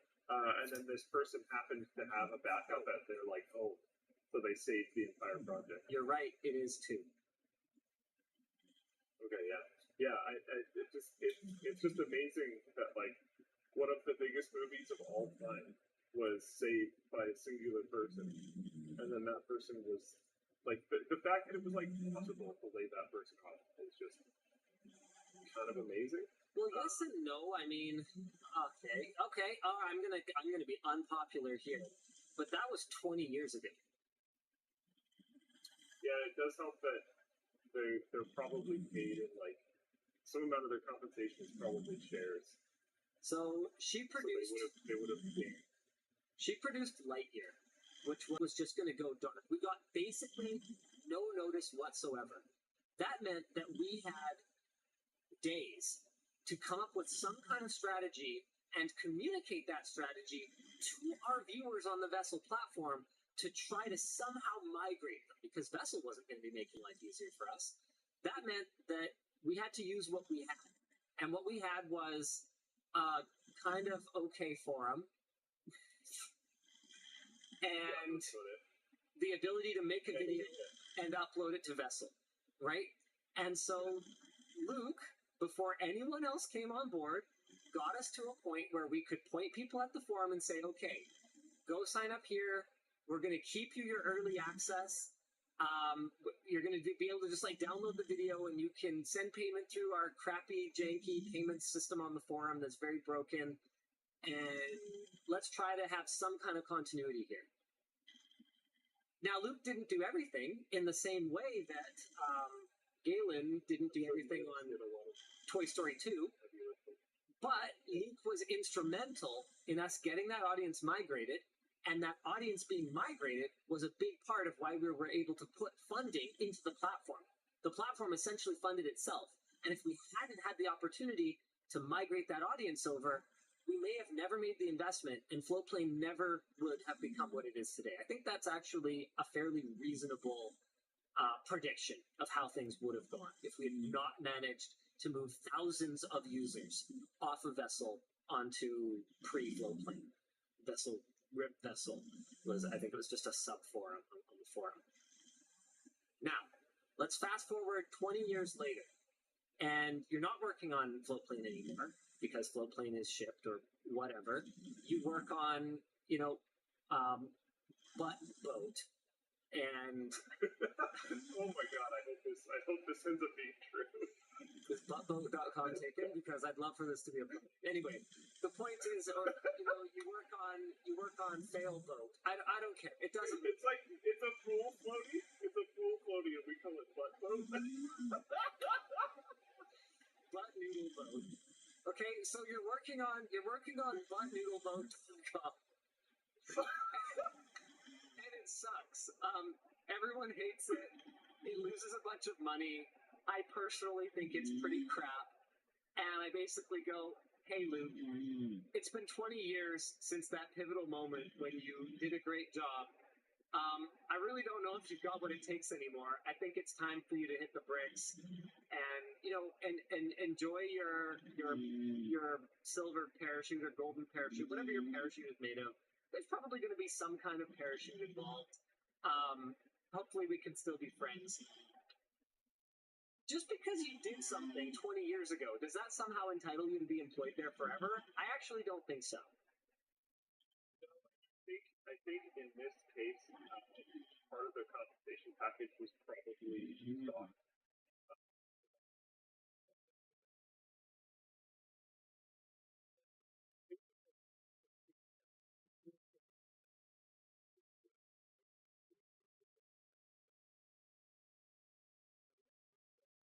There's nothing that they did between those 2 points.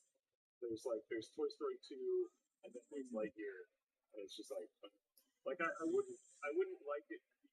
This is the only thing that they did bad.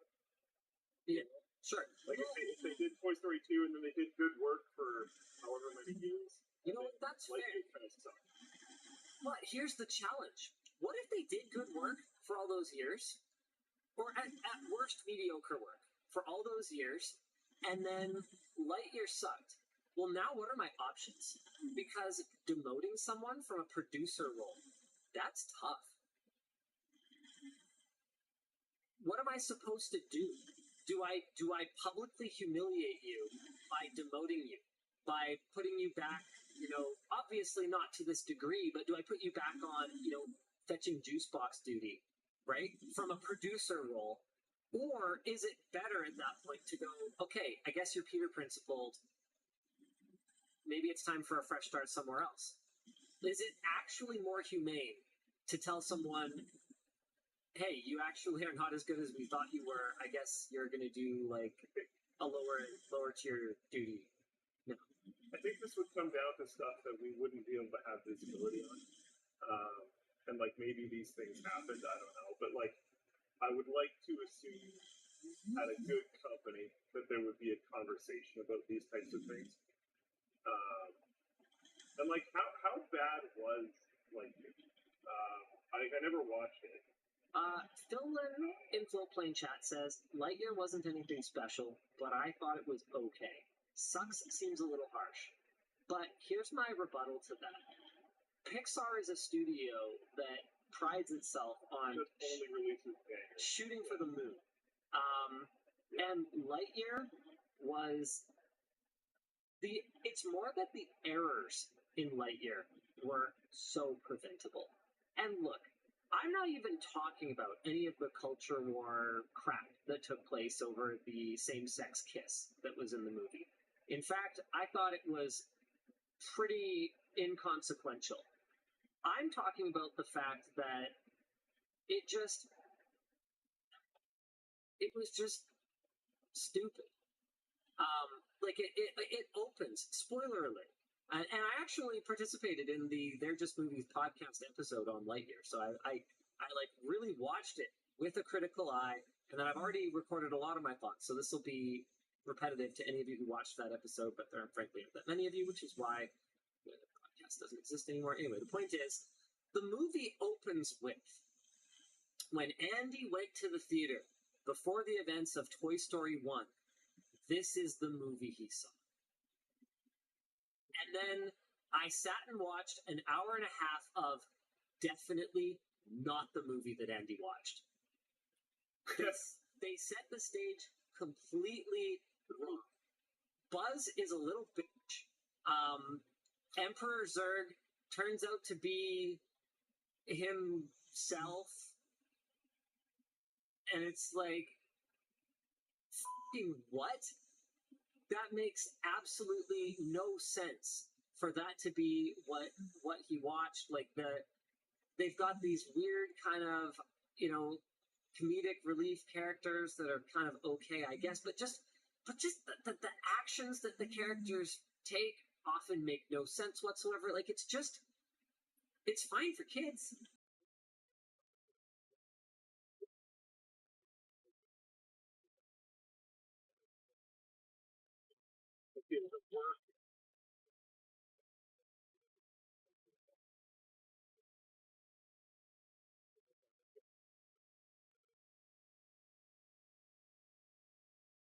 Like 99.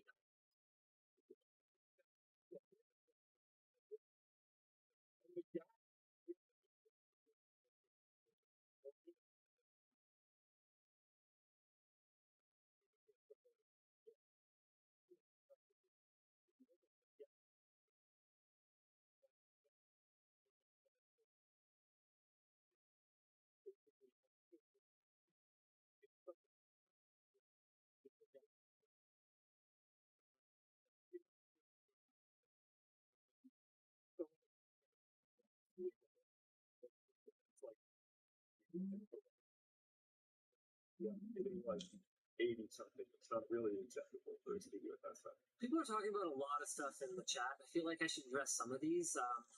One, people are saying that it made 224 worldwide on 200 million. That means it lost money. That production budget does not include marketing budget, which in the case of a major hopeful blockbuster like this is going to be tens or hundreds of millions of dollars. It is not by accident that everywhere you turn, you see marketing for latest Pixar Fest, whatever the case may be. So no, it didn't only make a little bit of money; it lost a ton of money, and that's a lot worse than. Is that total box office as well? Because the theaters take a very significant portion of that. No, I think that's their take. Don't quote me on that. I'm actually not 100% sure about the math, but what I know is that if you see production budget 100 million, box office 100 million, that movie lost a ton of money. Yeah. And there was another one here, like, hey, you can't just fire one person over or something like that. And it's like, yeah, or maybe you can. Maybe it was their call. Maybe the buck did stop with them. And also, they fired a bunch of people. It wasn't just her. So there's that. There's people talking about how, hey, maybe it didn't make money on the box office, but hey, maybe it made money on toys. Not every one of Pixar's films does really well on toys. I have this conspiracy theory that's why it took so long to do an Incredibles sequel. Because I don't see nearly the same kind of merchandising on Incredibles compared to some of their more cutesy stuff. Something like Cars. Why did they make 3 of those in rapid succession? Because they sell a lot of freaking Cars merchandise. Little boys, little 4-year-old boys love Cars. And honestly, those aren't my favorite movies either. I absolutely hate the Cars universe. I think they're relatively garbage compared to a lot of what Pixar's done. But there's no doubt that they're going to keep pumping out Cars because, boy, does it ever do well in terms of toys. But I'm not convinced that Lightyear, the fact that they went animated live action, I'm not convinced that Lightyear would have really moved the needle for them. Yeah. Oh no, I'm making people mad. This 23-year-old boy likes Cars. I love Cars. Could be worse, could be Planes. I believe that's true. Wait, they made something called Planes? Is that real? Yeah. It's one of those like direct-to-DVD garbage, like Lion King 1.5, like that kind of thing. Yeah. Okay. Yeah. Topic change? Yeah, let's move on. I don't even remember how we got to what we're talking about right now. You know what? Should we talk about the review of the stick logs? Yeah, let's talk about Jake Simmons' review of our stick logs. I have to confess, I had never heard of Jake Simmons before. 57,000 subscribers. All right. I tried stick logs on every controller. Okay, this is freaking awesome. That's more controllers than we tried it on, so you guys are going to want to go check that out. But in the meantime, I have a summary of some of the findings. Works on OG Xbox, Atari VCS, Razer Kishi V1, Dreamcast with some wiggle, N64. I wasn't expecting N64 to work. GameCube/Wavebird, but not the C-Stick. Wii Nunchuck, did not think to try that. Wii U controller and D-pad, and Switch with a custom grip case. Doesn't work on PS2, PS3, modded PS5 with swappable stick covers. The sticks are too tall. PS Vita, the sticks are too short, and Atari joystick. Goes on, but doesn't prevent movement. And look at this! A little tier list and everything for us. That's amazing. Hey, thank you so much for taking the time, making it.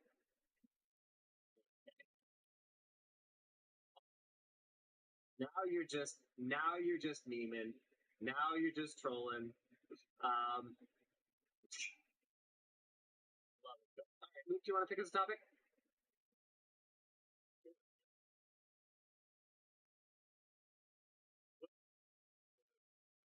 Age verification.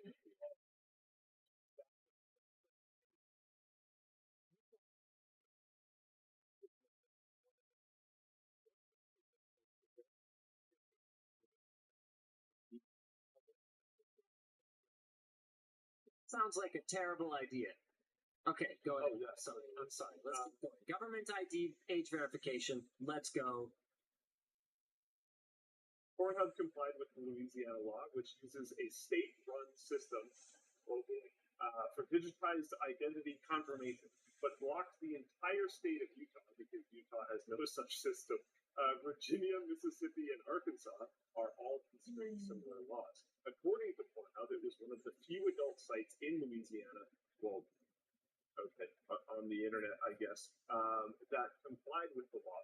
Consequently, it saw an 80% drop in traffic in the state, while some of this loss is driven by increased VPN usage, which we know for a fact, because right around when this happened, there was a chart of popular Google searches by geography, and the state of Louisiana was like by far the biggest spike was for VPN. So that's definitely a thing that happened.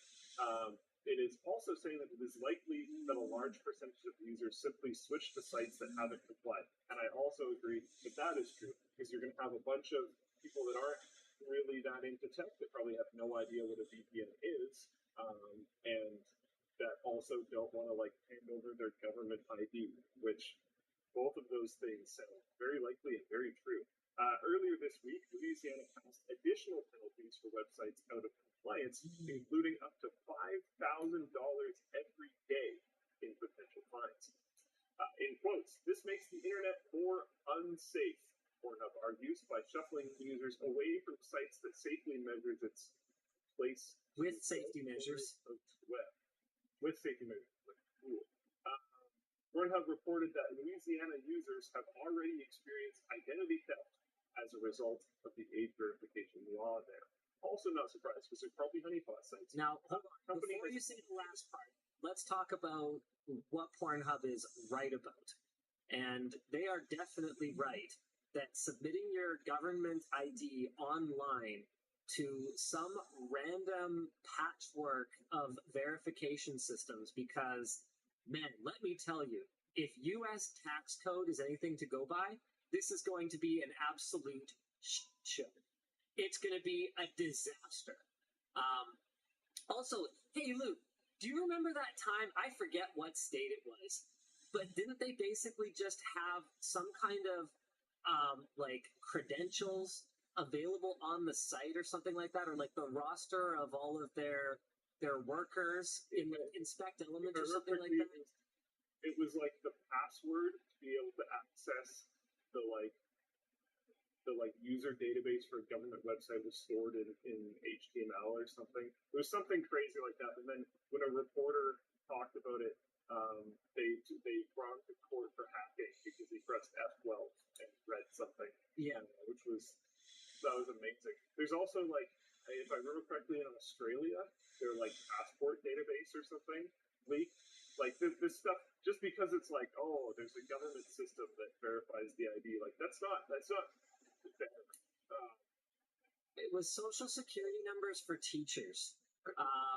And it was censored visually, but if you did Inspect Element, it was totally visible. Yeah. So why would it even be this? It's so stupid. But these are the kinds of people that you are going to be entrusting your government issued ID to. They're right. They're right that submitting your ID, and I mean, oh man, that is even aside from just the ideological angle that you can attack this from. So no, you shouldn't be submitting your government ID online to a database where it probably will be leaked. That's number one. And I'm not saying the solution is to have websites maintain this, because that's even worse. You don't want every random I'm gonna send my ID to every random pornography site. Sure, because the porn industry has a really great reputation for only engaging in business in the most up and up way. So sure, that sounds like a great idea. But regardless of where I'm sending it, that is an awful, awful idea. And they are right that this actually does make internet users largely less safe. Yes. You know what? I am. This is net nanny state. Yeah. Literally, if they gave residents, a resource that was hey, all you have to do is contact your ISP, and you can request, to piehole, every possible source of pornography, and you can report a new one here. Even that is a lot more regulation than some people would want. Like that's a lot more interference in a free and open marketplace, or whatever it is. But it's certainly a lighter touch. This is heavy-handed. This is here's how we're doing it, and if you don't comply, we're going to fine you $5,000 a day. Also, our system is stupid, and it's one of those things where I don't think it's exclusive to right-leaning or left-leaning politicians. I think that every politician, almost across the board, seems to fundamentally misunderstand how tech works. This is not the vast majority of them are okay with that. This is not how tech works. You can't just some rando website based in China or based somewhere in Eastern Europe or whatever. What? You're going to send them a bill for $5,000 a day? They're just going to not pay it, and then that's it. Yeah. That's actually the end of that entire interaction.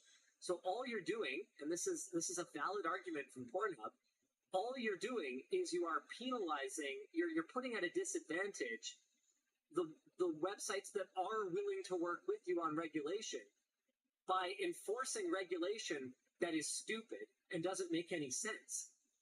So great, you have successfully even further deregulated the pornographic material that your citizens still definitely have access to. Absolutely wild. And the thing that's crazy to me is it's not like they're imposing this on Twitter. Yeah. It's not like they're imposing this on Reddit. It is. It's not like they're imposing this on anything else. Twitter has gotten, I swear to you, I know this is anecdotal, but Twitter has gotten even worse to the point where I can't click on anything that's trending and scroll more than maybe like 5 or 6 tweets before I will almost certainly find hardcore pornography. It's unbelievable. Yeah. And so, like, what? Do you need that age verification for Twitter now? I don't know. It seems weird. I don't know, man. Yes.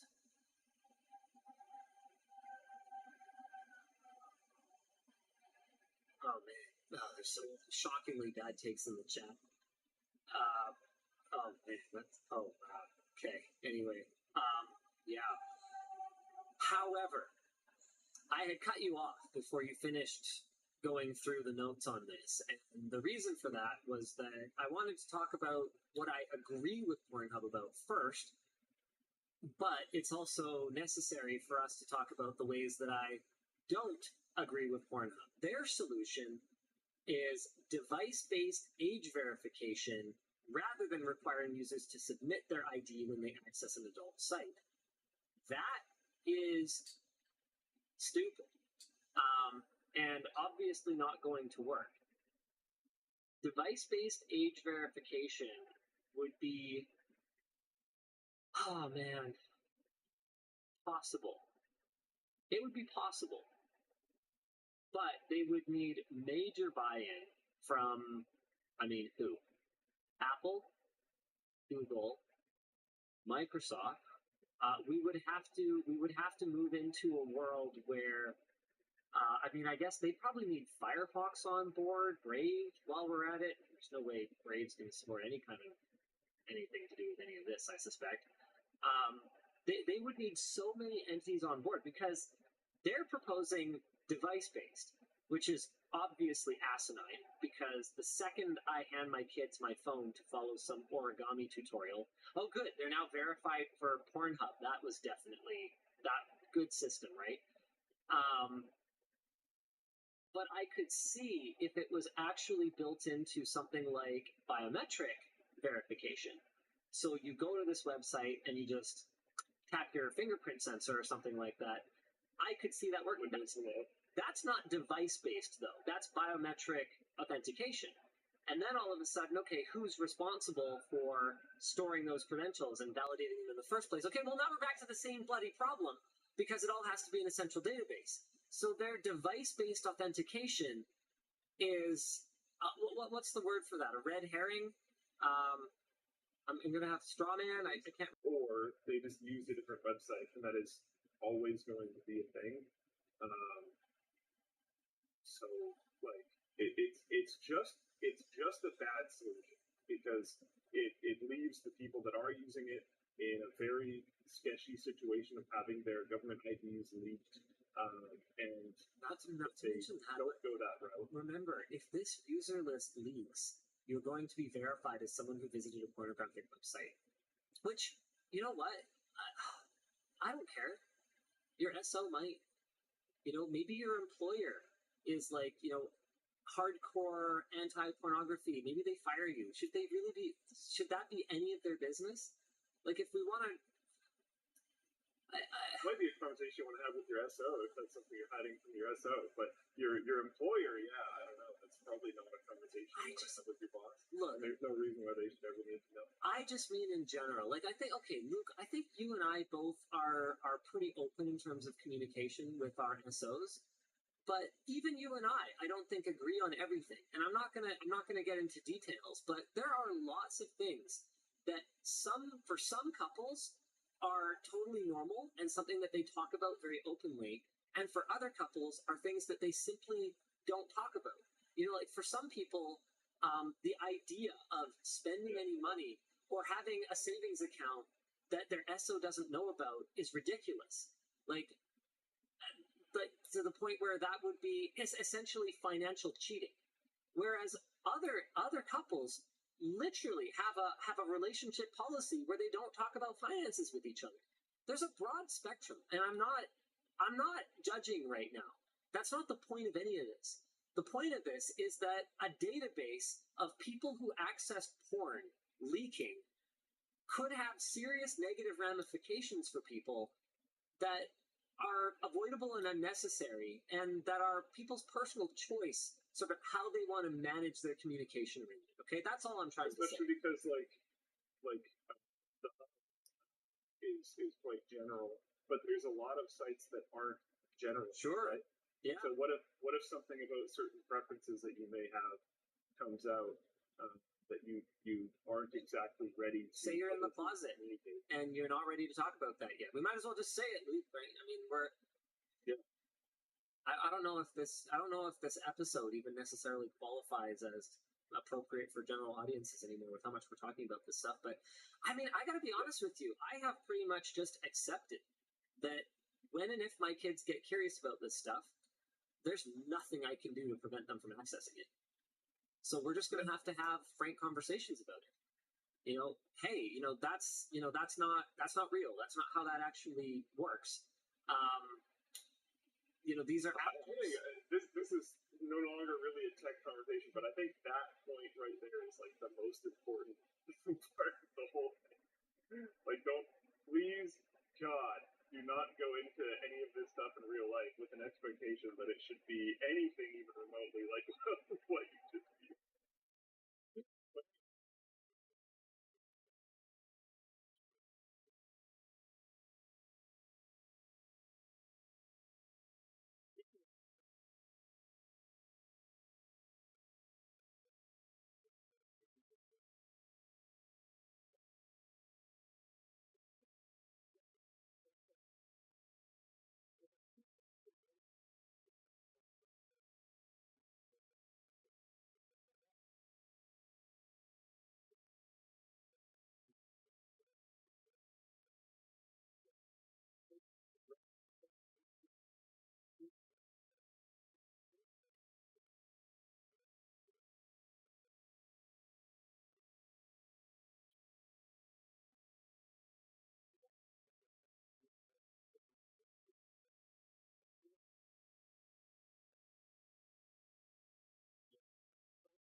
Accessibility focused third-party apps. Third-party apps Apollo, Sync, and Reddit is Fun have already announced that they will be shutting down when the new API rules come into effect. Reddit, meanwhile, is reportedly laying off for apply. People can see where Reddit lied. Basically, just in the conversation said one thing, fully understood what he was saying, and then turned around and completely misrepresented it to the community in an effort to turn it into like a he said, she said situation. It's not. It's very black and white. Reddit went full scumbag on this, and it sucks.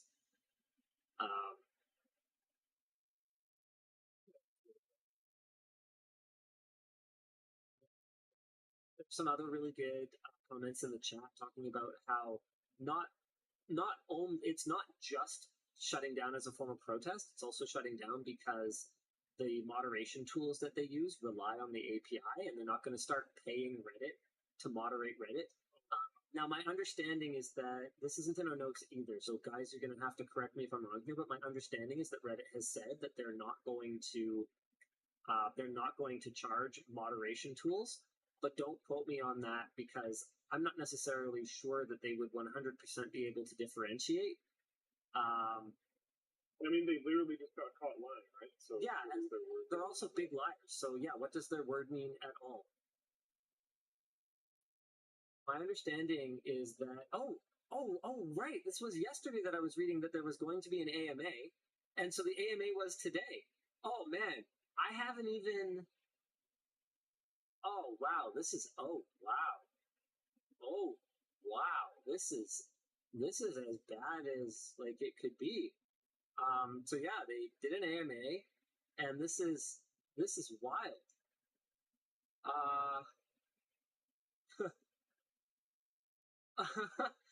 Oh wow, so you got called out for being a two-faced piece of shit, and your best response is to attack the integrity of someone for recording and leaking a private phone call. Wow.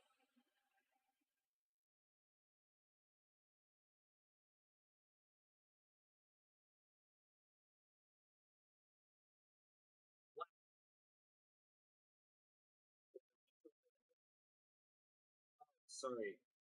His joke is the least of our issues. His behavior and communications with us has been all over the place, saying one thing to us while saying something completely different externally, recording and leaking a private phone call to the point where I don't know how we could do business with him.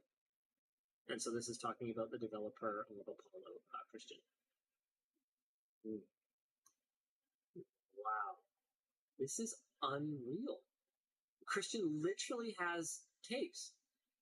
And you're going to double down on this. Like, what is actually happening right now?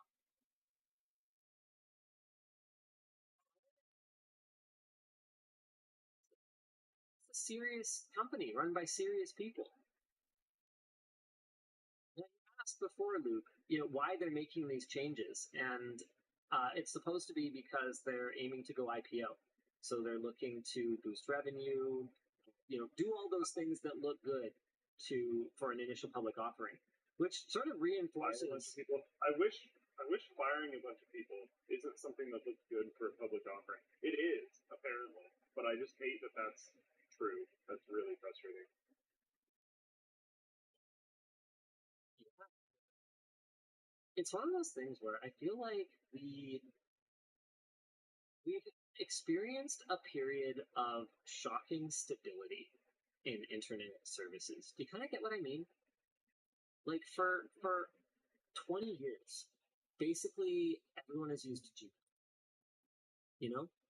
For a solid 15 years, pretty much everyone used Facebook. And then recently, over the last 2-3 years, it's like, oh, okay, yeah, no, I get a message on, but Facebook's not cool. My man uses Facebook. But like even then, most people I know still have a Facebook account so that their nan can message them, right? Like it's sort of ubiquitous, right? I mean, yeah, I'm trying to think, like, you have to go back maybe, 12, 13 years to when Dig was a thing, and then Reddit took over. Absolutely took over. There hasn't been a Reddit. Yeah, it's like Reddit and YouTube, in my opinion, have been like these incredible, unassailable mainstays for a very, very long time. Yeah. And so I feel like it lasted so long that we started to take it for granted. But it used to be that this kind of stuff happened all the time. You know, E-Bomb's World showed up and disappeared over a span of a few years. You know, Newgrounds went from being huge to being utterly irrelevant over a span of a few years. Like, this kind of stuff happened a lot. But we've just experienced this unprecedented period of stability in the online services that we use that I feel like is being disrupted right now in a way that we're just not used to. Reddit is not unassailable. Guys, we don't actually have to accept this. If I remember correctly, the notice we got from Vessel was immediate, wasn't it? No, it wasn't quite immediate. Or it was like, we had like 10 days. Monday or something? Yeah, we had not a very long period of time. It was basically at the end of the month it's over, was what we got. Yeah. We're just shutting it off. That was after the Verizon acquisition. And another example that, you know, I'm glad we didn't just move to Patreon, because there was that thing a couple of years ago where Patreon stopped, the deal that they had with Vimeo just got sunsetted and everyone's rates got jacked up. We're sitting here going, ours didn't. It could have been on Flipplane, but whatever. But then, you know, that's people putting their destiny in our hands too. And we like to think, you know, trust me, bro, we got you, don't worry about it. But like, you and I could be on the same plane and it could crash. You know, at which point, you know, maybe things do change. I mean, I'd like to think that we're setting things up between you building out your team, me hiring a new executive to keep this thing running, not just a new executive, but having the executive team here to keep things running smoothly, even if something did happen to me. But, you know, that takes time, and those things definitely didn't exist 3, 4, 5 years ago, right?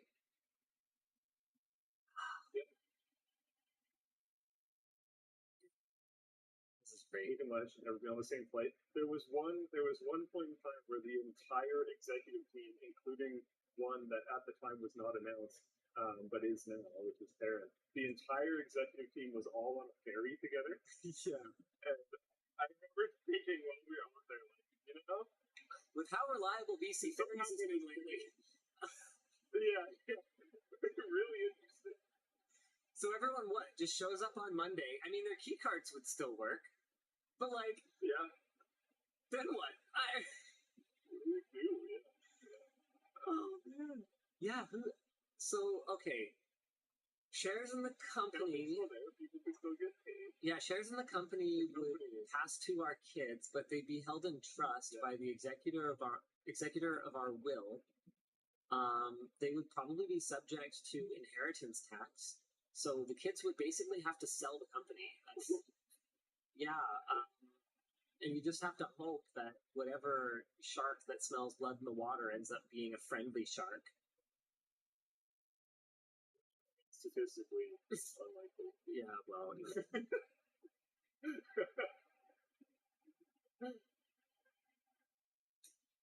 Oh, okay. Anyways. Yes, people are talking about what kind of trouble Reddit appears to be in financially as well. Fidelity, which led Reddit's $700 million funding round in 2021 at a valuation of $10 billion, has marked down the value of its Reddit stock again, reports TechCrunch. Okay, they marked it down by over 40% as of the end of April. Insider previously reported that they'd already marked it down in January, in their January disclosures. Of course, like a private stakeholder, I guess, they're kind of, this is there's going to be fuzzy now. People seem to like hate it when I talk about this because I think reality just sucks and they find that very frustrating. I genuinely think that's what it is. But a massive percentage of stuff on the internet is not financially viable. Like, this whole Twitch thing happened, right? And all these people are super pissed off and they're pointing at different creators and they're like, hey, you should make a Twitch competitor. I had a few people tag me on Twitter being like, oh, just open Flipplane up and then bring a bunch of creators on. It's like, actually making a Twitch creator is actually just a terrible idea unless your like whole goal is to market gambling to children. Like,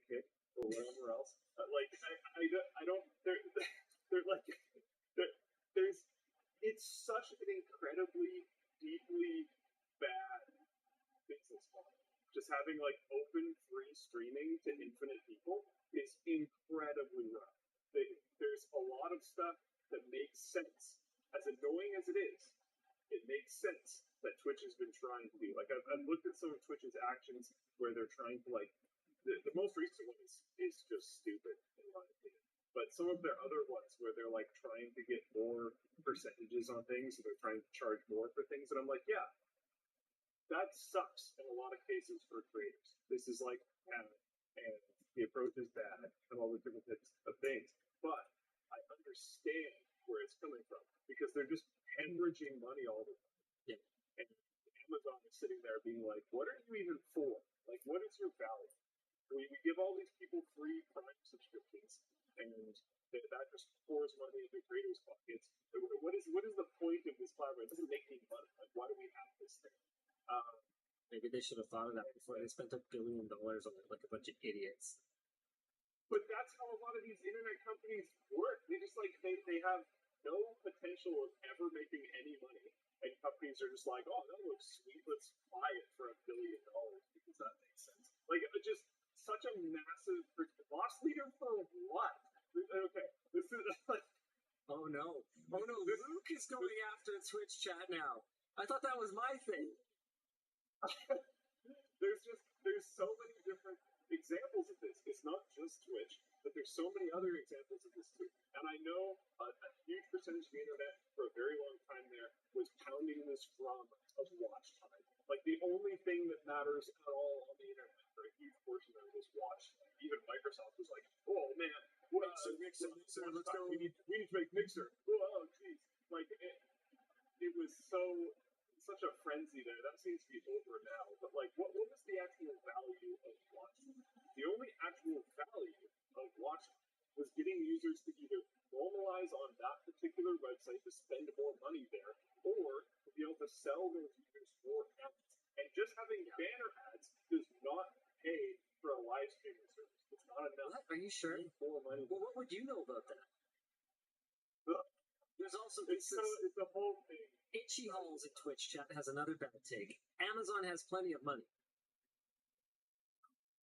Well, yeah, a little bit to be desired sometimes, but the controls are super broken. It will fail the load extremely high. It's just, I love 16,000 DPI's comment here.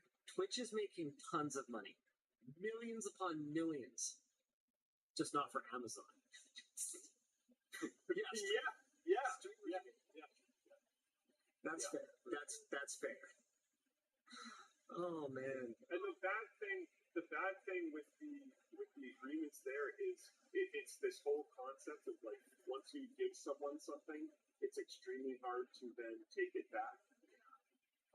So some of these agreements that these platforms have established, which are not sustainable, once you try to claw that back, you look like a big, I don't have a censor button over here, you look like a big bubble. And it's very understandable. It's just, creators are sitting there. Every time you do that, if you claw anything back from creators as a platform, especially as a platform as big as Twitch, I guarantee you just completely ruin it. Because there will have been someone who fairly recently decided to quit their job or whatever and go full time, and then you just took 25% back off them, and now they can't afford to be. Yeah. That will happen with platforms that big. That will happen. So like you actually can't really claw it back. Speaking of affording to eat, they're just left in this weird position. Can I tell you about our sponsors? Amazing. The show is brought to you today by, Dan's getting geared up here. Oh, he's ready. He's dialed in. He's in the zone. He's in some kind of zone. Okay, all right. Just relax, Dan. I refuse. The show is brought to you by Zoho One. Are you considering quitting because managing a business has become overwhelmingly hectic? Wait, who's talking to me? Well, our chief vision officer deeply regrets not exploring Zoho One sooner. Okay, thanks, Dennis. Zoho One takes the essential elements of any business, like accounting, marketing, HR, and combines them into one unified operating system. Their easy-to-use interface keeps the tools organized. You can send out purchase orders, create marketing campaigns, manage shift scheduling, all in a few clicks, and their CX dashboard helps you identify where you need to improve your customer experience. With their app, you can also run your business from anywhere. So don't wait. Follow the link below to try Zoho One for free for 30 days with no credit card required. I have to give massive props to our social media team. That Chief Vision Officer meme with the Apple headset is amazing. I don't think it actually gets much better than that. The show is also brought to you by MSI.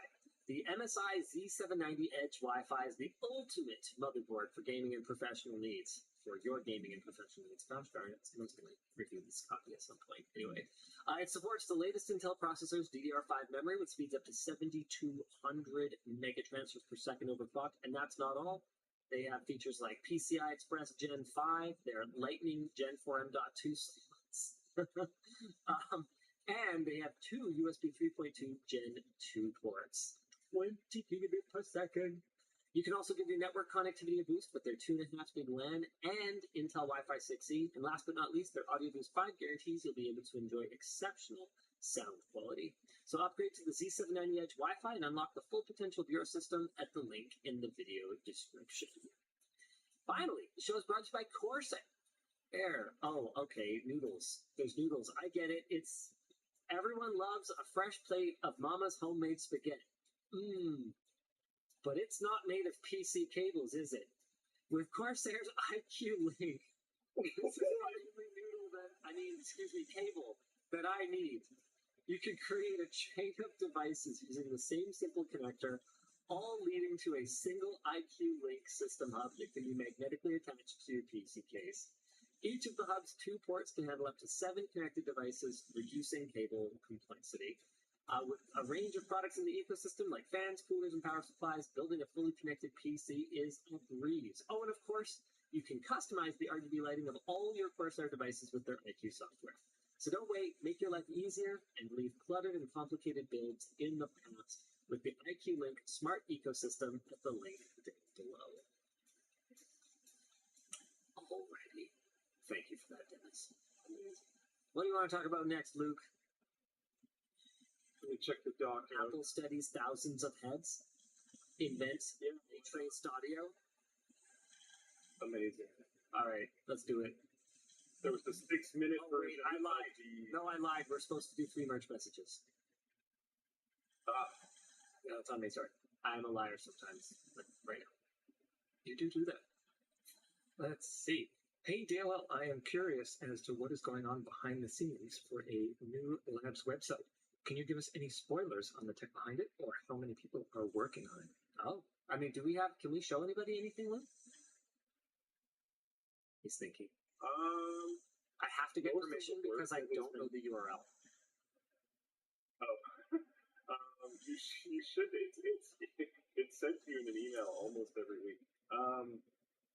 But don't look it up. Most of the work that's being done right now is not on the front live site. It is on tools in the back end because it's not ready for launch from the content side. So we've been somewhat waiting. There's also some minor redesign things changing and stuff like that. But those aren't a huge priority right now. We're mostly working on some data gathering tools and stuff like that. But yeah, there's. Do you want to elaborate a little bit on that? Data gathering tools. That doesn't sound like anything cool, but what they're doing is super cool. No. I wasn't saying it's not cool. I'm saying it's not visible. You can't see it right now because they're tools for us to use. But I can explain what that is. Yeah, I believe it's 4 people that are working on it, and it's what they have been working on is data aggregation. So basically, Linus put out some marching orders a while ago that we want to be able to be a one-stop shop for look-up information for different products. So we've been looking into effectively scraping, but we are interested in working directly with manufacturers to try to get information that way. But if it's highly likely that most of these manufacturers will not have a way for us to just automatically gather info from them. I don't believe most manufacturers are going to have a product info API. So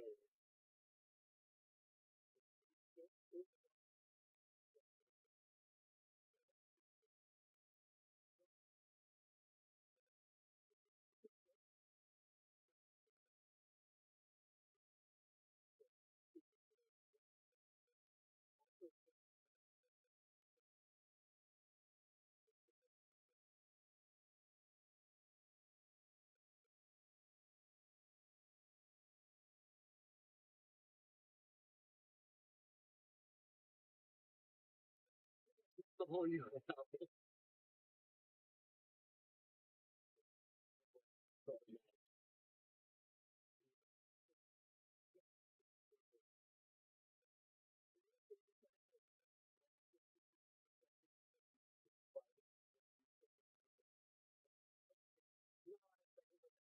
Not on the dock. No dock. That dock needs to be not open at all. No dock open. Okay.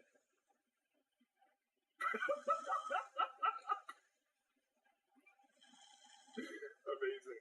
Amazing. There's the Do you like your little icon on the compare cart? That's been updated. And the Labs logo is there now. There you go. Yeah. You can poke around the site. Okay. All right. Like, this is actually fun. Yeah. This is obviously that it's like very in development. You know. Yeah. But you know, this is pretty cool, right? Pretty cool. Yeah. Many of these things are changing. Many of these things have already been discussed to change, etc., etc. But real progress is being made. We are actually doing stuff, and the team is working really hard. Both the labs team and the labs website team, which are actually separate teams but that need to interface a lot, are trying to like kick butt and make this a really just awesome site right out of the gate. It's not going to be feature complete. There's a lot of things that are on the roadmap for the next, I mean, realistically, like 5 years, and some of them will never happen. But we've got our site set really high, and we're making real investments into making this just an awesome website. We're gonna bring back good data and easy access to it. I hope that AI scraping doesn't just sort of make us have to lock it down in ways that we didn't want to, but that's something we're going to have to evaluate as we get closer to launch. It's going to be a problem, but there are also like actually some surprisingly fast wheels turning in that realm, because some rather big companies are not stoked about the idea of their data getting scraped by AI scrapers, so they're putting lots of legal money behind it, which actually does make the system turn. So yeah, maybe other people will find solutions for us there. More messages. Let's see. I see the LTDstore.com floor is on my wallet. Continues. Hi DLL. Are there any products that are currently in development? Hell, that you want to get out? Cold butter.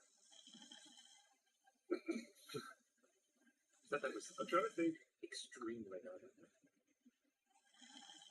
I mean, as far as the update from over a year ago says they're back and they're moving, but who knows what happened in the last opening. Site is definitely live. I can see the site. Yeah, I mean, yeah, because he literally shared it, but it's not technically like a private thing. So I guess what do you say? Yeah, the cold bar hammer, I'm certain will never happen, but they haven't publicly given up yet. And as far as like physical products, I can't really think of anything. I don't personally believe that the like Apple solution to VR AR goggles, which will come out very soon, is going to like solve all the problems. I'm mostly. The main thing that comes to mind for me is a game. I've talked about this a bunch on my show, but Skull and Bones. That's been in developer hell for like what I feel like is actually genuinely getting close to a decade at this point. And I'm not even excited for it. When it was first announced, I was super excited for it. But ever since then, it's gone through a bunch of different like producers and changes to what the game actually is. And what it is going to be now, which I have stopped keeping up with it, so this could be incorrect information. So if it's wrong, I apologize. But what it is now is this like PvP arena shooter, but with boats, which is so incredibly uninteresting to me. Like if I wanted to play that, I'll just play World of Warships or something. I don't know, but yeah, it just keeps perpetually staying in development and not getting finished. So whatever. Full play. Yay! Full play's a pretty good statement. Okay, hit me with one more. Sure. Hey DLL, love the show. I'm curious if when you were creating the backpack, did y'all do any crazy things to test it out? And if not, have y'all done anything crazy to test your products? We've gotten kind of boring about it, to be perfectly honest with you. Ever since we hired, I'd say it started right around the time we hired Bridget and Kyle. We kind of do things properly now. So there's a third-party fabric testing company, for example, that we use called Chima. And so when we want to evaluate, say, for example, the water resistance of a fabric, we send it to them, and then they send us back like a 2-page report on how it performed on all of their testing equipment. And it's all very by the book and pretty boring. I'd say the closest thing to like rugged, real world, wild test of anything lately has probably been this Apple leather version, the Luxe edition of the LTD backpack, where I've just kind of been using it as my daily driver and going out of my way to beat the absolute stuffing out of it because I just can't believe that it's holding up this well. It just doesn't compute for me. Yeah, absolutely, like tosses it around. Oh yeah. Oh, that's far from the worst. Like I stuffed it under the seat when I went to Taiwan, and then once products actually started making their way into the market where you could test these things in the real world, I would expect it to take anywhere from 6 to 12 months, and in some cases more like 24 to 36, because it all depends on what the user adoption of these is. It's not just a matter of does the standard exist so that I can develop my product, but it also matters, like I said before, if there are real-world products that I can test my compatibility with, and furthermore, it matters if anybody is actually using these products, and if there's an install base using these products that's large enough to justify the development costs that I'm going to need to invest in order to bring this product to market and produce it. I can tell you right now, DisplayPort 2.0. What cards even support it? NVIDIA doesn't even support it on their latest generation GPUs. So in terms of relevant cards, and I'm not counting ARC here, in terms of relevant cards that support it, you basically got the 7900 XT and the 7900 XTX. Those aren't going to move the needle. How many optical display port? Right. And then, of course, there's the other end of the chain. What display requires it? Literally nothing. Actually requires UHBR, whatever it is, DisplayPort 2.0. So why are you producing this cable that no display requires and almost no GPUs are capable of supporting the maximum speed of? And then I would say it's probably a pretty similar situation when it comes to USB 20 gigabit per second. Show me a peripheral that actually needs 20 gigabit per second, and I'll show you a dock that should probably be a Thunderbolt dock. So why do you need this optical cable? We already have optical Thunderbolt cables. Mind you, I've been told that they don't work perfectly with every dock. My experience with them has been pretty good, but I believe it was CalDigit that messaged me on Twitter saying that theirs has been a little bit spotty. Yeah, I think I got time for one more. Sure. Let's see here. Heyo, DLL. Any more news to share on virtual LTX with Floatplane subscribers? I'm stoked that we can still participate. PS stands for cotton elastane-only clothing options like the polos. Poly equals sweaty. Yeah, it's a good question. We haven't finalized our. Oh, you know what? I think that we have a topic in the doc here that's related to that. Yes. Okay. We want to start getting our panels locked in, but we haven't done that yet, and we wanted to get some feedback from you guys. So the LTX team is going to be watching this segment of the show. They're going to be looking at your comments. Floatplane. I don't know if they have a way to watch back Floatplane chat, Luke. Nope. Okay.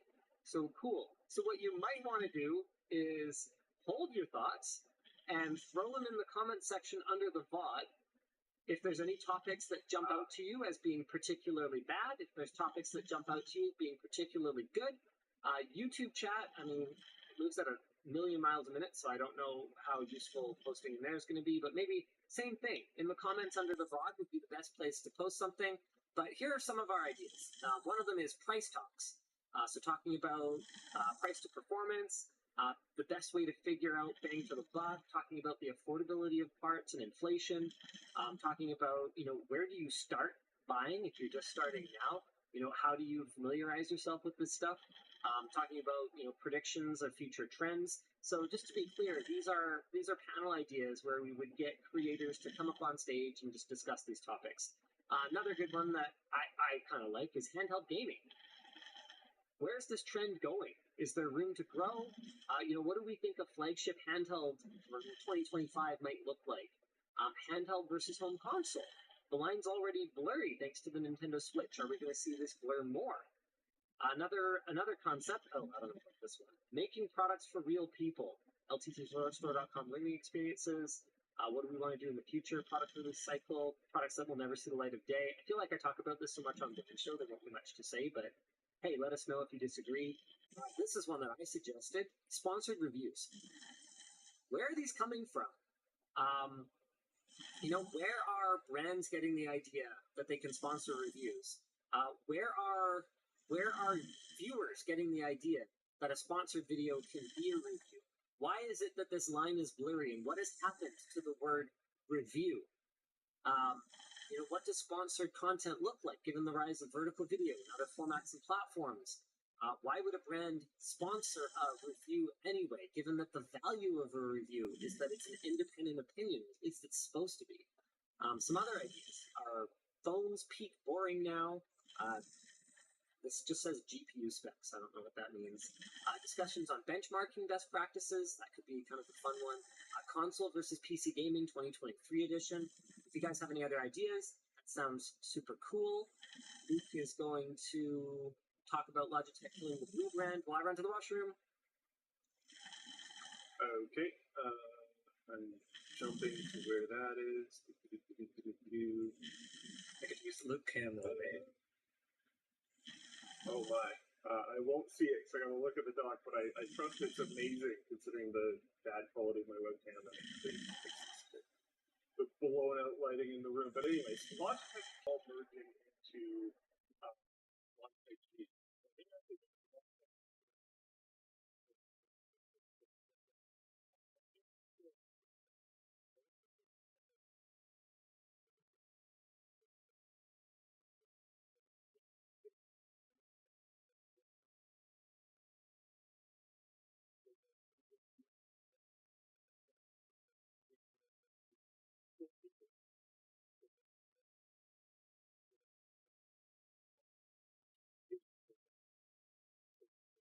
These days.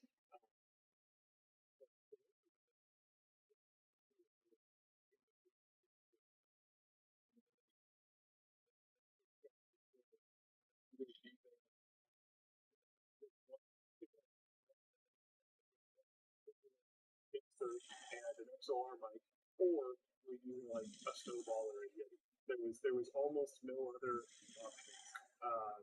So yeah, to throw that brand away seems a little bit surprising. And I don't know. I don't really have a ton else to say other than that. I don't really care. It doesn't make a difference to me personally. But Astro had a big name a really long time ago. I don't know anymore. And Blue has had a big name this entire time. So to get rid of that branding is pretty surprising. I also think there's a lot of like super iconic, like the blue logo being on your mic is like quite iconic. And to replace that with a Logitech G is kind of interesting. I think a lot of people that were in the market for Blue products as well weren't necessarily looking for like gaming branding on their products. Like Blue's whole design aesthetic was very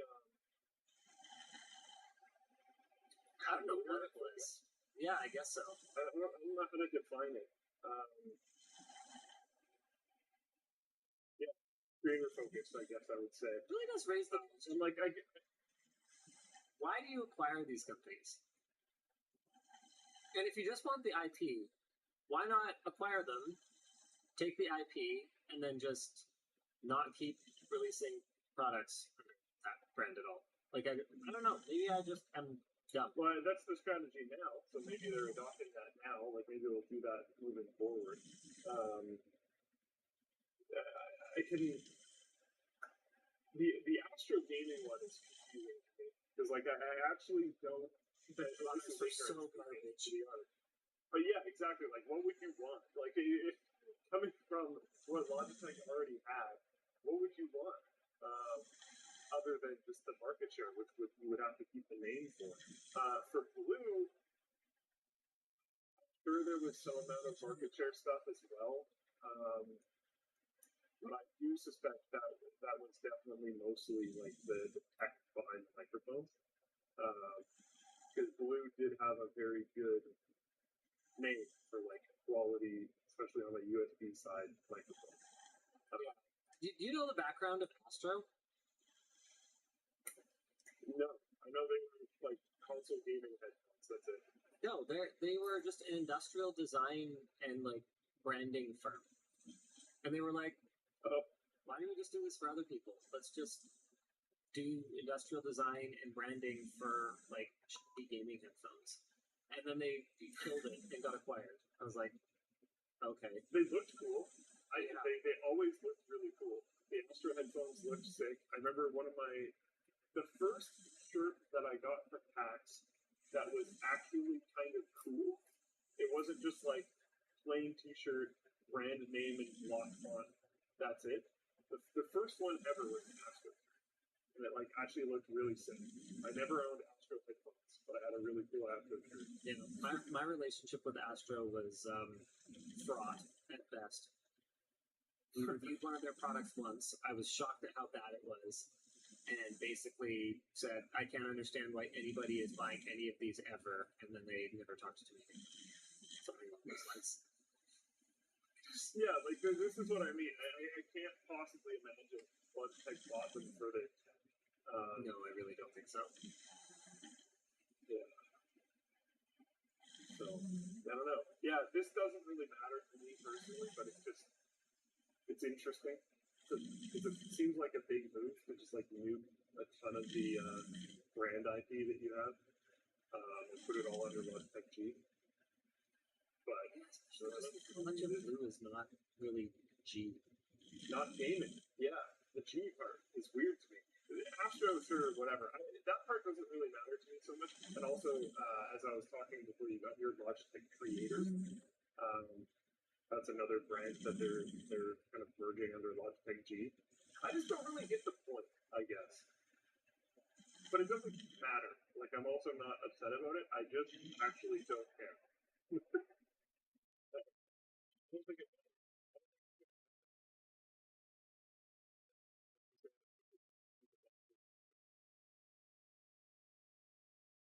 This. We're apparently on Blue Sky. Okay, maybe I'm being a hater here. I feel like they tried to be cooler than they are. So they tried to like go out of their way to do more complicated things than just text tweets. And it has always just kind of sucked. And re-spinning up a just text tweets Twitter clone is like actually not difficult. At the scale that Twitter is at, sure, that's like a little harder, I guess. But Twitter itself is not a complicated system. And scale is getting a lot easier to do.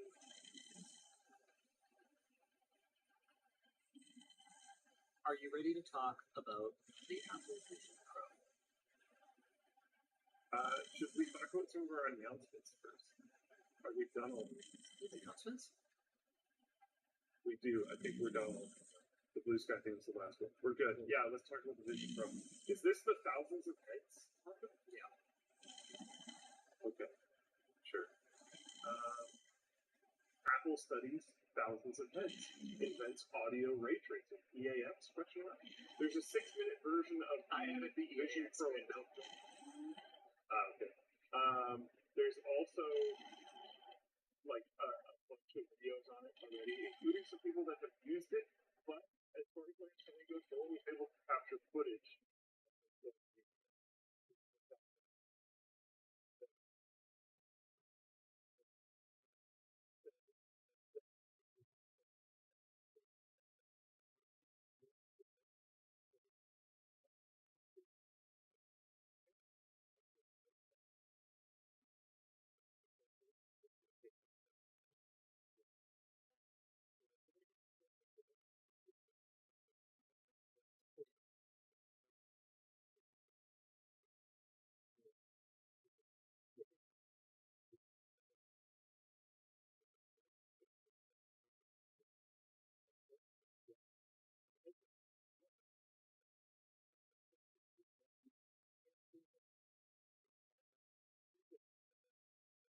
overlay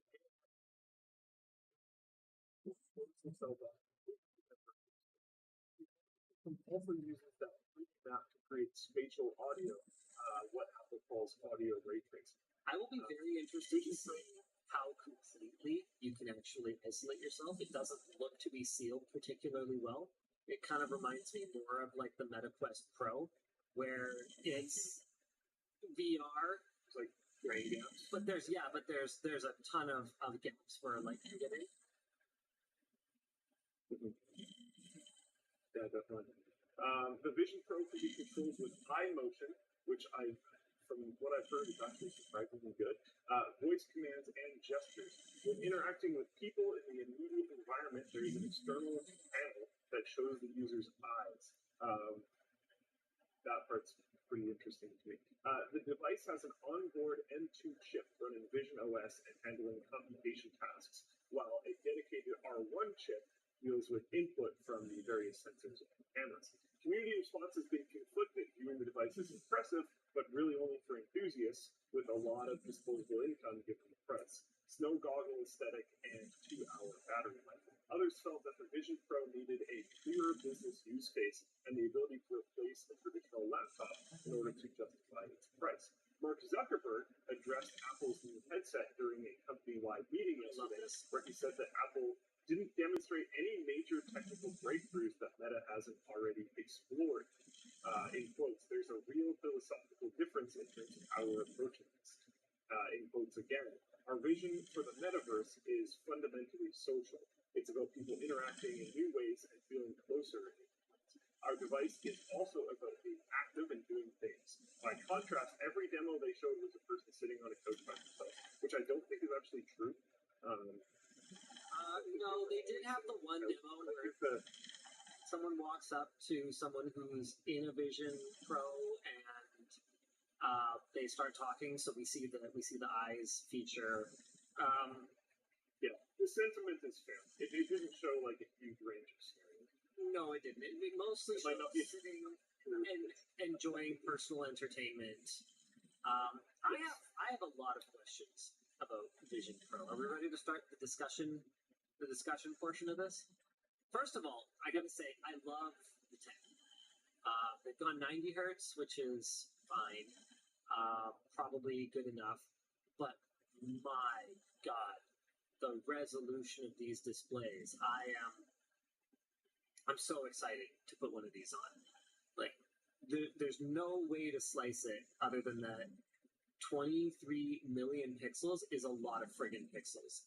And at that kind of density, I do wonder, could I use a virtual desktop? However, there are a lot of things about this that feel very developer kit, 2 hours of battery life? I can't even necessarily watch a movie on the plane without being plugged in.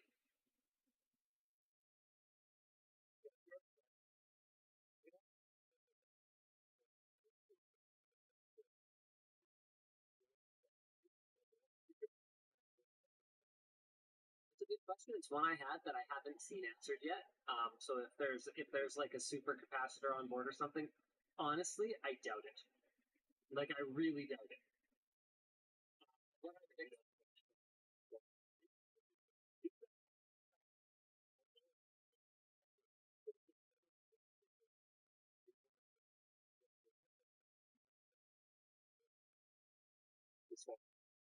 that's a good question. What I suspect is that it's you can plug the battery in while the headset. Okay, external battery pack. What I've seen, you can plug the battery in while the headset is plugged in.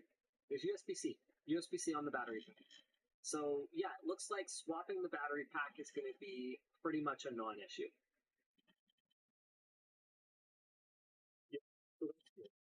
Yeah, it's good. I also feel that it looks like a bit of an issue frustrating because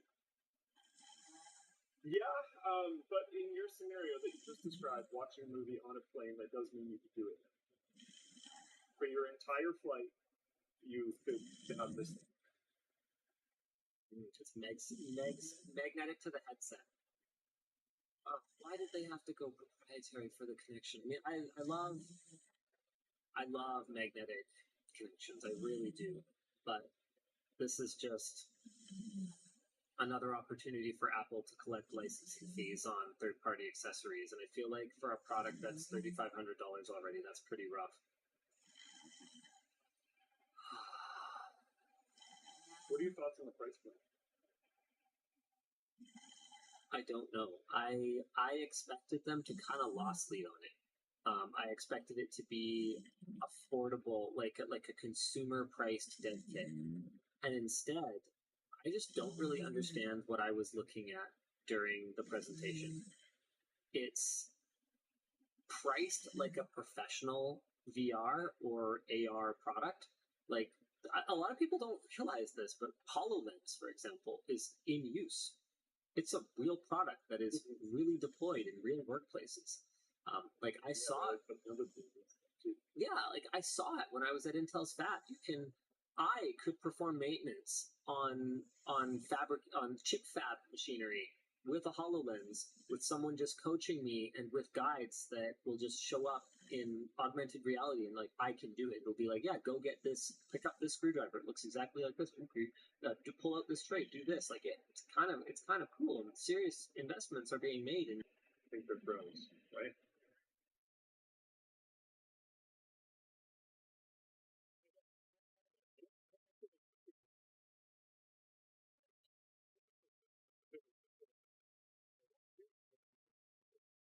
What use case did they show that hasn't had an...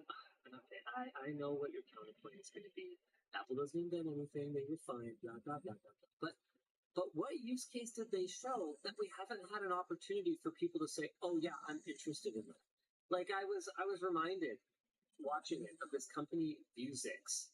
We used to carry their personal cinema glasses back when I was at NCIX. And I don't know if they're smart glasses or whatever. Like I don't even know what their product stack is now. But they're basically just little. No, they're not that. Oh look, it's Google Glass. Okay, do they just have? Okay, well, I don't even know if they have. I don't even know if they have these ones anymore. But they're basically just like a little personal theater that you just they don't seem to have them anymore. But you just sit and flip it down, and it used lenses and built-in displays, and you could watch movies on a 150-inch display from the comfort of your airline seat. Vuzix apparently doesn't even make that anymore because nobody cared. So what is it that Apple is going to be adding with motion control and man, I gotta really wonder about voice control. Just with how bad voice control is for everything, and with how far behind the curve Siri is, am I going to want to voice control anything? I do have some faith that Apple could do gesture control well, but I have serious doubts, unintended, about what their capabilities are in terms of voice control. And so I'm sitting here going, what are these use cases that will be unlocked for me? Okay, I could have my battle station be my headset instead of a bunch of monitors. Like part of their justification for it was, well, you're not going to need a TV or monitors or sound system anymore. Yeah, I mean, as long as nobody else needs to look at my TV or my monitors, which kind of comes back to what the Zuck was saying. This thing is designed for people to use it forever alone. I don't know. It's a weird product. I don't understand what the sales pitch is, and I still don't. You can have your eyes on it so you can interact with people. Again, that's a workplace feature. Why is it that if I'm at home and my kids are badgering me, well, I guess I better just get out of my mixed reality thing and do something with my kids. Like what is the use case where I need to quickly talk to someone, but I'm not going to get out of my virtual environment? Work. Yeah, the main one that I can think of is the airplane discussion, actually. And this is not going to sell to a ton of people with just this argument.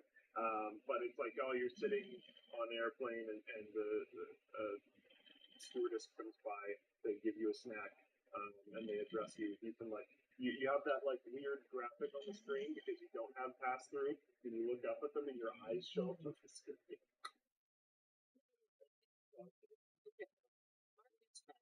Said web surfing is good. Here's my problem with that. It's the same reason that I don't own a tablet. Web surfing on a tablet is objectively better than on a phone. It's just a bigger screen. You can see more. You can read more. Consumption of content on a tablet, it helps a lot, right? But I have to go get it. I don't have it on me.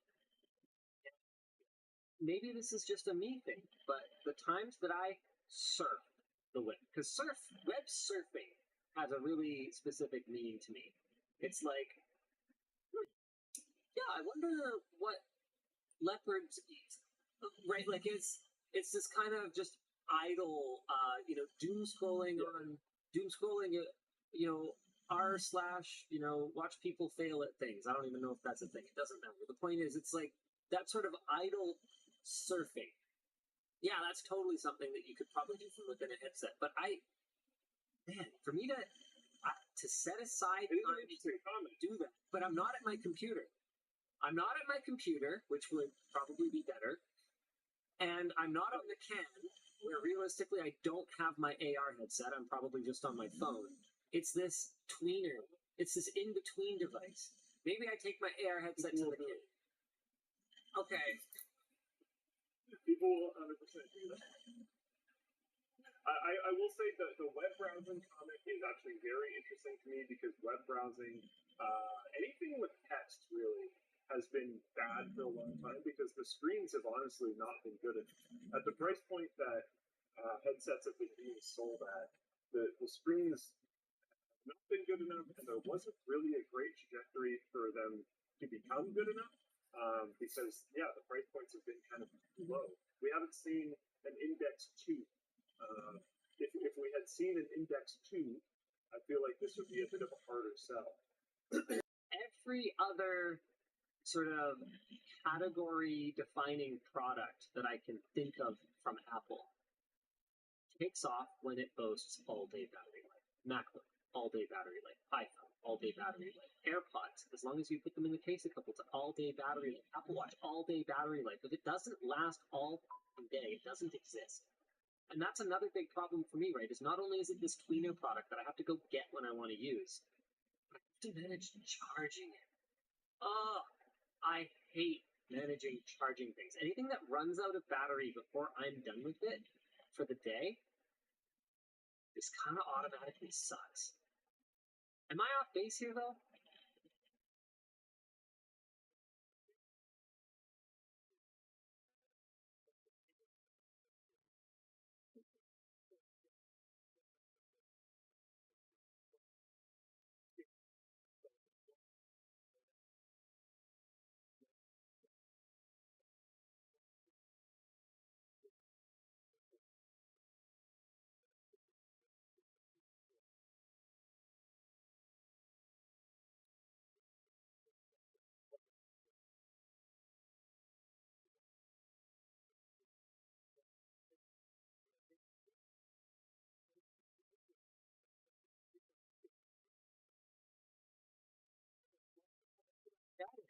I'm still going to need my monitor. I might not need 5 of them. Plugged in.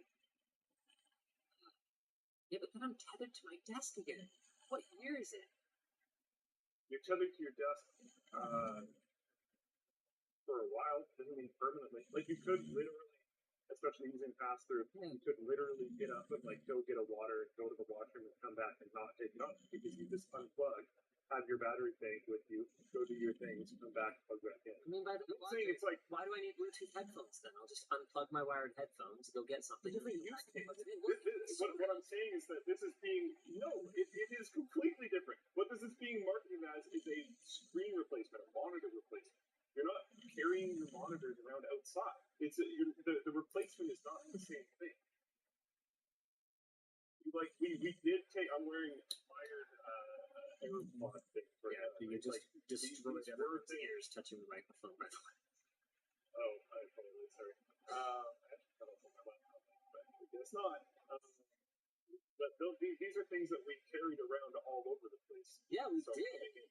Without the wire makes a ton of sense. The use case that they're trying to replace, or the main one that they seem to be targeting, is not walking around outside. So I don't think comparing it to AirPods is fair. No, but it's being tethered again. I don't want to be always tethered either. I agree because you have the tugging cord and you have all this other super annoying stuff. I don't. Yeah. To be clear, I'm not saying it's doomed or anything like that. I'm not hating on this thing. I haven't tried it personally yet.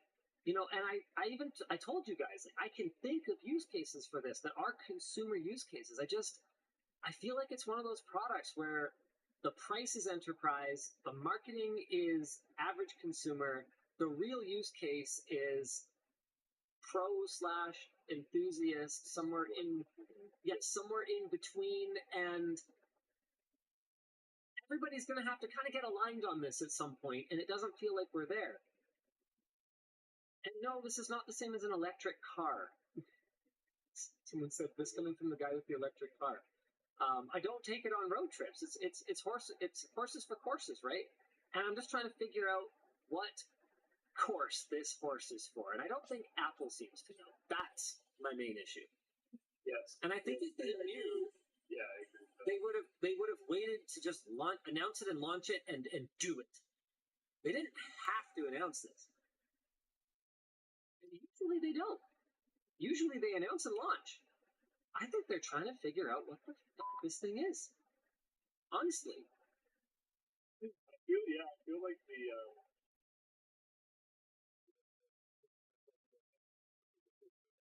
thing is like a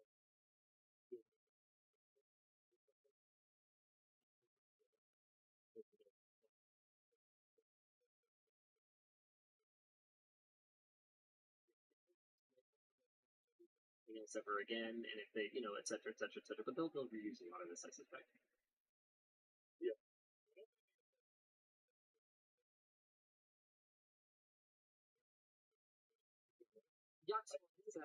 Linus, that's not true. Apple also announced the first gen iPhone. That was 15 years ago. 16, whatever it was. Sorry, go ahead.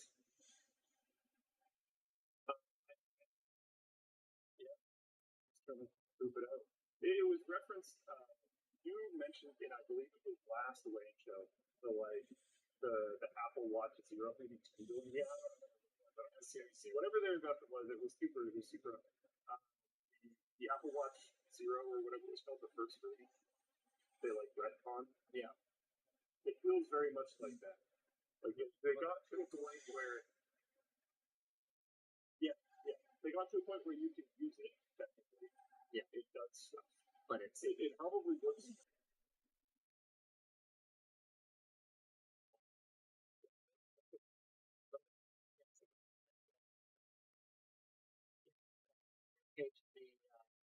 The subreddit today that apparently someone updated Wikipedia to say that I was dead as of today, but I am in fact still alive.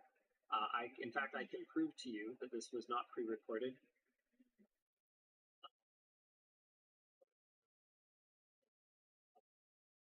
Dan, say something unexpected. Wait, this could be pre-recorded. I'm crap. I'm sitting here alone, so I don't know what's really going on. Oh my god, Dan. I don't know. Forget it. Okay. Let's switch over to WAN Show After Dark. Yeah, sure. Yeah, sure. How should I do that? We're gonna have to figure this out. I have Dan to do lights for me. Nice. Yeah, give me a sec. Thanks, Dan. Super professional. Just walk in front of the camera. Don't worry about it.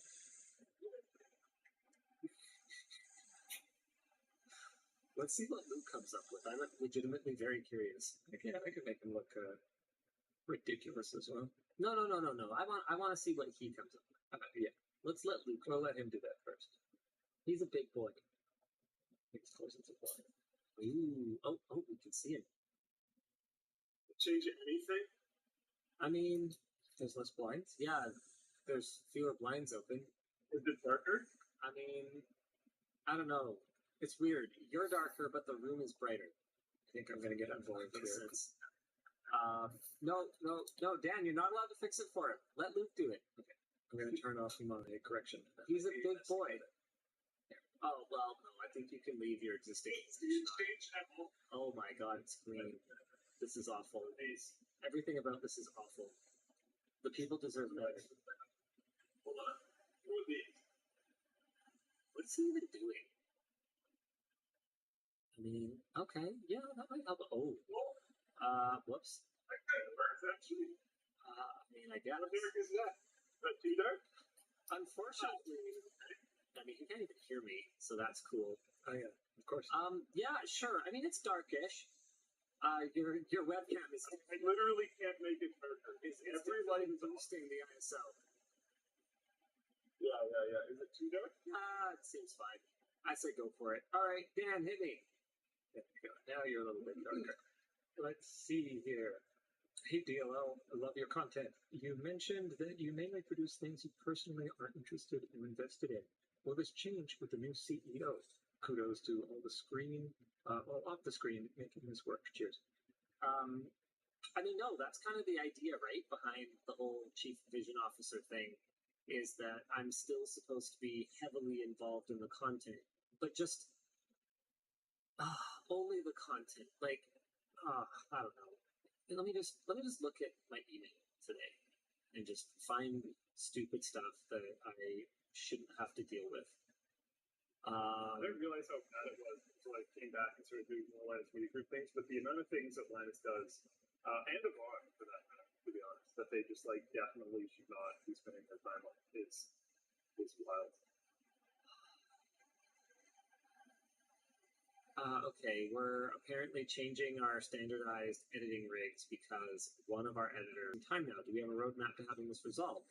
And they're like, yeah, it's been an ongoing issue. And I'm like, okay, but it's not usable and it's interfering with production. Like at this, it's been like 2 weeks, and I'm sitting here going, is there a reason we haven't just taken some random AP that is not Ubiquity because apparently it's like a particular model and some early access firmware we installed, whatever, it doesn't matter. The point is, go get another fucking AP and plug it in to the server room and set the SSID the same or something, and then just so we have something. We can't have nothing. We can't have Wi-Fi dropping out every 2 minutes for people. This is interfering with our work. And so I basically went like, there needs to be, we have like an army of APs sitting in inventory. We need a solution by the end of the day. And they're like, oh, okay. The issue was that we turned back on some of the ones that were running the weird beta firmware, and we left them on, and they were interfering with the ones that do work.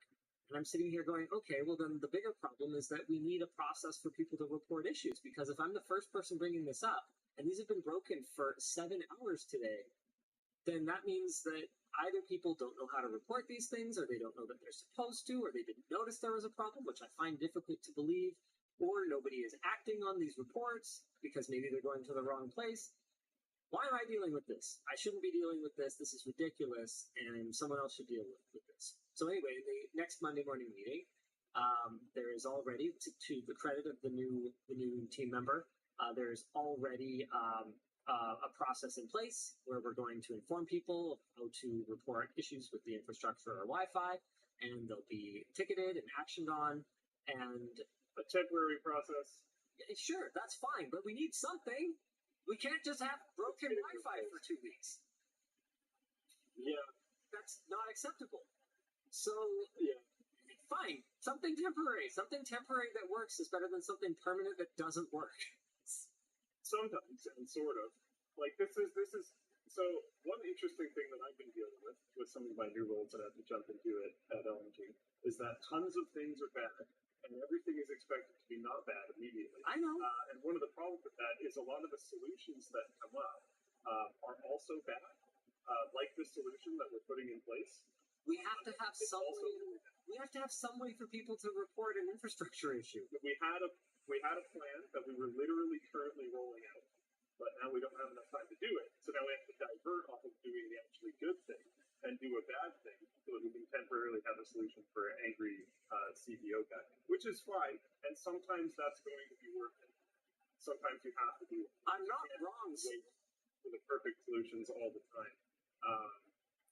If you knew how much. If I thought you were wrong, I would have like vetoed it and said no, we're waiting. Okay. Well, just saying.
was all I expected. But the issue we had before was, as far as I could tell, based on how long, I don't want to do it. Especially when I have so many processes to fix on the content side. We've had a lot of content challenges over the last couple of years as the team has grown and introduced all these new channels and stuff, right? Like, introduced the lab. I mean, remember the first couple of lab affiliated or lab collaborative videos? They sucked. And I don't blame anyone individually because it was a team suck effort, right? Like, but we ran into something today where I was meeting with James and Gary because I'm like, hey, what the heck happened with this AMD, what's it called? Quad FX. So we have a video coming on Quad FX, which is AMD's craptastic dual socket, dual core response to Intel absolutely kicking their butt back in 2006. We got our hands on a board, we got our hands on chips that I thought were AMD FX series, but they were actually quad-core Octorons, so for a total of 8 cores, that came out later, but then the script was written around the FX70 series, which came out before with the platform, and at no point in this process did anyone ask, hey, what's going on here? Why did we write a video about FX70 that actually contains Octorons that came out later that have twice the core count and have nothing to do with the entire Quad FX platform and branding in the first place? And so it was like, okay, what happened with the writing team in between me saying, hey, we should do a video on this platform, can we source this motherboard? And what happened with the labs team where they got their hands on the motherboard and tested it with these Octoron chips and didn't realize that we were supposed to be talking about a completely different thing. And I realize I'm not making a ton of sense now. And when the video comes out, it's going to seem like the whole thing was ideated correctly in the first place, and we executed perfectly because that's what we do. We turn it into lemonade. But what happened was we bought the wrong chips, or rather borrowed the wrong chips. And then labs didn't think to be like, hey, these are the wrong chips. And the writing team didn't think to be like, hey, it needs to be these chips. And so we just went whoosh and missed each other. And I ended up with a script today that was supposed to be for how bad is this $5,000 computer from 10 years ago, part 2, the sequel, right? Because it's kind of a sequel to that Skull Trail video that got like almost 10 million views. We're like, okay, can we make that lightning strike twice? Okay, let's try. Quad FX, let's go. And nobody actually added up the prices of the components to make sure they actually cost $5,000. And we have no way of adding up the prices if they're not even the right chips. Right? So, and I don't blame anybody because I totally understand how from my content idea to this finished script, all of these breakdowns occurred, but we have to fix it. And so that involves getting people together in a room. And basically what I'm saying is I still have to be a process officer or whatever. I just really want to focus on the content side because that's our core business. And that's what I'm good at. And what I suck at is communicating all these little things. Because I'm looking at this going, okay, it should have taken no more than the 3 minutes that I took to realize that this is not a coherent piece of content. Why is that not obvious to other people? Oh, right, because they don't have the information that's in my brain about what I expected this content piece to be. So I need to actually have more meetings. But they need to be about content. They need to not be about Wi-Fi infrastructure. And meetings are scary because meetings are an extremely efficient way to waste as much time as possible.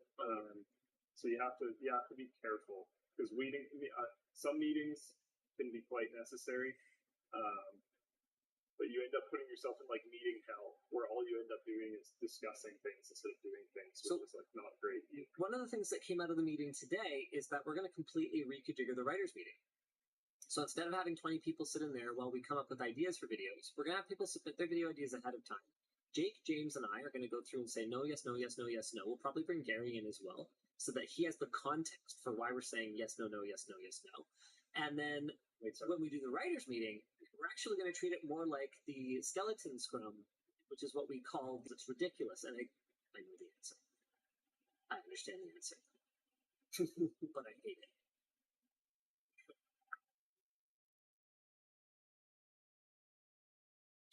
I'm continuing. What piece of merch from other people made you want to start LTT store? Seems like the drive for quality merch had to come from some bad guy. T-shirts, maybe T-shirts. We kept saying, look, I want American Apparel T-shirts with proper screen printing, and they would send us samples, and they were good. And then I would run into people at like PAX or whatever, and they'd be wearing LTT shirts that looked like crap. I hated it. It sucked. Just pre-ordered the ROG Ally. Should the LTT stick locks be able to fit the joysticks? Yeah, it should be fine. Hey DLL, I love seeing the progress of labs and the updates on all the serious science y'all will be able to do. Any upcoming lab test apparati that you are psyched to get running? Ooh. I mean, I'm personally super psyched for the theater room. Just because it's going to be kind of awesome to just hang in there and check out amazing displays and, surround sound setups. I mean, obviously I have the one at home, but the one here is going to be way better. Mine's very home enthusiast grade, and this one is going to have all kinds of wild stuff going in and out of it. So I'm really looking forward to experiencing micro LED displays and stuff like that. It's going to be super cool. By this time next week, I'll be a dad to twins. Nice. Luke, is AI far enough along to help me with raising them? How long until I can get my own Rosie like the Jetsons? I think I'm going to need one. Something that I'm going to say is please don't set your kids up to interact with it in any way. Can it help with raising them? I'm sure it can. You can ask questions. I don't know. I'm sure there's questions you can ask it. Yeah, exactly. I would just verify things. If it tells you something, especially if you're asking about something that might be important, like if you're wondering how to do a certain particular thing, it might be useful for that. If you're wondering what to feed a baby or something in that realm, it might be a little bit more dangerous, and it might check the citations. Yeah. Yeah.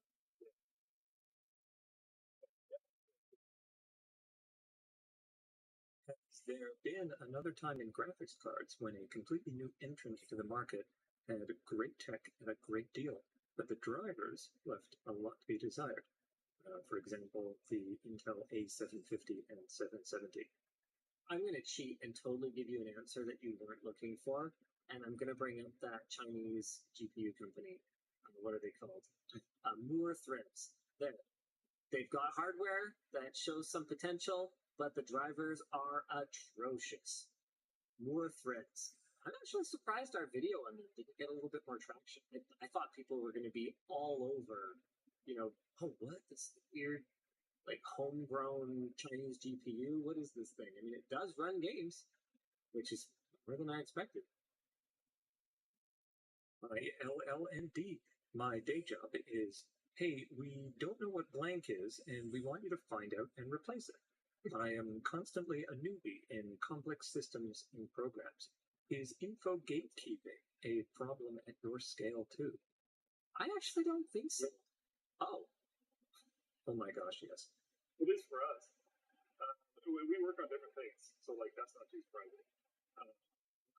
But there's a lot of things not being open source, right? Oh. Video delivery. Okay, I was responding internally, but your answer, I think, is definitely more in line with the spirit of the question. Absolutely, there's info gatekeeping. I mean, even something as simple as figuring out what a fair rate to charge for sponsorships is a closely guarded secret by most creators. There's a ton of info gatekeeping, of course. Well, if I remember correctly, I had a conversation with someone recently about how even if you work with a brand partner, they might hide how much click through you drive and stuff like that. Yeah, they don't want you to know. They don't want you to be able to sell your abilities as well to other. Yeah, and they don't want you to come back to them and say, "Hey, we know we're performing great for you. We're raising our rates." Yeah, that's super frustrating. Also, Linus, Dan, and future me. I'm 22 and finding myself struggling with growing up. Time keeps moving forward, but I still feel like I'm 16. I'd love some advice. I still feel like I'm probably about 23 as well. I'm definitely. Me too. I feel it in my bones. I'm definitely. I don't think it changes. I think when I was a kid, adults were just adults and they just knew everything or something. And I still walk around a bus station and there's like children and there's me and people like me and then there's adults. And that's kind of still the way I see it. I don't know. I'm going to be like 85 years old. I'm going to be like, that 95-year-old, he really has a lot to teach me. I don't know, man. Yeah.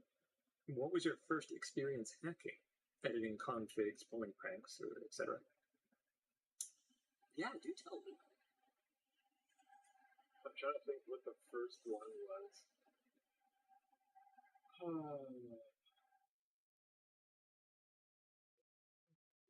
It's editing fakes. So like, I don't know because that actually used to just be like a fairly normal way to interact with computers. You got to remember, Linus and I are actually decently old at this point in time. So like editing config files was just using computers. Yeah, this was just something that everyone did. So I don't know if that would necessarily count for me. The biggest thing that I think would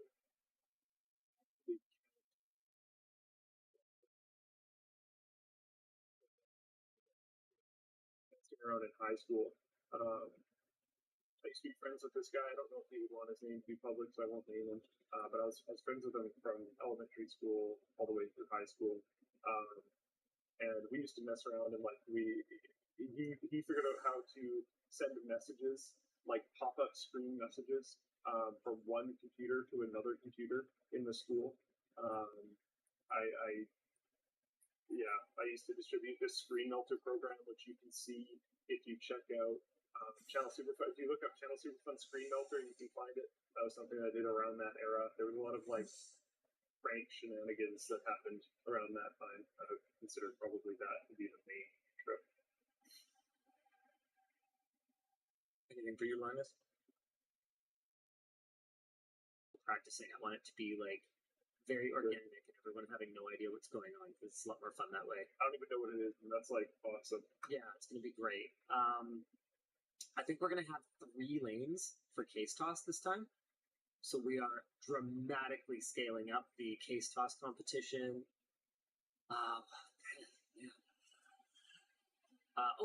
The creator list on ltxexpo.com is way more complete now. There's like 40 creators on it, so you're going to want to check that out. I mean, even if you're not into me, you're going to want to be there because everyone and their dog is going to be there. It's freaking exciting. All right, yeah, I think that's enough for now. That's all I can think about the dopamine. I'm sorry. It's been a very long week. We'll get to it. Would you lose money if everyone got the largest size desk pad? No. See, that's what drives me crazy about it. That's what drives me absolutely nuts about other companies' pricing on this stuff. So much of the cost, whether it's a water bottle or a desk pad or a cable, is fixed costs. Like the machine time to create this is the same, regardless of whether it's 20 ounce, 40 ounce, 64 ounce, doesn't matter. The lid is the same, regardless of the capacity of the water bottle. The finishing of these threads is the same, regardless of the capacity of the water bottle. The glass bead that goes in the bottom to create the vacuum seal is the same. The QC is the same. The box, I mean, it's the same printing time. It's the same folding time. It's the same packing time. It's the same handling time, putting it on the skid, handling it, shipping it out. Most of the costs of this are the same regardless of the size. So why is it that when I buy something like this from somewhere other than LTT store, the one that's twice the capacity, twice the internal capacity costs like twice as much? That's not actually how that works. It is marginally more material, but material is a small part of the cost of the actual finished good. And so whether it's desk pads or water bottles or whatever else, This has always driven me crazy because the pricing is just completely divorced from the reality of the costs. Yes, we do pay more for the largest desk pads compared to the smallest ones. And we have to kind of set our pricing based on what we anticipate the most popular SKUs will be, and to ensure that we're making a reasonable margin. And yeah, if all of them were the biggest one, that wouldn't hit our margin targets, and it might not be sustainable, but we wouldn't be losing money either. So I just is irritating. I guess that's the short version.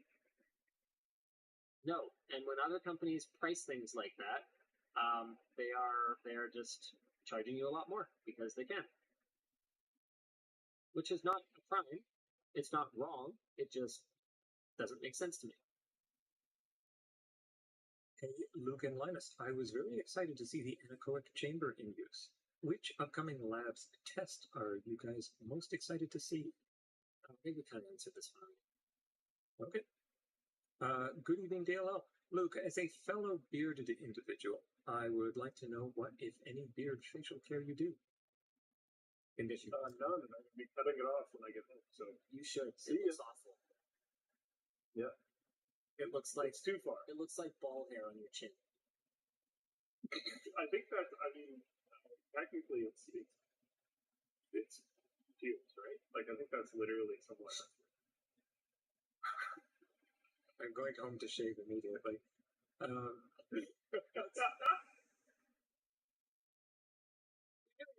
Say that, and you had to say it.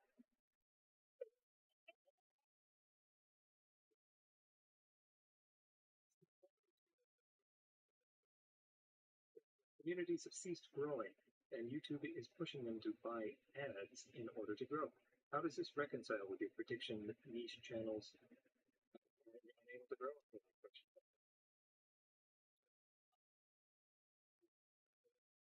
YouTube is pushing smaller creators to buy advertisements in order to grow. I have never heard of that before. I'm not going to say fake. I'm just saying YouTube has never encouraged me to buy. That's a Facebook play. Yeah. And I could definitely see YouTube doing it if it thinks that you're a business that is trying to like advertise things. I'm surprised that they would market it towards creators wanting to grow. But I mean, them not showing it to you, Linus, but them actually showing it to a small creator, there being a difference there does kind of make sense. So, I don't know. I could see it. I'm just surprised. Just looking at some of Fran's more recent content, it looks like she's come to the curve, as I call it, at least to an extent. There was a big peak in May of 2021, and since then it's been kind of an inconsistent ride here. It's tough. I mean, it's fickle. We talked about this a couple of weeks ago, I think, or maybe it was last week, when you were saying, that other creators expressed to you that they don't really understand why I worry about this stuff. And I had to actually tell someone internally who works on one of our other channels. I didn't say it yet, but I came up with a really cool way of explaining this. And I carabiner pulls by then. A part of the reason it's taking so long is just the volume that we have to produce. We have to make like 170,000 zipper pulls or something like that. Like I remember having this conversation with Kyle when I was like, "Hey, what the heck? We don't have enough extra screwdriver bits for the screwdriver." And he's like, "Well, you just increased your order of screwdrivers by 20,000 or whatever it was at the time. Each of those contains 8 bits. That's what does that work out to? 160,000 bits. Did you ever think of that?" I'm like, "Oh, that's a lot." And he's like, "And you also ordered all these replacement bit sets. That's like, and it's like another 500,000 bits." He's like, "Do you have any idea like what kind of volume? Do you have any idea how many bits 500,000 screwdriver bits is?" So it's the same thing. Like these carabiners, you can't just at the scale we're operating at. If we'd only sold 500 bags, it would be easy. We would just order 2,000 carabiner things and we would send them out. But we can't really start until we're ready to go, and that means producing at scale. So the ship is just slower to maneuver. I don't make the rules, but we will get everyone taken care of. Hey, LLD, longtime viewer first, merch message. How do you all keep yourself grounded? I know that if I made it like you, I would have to find a way to keep myself in check, especially ethics-wise. I mean, I count on the team for that, right? Like, on the one hand, I feel like I still remember a lot of what it was like when I was not where I am today. But on the other hand, I mean, yeah, I value creating an environment where people can challenge me, people can tell me I'm being an idiot, right? Or you know, an asshole, right? Like it's really important to me, and so I would like to think. I know Luke will say literally anything to me. So Luke, have I ever retaliated? Have I ever retaliated towards anyone for a legitimate criticism? I don't always agree. No. Retaliation definitely would not be the right term. Yeah, like, I was gonna say, like you'll defend your position or you'll debate. Of course I will. But I don't think. But I don't think retaliation would be fair to say. I think there's probably been situations where someone does that repeatedly.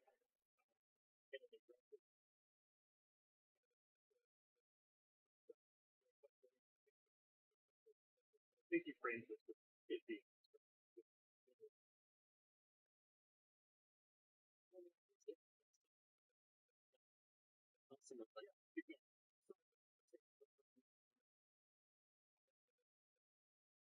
Only after I've tried. But that's not a retaliation. LDL, with the clear prioritization. With the clear prioritization of profits over everything, like AI safety, should job seekers start to question the morality of working for big tech, or just build the basilisk for money? Stop talking about the basilisk. I mean, should we question the morality of working for anyone? Like, what about the morality of working for me, Dan?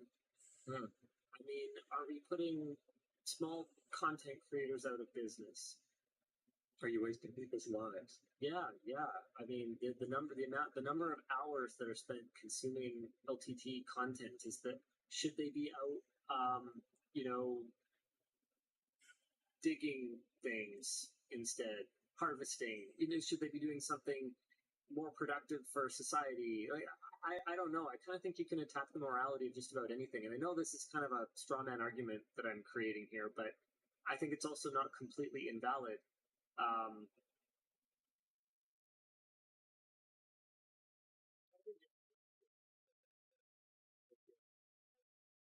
Decide where that line is for yourself. So like you might align with the approach that Linus Media Group seems to be able to take as far as you can observe from the outside. You might better align with something else. You might not necessarily align with a company, but you might be okay with what they do. That's also fine. You can accept it, but not be enthusiastic about it. That's okay. But I think you should have, in my opinion, you can do whatever you want. In my opinion, you should have a line that you don't cross. I personally have a line. There are for money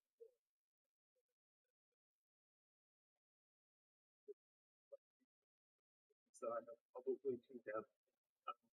Aren't you glad you didn't go to Twitch? That's an example. But it's just like, no, I'm not going to go do that because, like, I don't need certain things that certain amounts of money would give me. I genuinely know that's not something that I really care about at all. And if you watch the LAN show a lot, you probably also know that. And like, I would find it not okay to work for a bunch of these companies. I've had people apply. Style companies that are making monstrous amounts of money. That, like, other companies have done and talked about how they're excited to work here.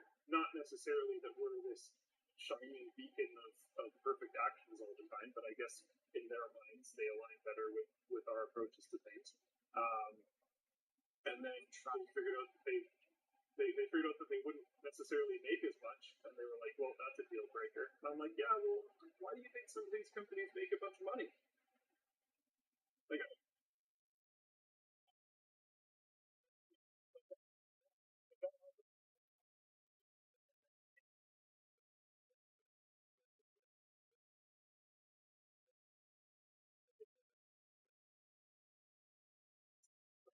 completely stops the second any amount of convenience or any amount of financial benefit in play.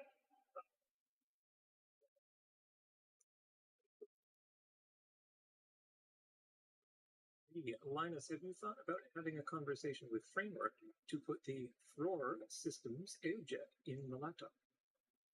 I made that connection. At this point, it's in their hands to figure out if there's any way for them to work together. I do think that there'll be challenges. I think that Framework is already a really small company that's not manufacturing in huge volumes. And so integrating a very premium, expensive product like a Thror cooling system may not be in the cards for the time being. But in the longer term, yeah, I'd love to see them work together. This is one from Joseph. It doesn't seem to be a question. Dan, if you curate this, I will buy more stuff. I curated that. Go ahead and buy more stuff, please. That's what I thought. They shut down the project, and we ultimately got the rights back and posted it to YouTube. Hey, Dan and the talent. Love you guys and the content. For someone who's hoping to get a job with LMGO Labs in a year or two, what's your advice for building a portfolio and skill set? Thanks a ton.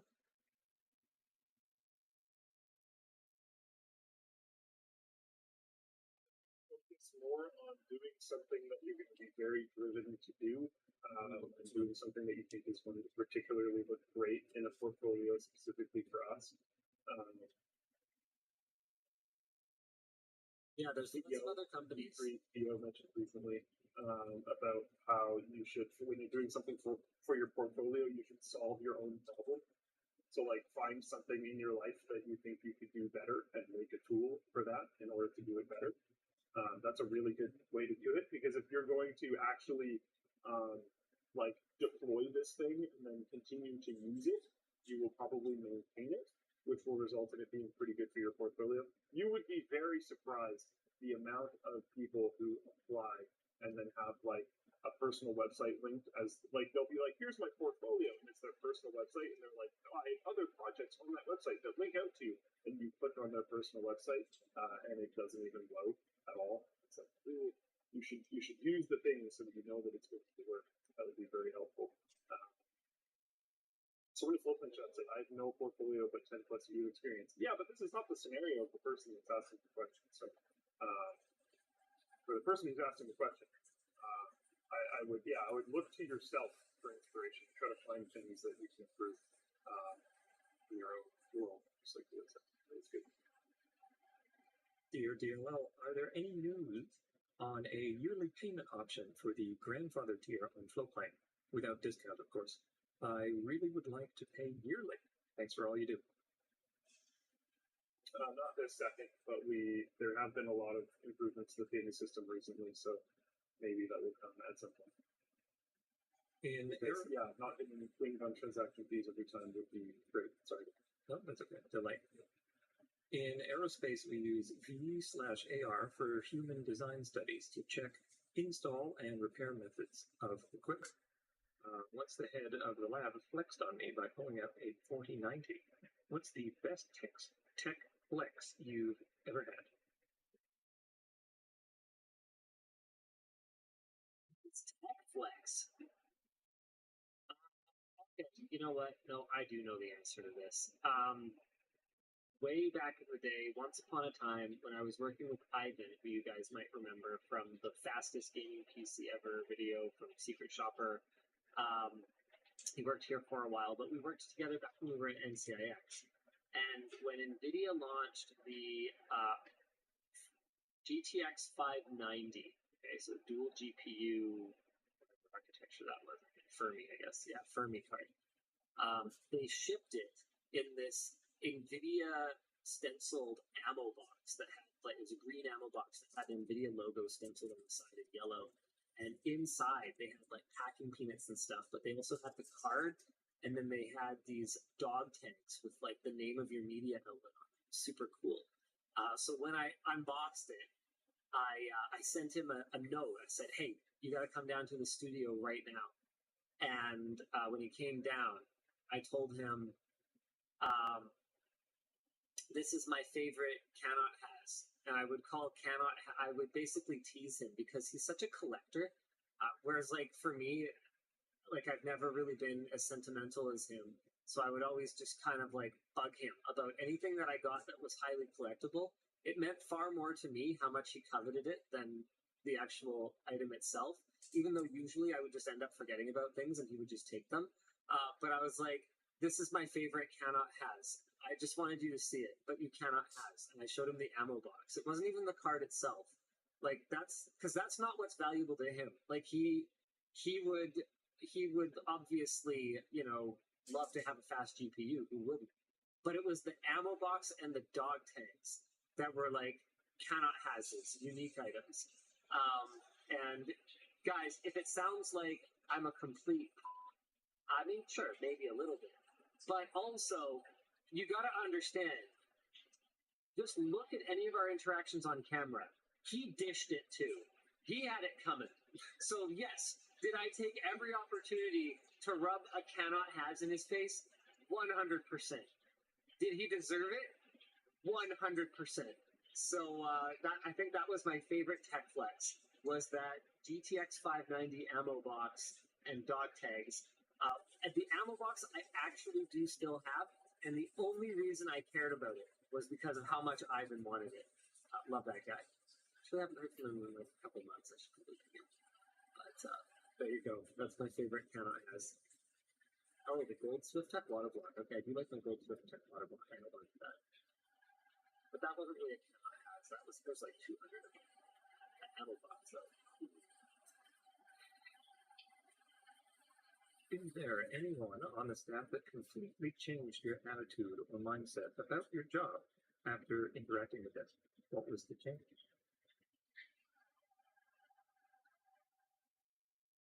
Not currently on scene. Drives me crazy. And that's all I got for curated. So we're going to dive into potentials if you guys are okay with that. Well, I see you're doing the top. I'll start at the bottom if you want, or just curate them. MKBHD just had his second appearance on Hot Ones by First We Feast. Has Linus ever been invited, and should we be trying to make it happen? Would he go if he was invited? I don't know if I've ever been invited. I'm gonna check my inbox. If you have been invited and missed it, I will be very upset.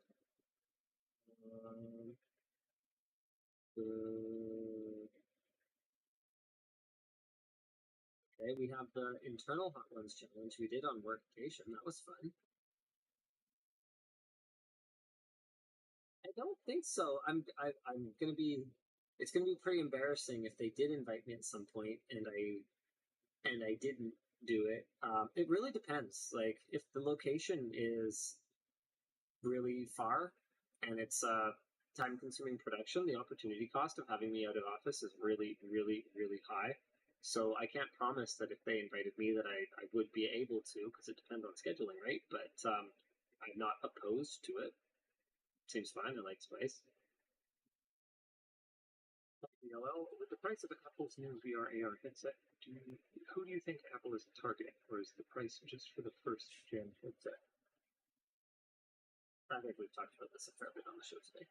Hi, LLD. Yeah, I was trying to tech bank for that. Hopefully, Hi, LLD. Are there any plans on releasing short-length versions of the premium joggers, pajama pants, or other future releases? Short-length pajama pants? Pajama shorts? Madness. But we do have a onesie coming. Yes, a one piece. Oh boy, with a hood. We didn't do the butt flap though. Bridget forbade me. Really? She forbade it. Oh, Joseph has purchased more stuff. Hey, thanks, Joseph. Thank you very much, Joseph. Hi, DLL. Always curious. If someone at LMG had a side channel, streams, or TikTok blow up, go viral, would you support them as a partner under LMG, rather they split off like Tarzan and others in the past? Tarzan? Taryn. I think he needs Taryn. Okay. Well, the reason Taryn left is not because he had a video that blew up or anything like that. We just, we grew apart. It was time, and that happens, right? Like you can't. I'm not married to anyone who works here, and they're not married to the company, right? Like life. What? Well, you, yeah, but anyone else, like. And quite literally a vlog. Yeah. Figuratively, Luke. Figuratively. God over. You're worse than Twitch. Okay. Anywho, the point is that I would like to think that we try to part on good terms with people. I mean, I'm still occasionally in touch with Taryn, occasionally in touch with Brandon. I'd love to be on friendly terms with people. I ran into a former employee, Jesse, when I witnessed an accident, and so I had to wait around, and they were just walking down the street. I was like, "Yo!" "No!" Obviously we don't want to part on bad terms, but it's not always possible, right? Sometimes in any breakup, sometimes one or both parties are unhappy about some aspect of it. So yeah, it can be challenging. I forget what the question was. What was it? I think if somebody had a channel split off, would you support them? Yeah, so we'd like to. I mean, obviously, I just talked about Brandon's video, minutes ago. There was a little bit of a clarification. Support them as a partner under LMG. What does that even mean? I guess they're still employed. Like we had an opportunity there with Vegas movies. Yeah. And when people are driven, there was a lot of internal pressure as far as my understanding goes, but I don't have a lot of visibility on what happened here. But I believe there's a lot of internal pressure to get Game Link going. So that's why that's happening. And it sounds like Car Link or Auto Quickie or whatever it ends up being called. I don't know what kind of channel it would be, but some type of car channel is almost an inevitability at this point. So. Hey, Linus and Luke, I recently watched a video explaining the problem with your Sony HT-A9 surround speakers. Have Sony responded to your video? Has any company reacted negatively towards a video? I don't think Sony has responded in any way, but definitely we've had companies react negatively to videos. Don't imagine anything but. I mean, you think Intel was happy about the Walk in the Rain? Oh, I'd say probably the biggest baby response to a video was Cooler Master over that mechanical keyboard that they released. Remember the one, Luke, where they said it felt like a mechanical keyboard, and you and I tried it, and we were like, no. Giant stupid liars. Sort of ambiguous villains. Give me a baddie for a change, the grandma is overbearing or something. It's okay, so they everyone just with the Tunnel Rancher recently. I don't want you don't have to teach me things all the time. It's fine. Life and the world itself is as complicated and crazy and wild and weird as it needs to be. What if it wasn't just a misunderstanding? What if someone was actually, Paul Bernardo and just an evil, awful person? I don't know who it is. It's good. Serial. Yeah, okay. Yeah, sounds bad. But yeah, I kind of miss it being easy to consume content. Having stuff that's deep and makes you think and this stuff is fine, but not everything needs to be that way. Sometimes I just want to go watch a movie or play a game that is about the good people. Just kicking the stuffing out of the bad guys, which is what life should have. And I don't want it to be weird. I don't want it to be like, oh, I feel bad for the bad people. I just want them to be bad people, and I want them to lose. Like that's it. Yeah, and people are like, Encanto's perfect. No, it's not perfect. They chickened out at the end. They chickened out. They should, spoiler alert, they should not have gotten their special powers back. That was the whole point. And you can always smell it. You can smell it from a mile away when the movie makes its way completely through the arc. It ends with such a perfect, beautiful message that it doesn't matter if you're magical. What matters is that you build community. And then it's like, oh, but we learned that, so now we get to be magical again. No, that wasn't the fucking point. And you can tell a writer somewhere, their soul died when the committee that came in and wrote this movie and fixed it for them changed that. It sucks. Really sucks. Yeah. Okay, last couple here. Longtime fan since LG34UM95 days.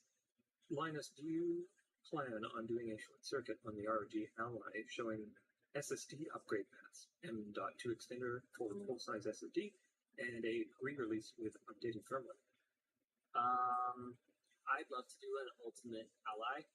I don't know exactly what that'll look like, but I'd love for it to include like extended battery and 80 millimeter. 80 millimeter M.2 and stuff like that. Good morning, LNL from Germany. I pre-ordered the Ally, but could not find a cool travel case. Are you still working on the Steam Deck case, or will it be too chunky for the Ally? It's on the back burner right now. But someday, yes, we do want to do a carrying case. As for the Gigabyte 30 series cards, Kevin, the only thing I've heard about this is that I happened across a Louis Rossman video where he talked about that it is apparently a thing. That sounds bad. I don't know anything about it other than that, though. I saw that like today. I think that's it. I will see.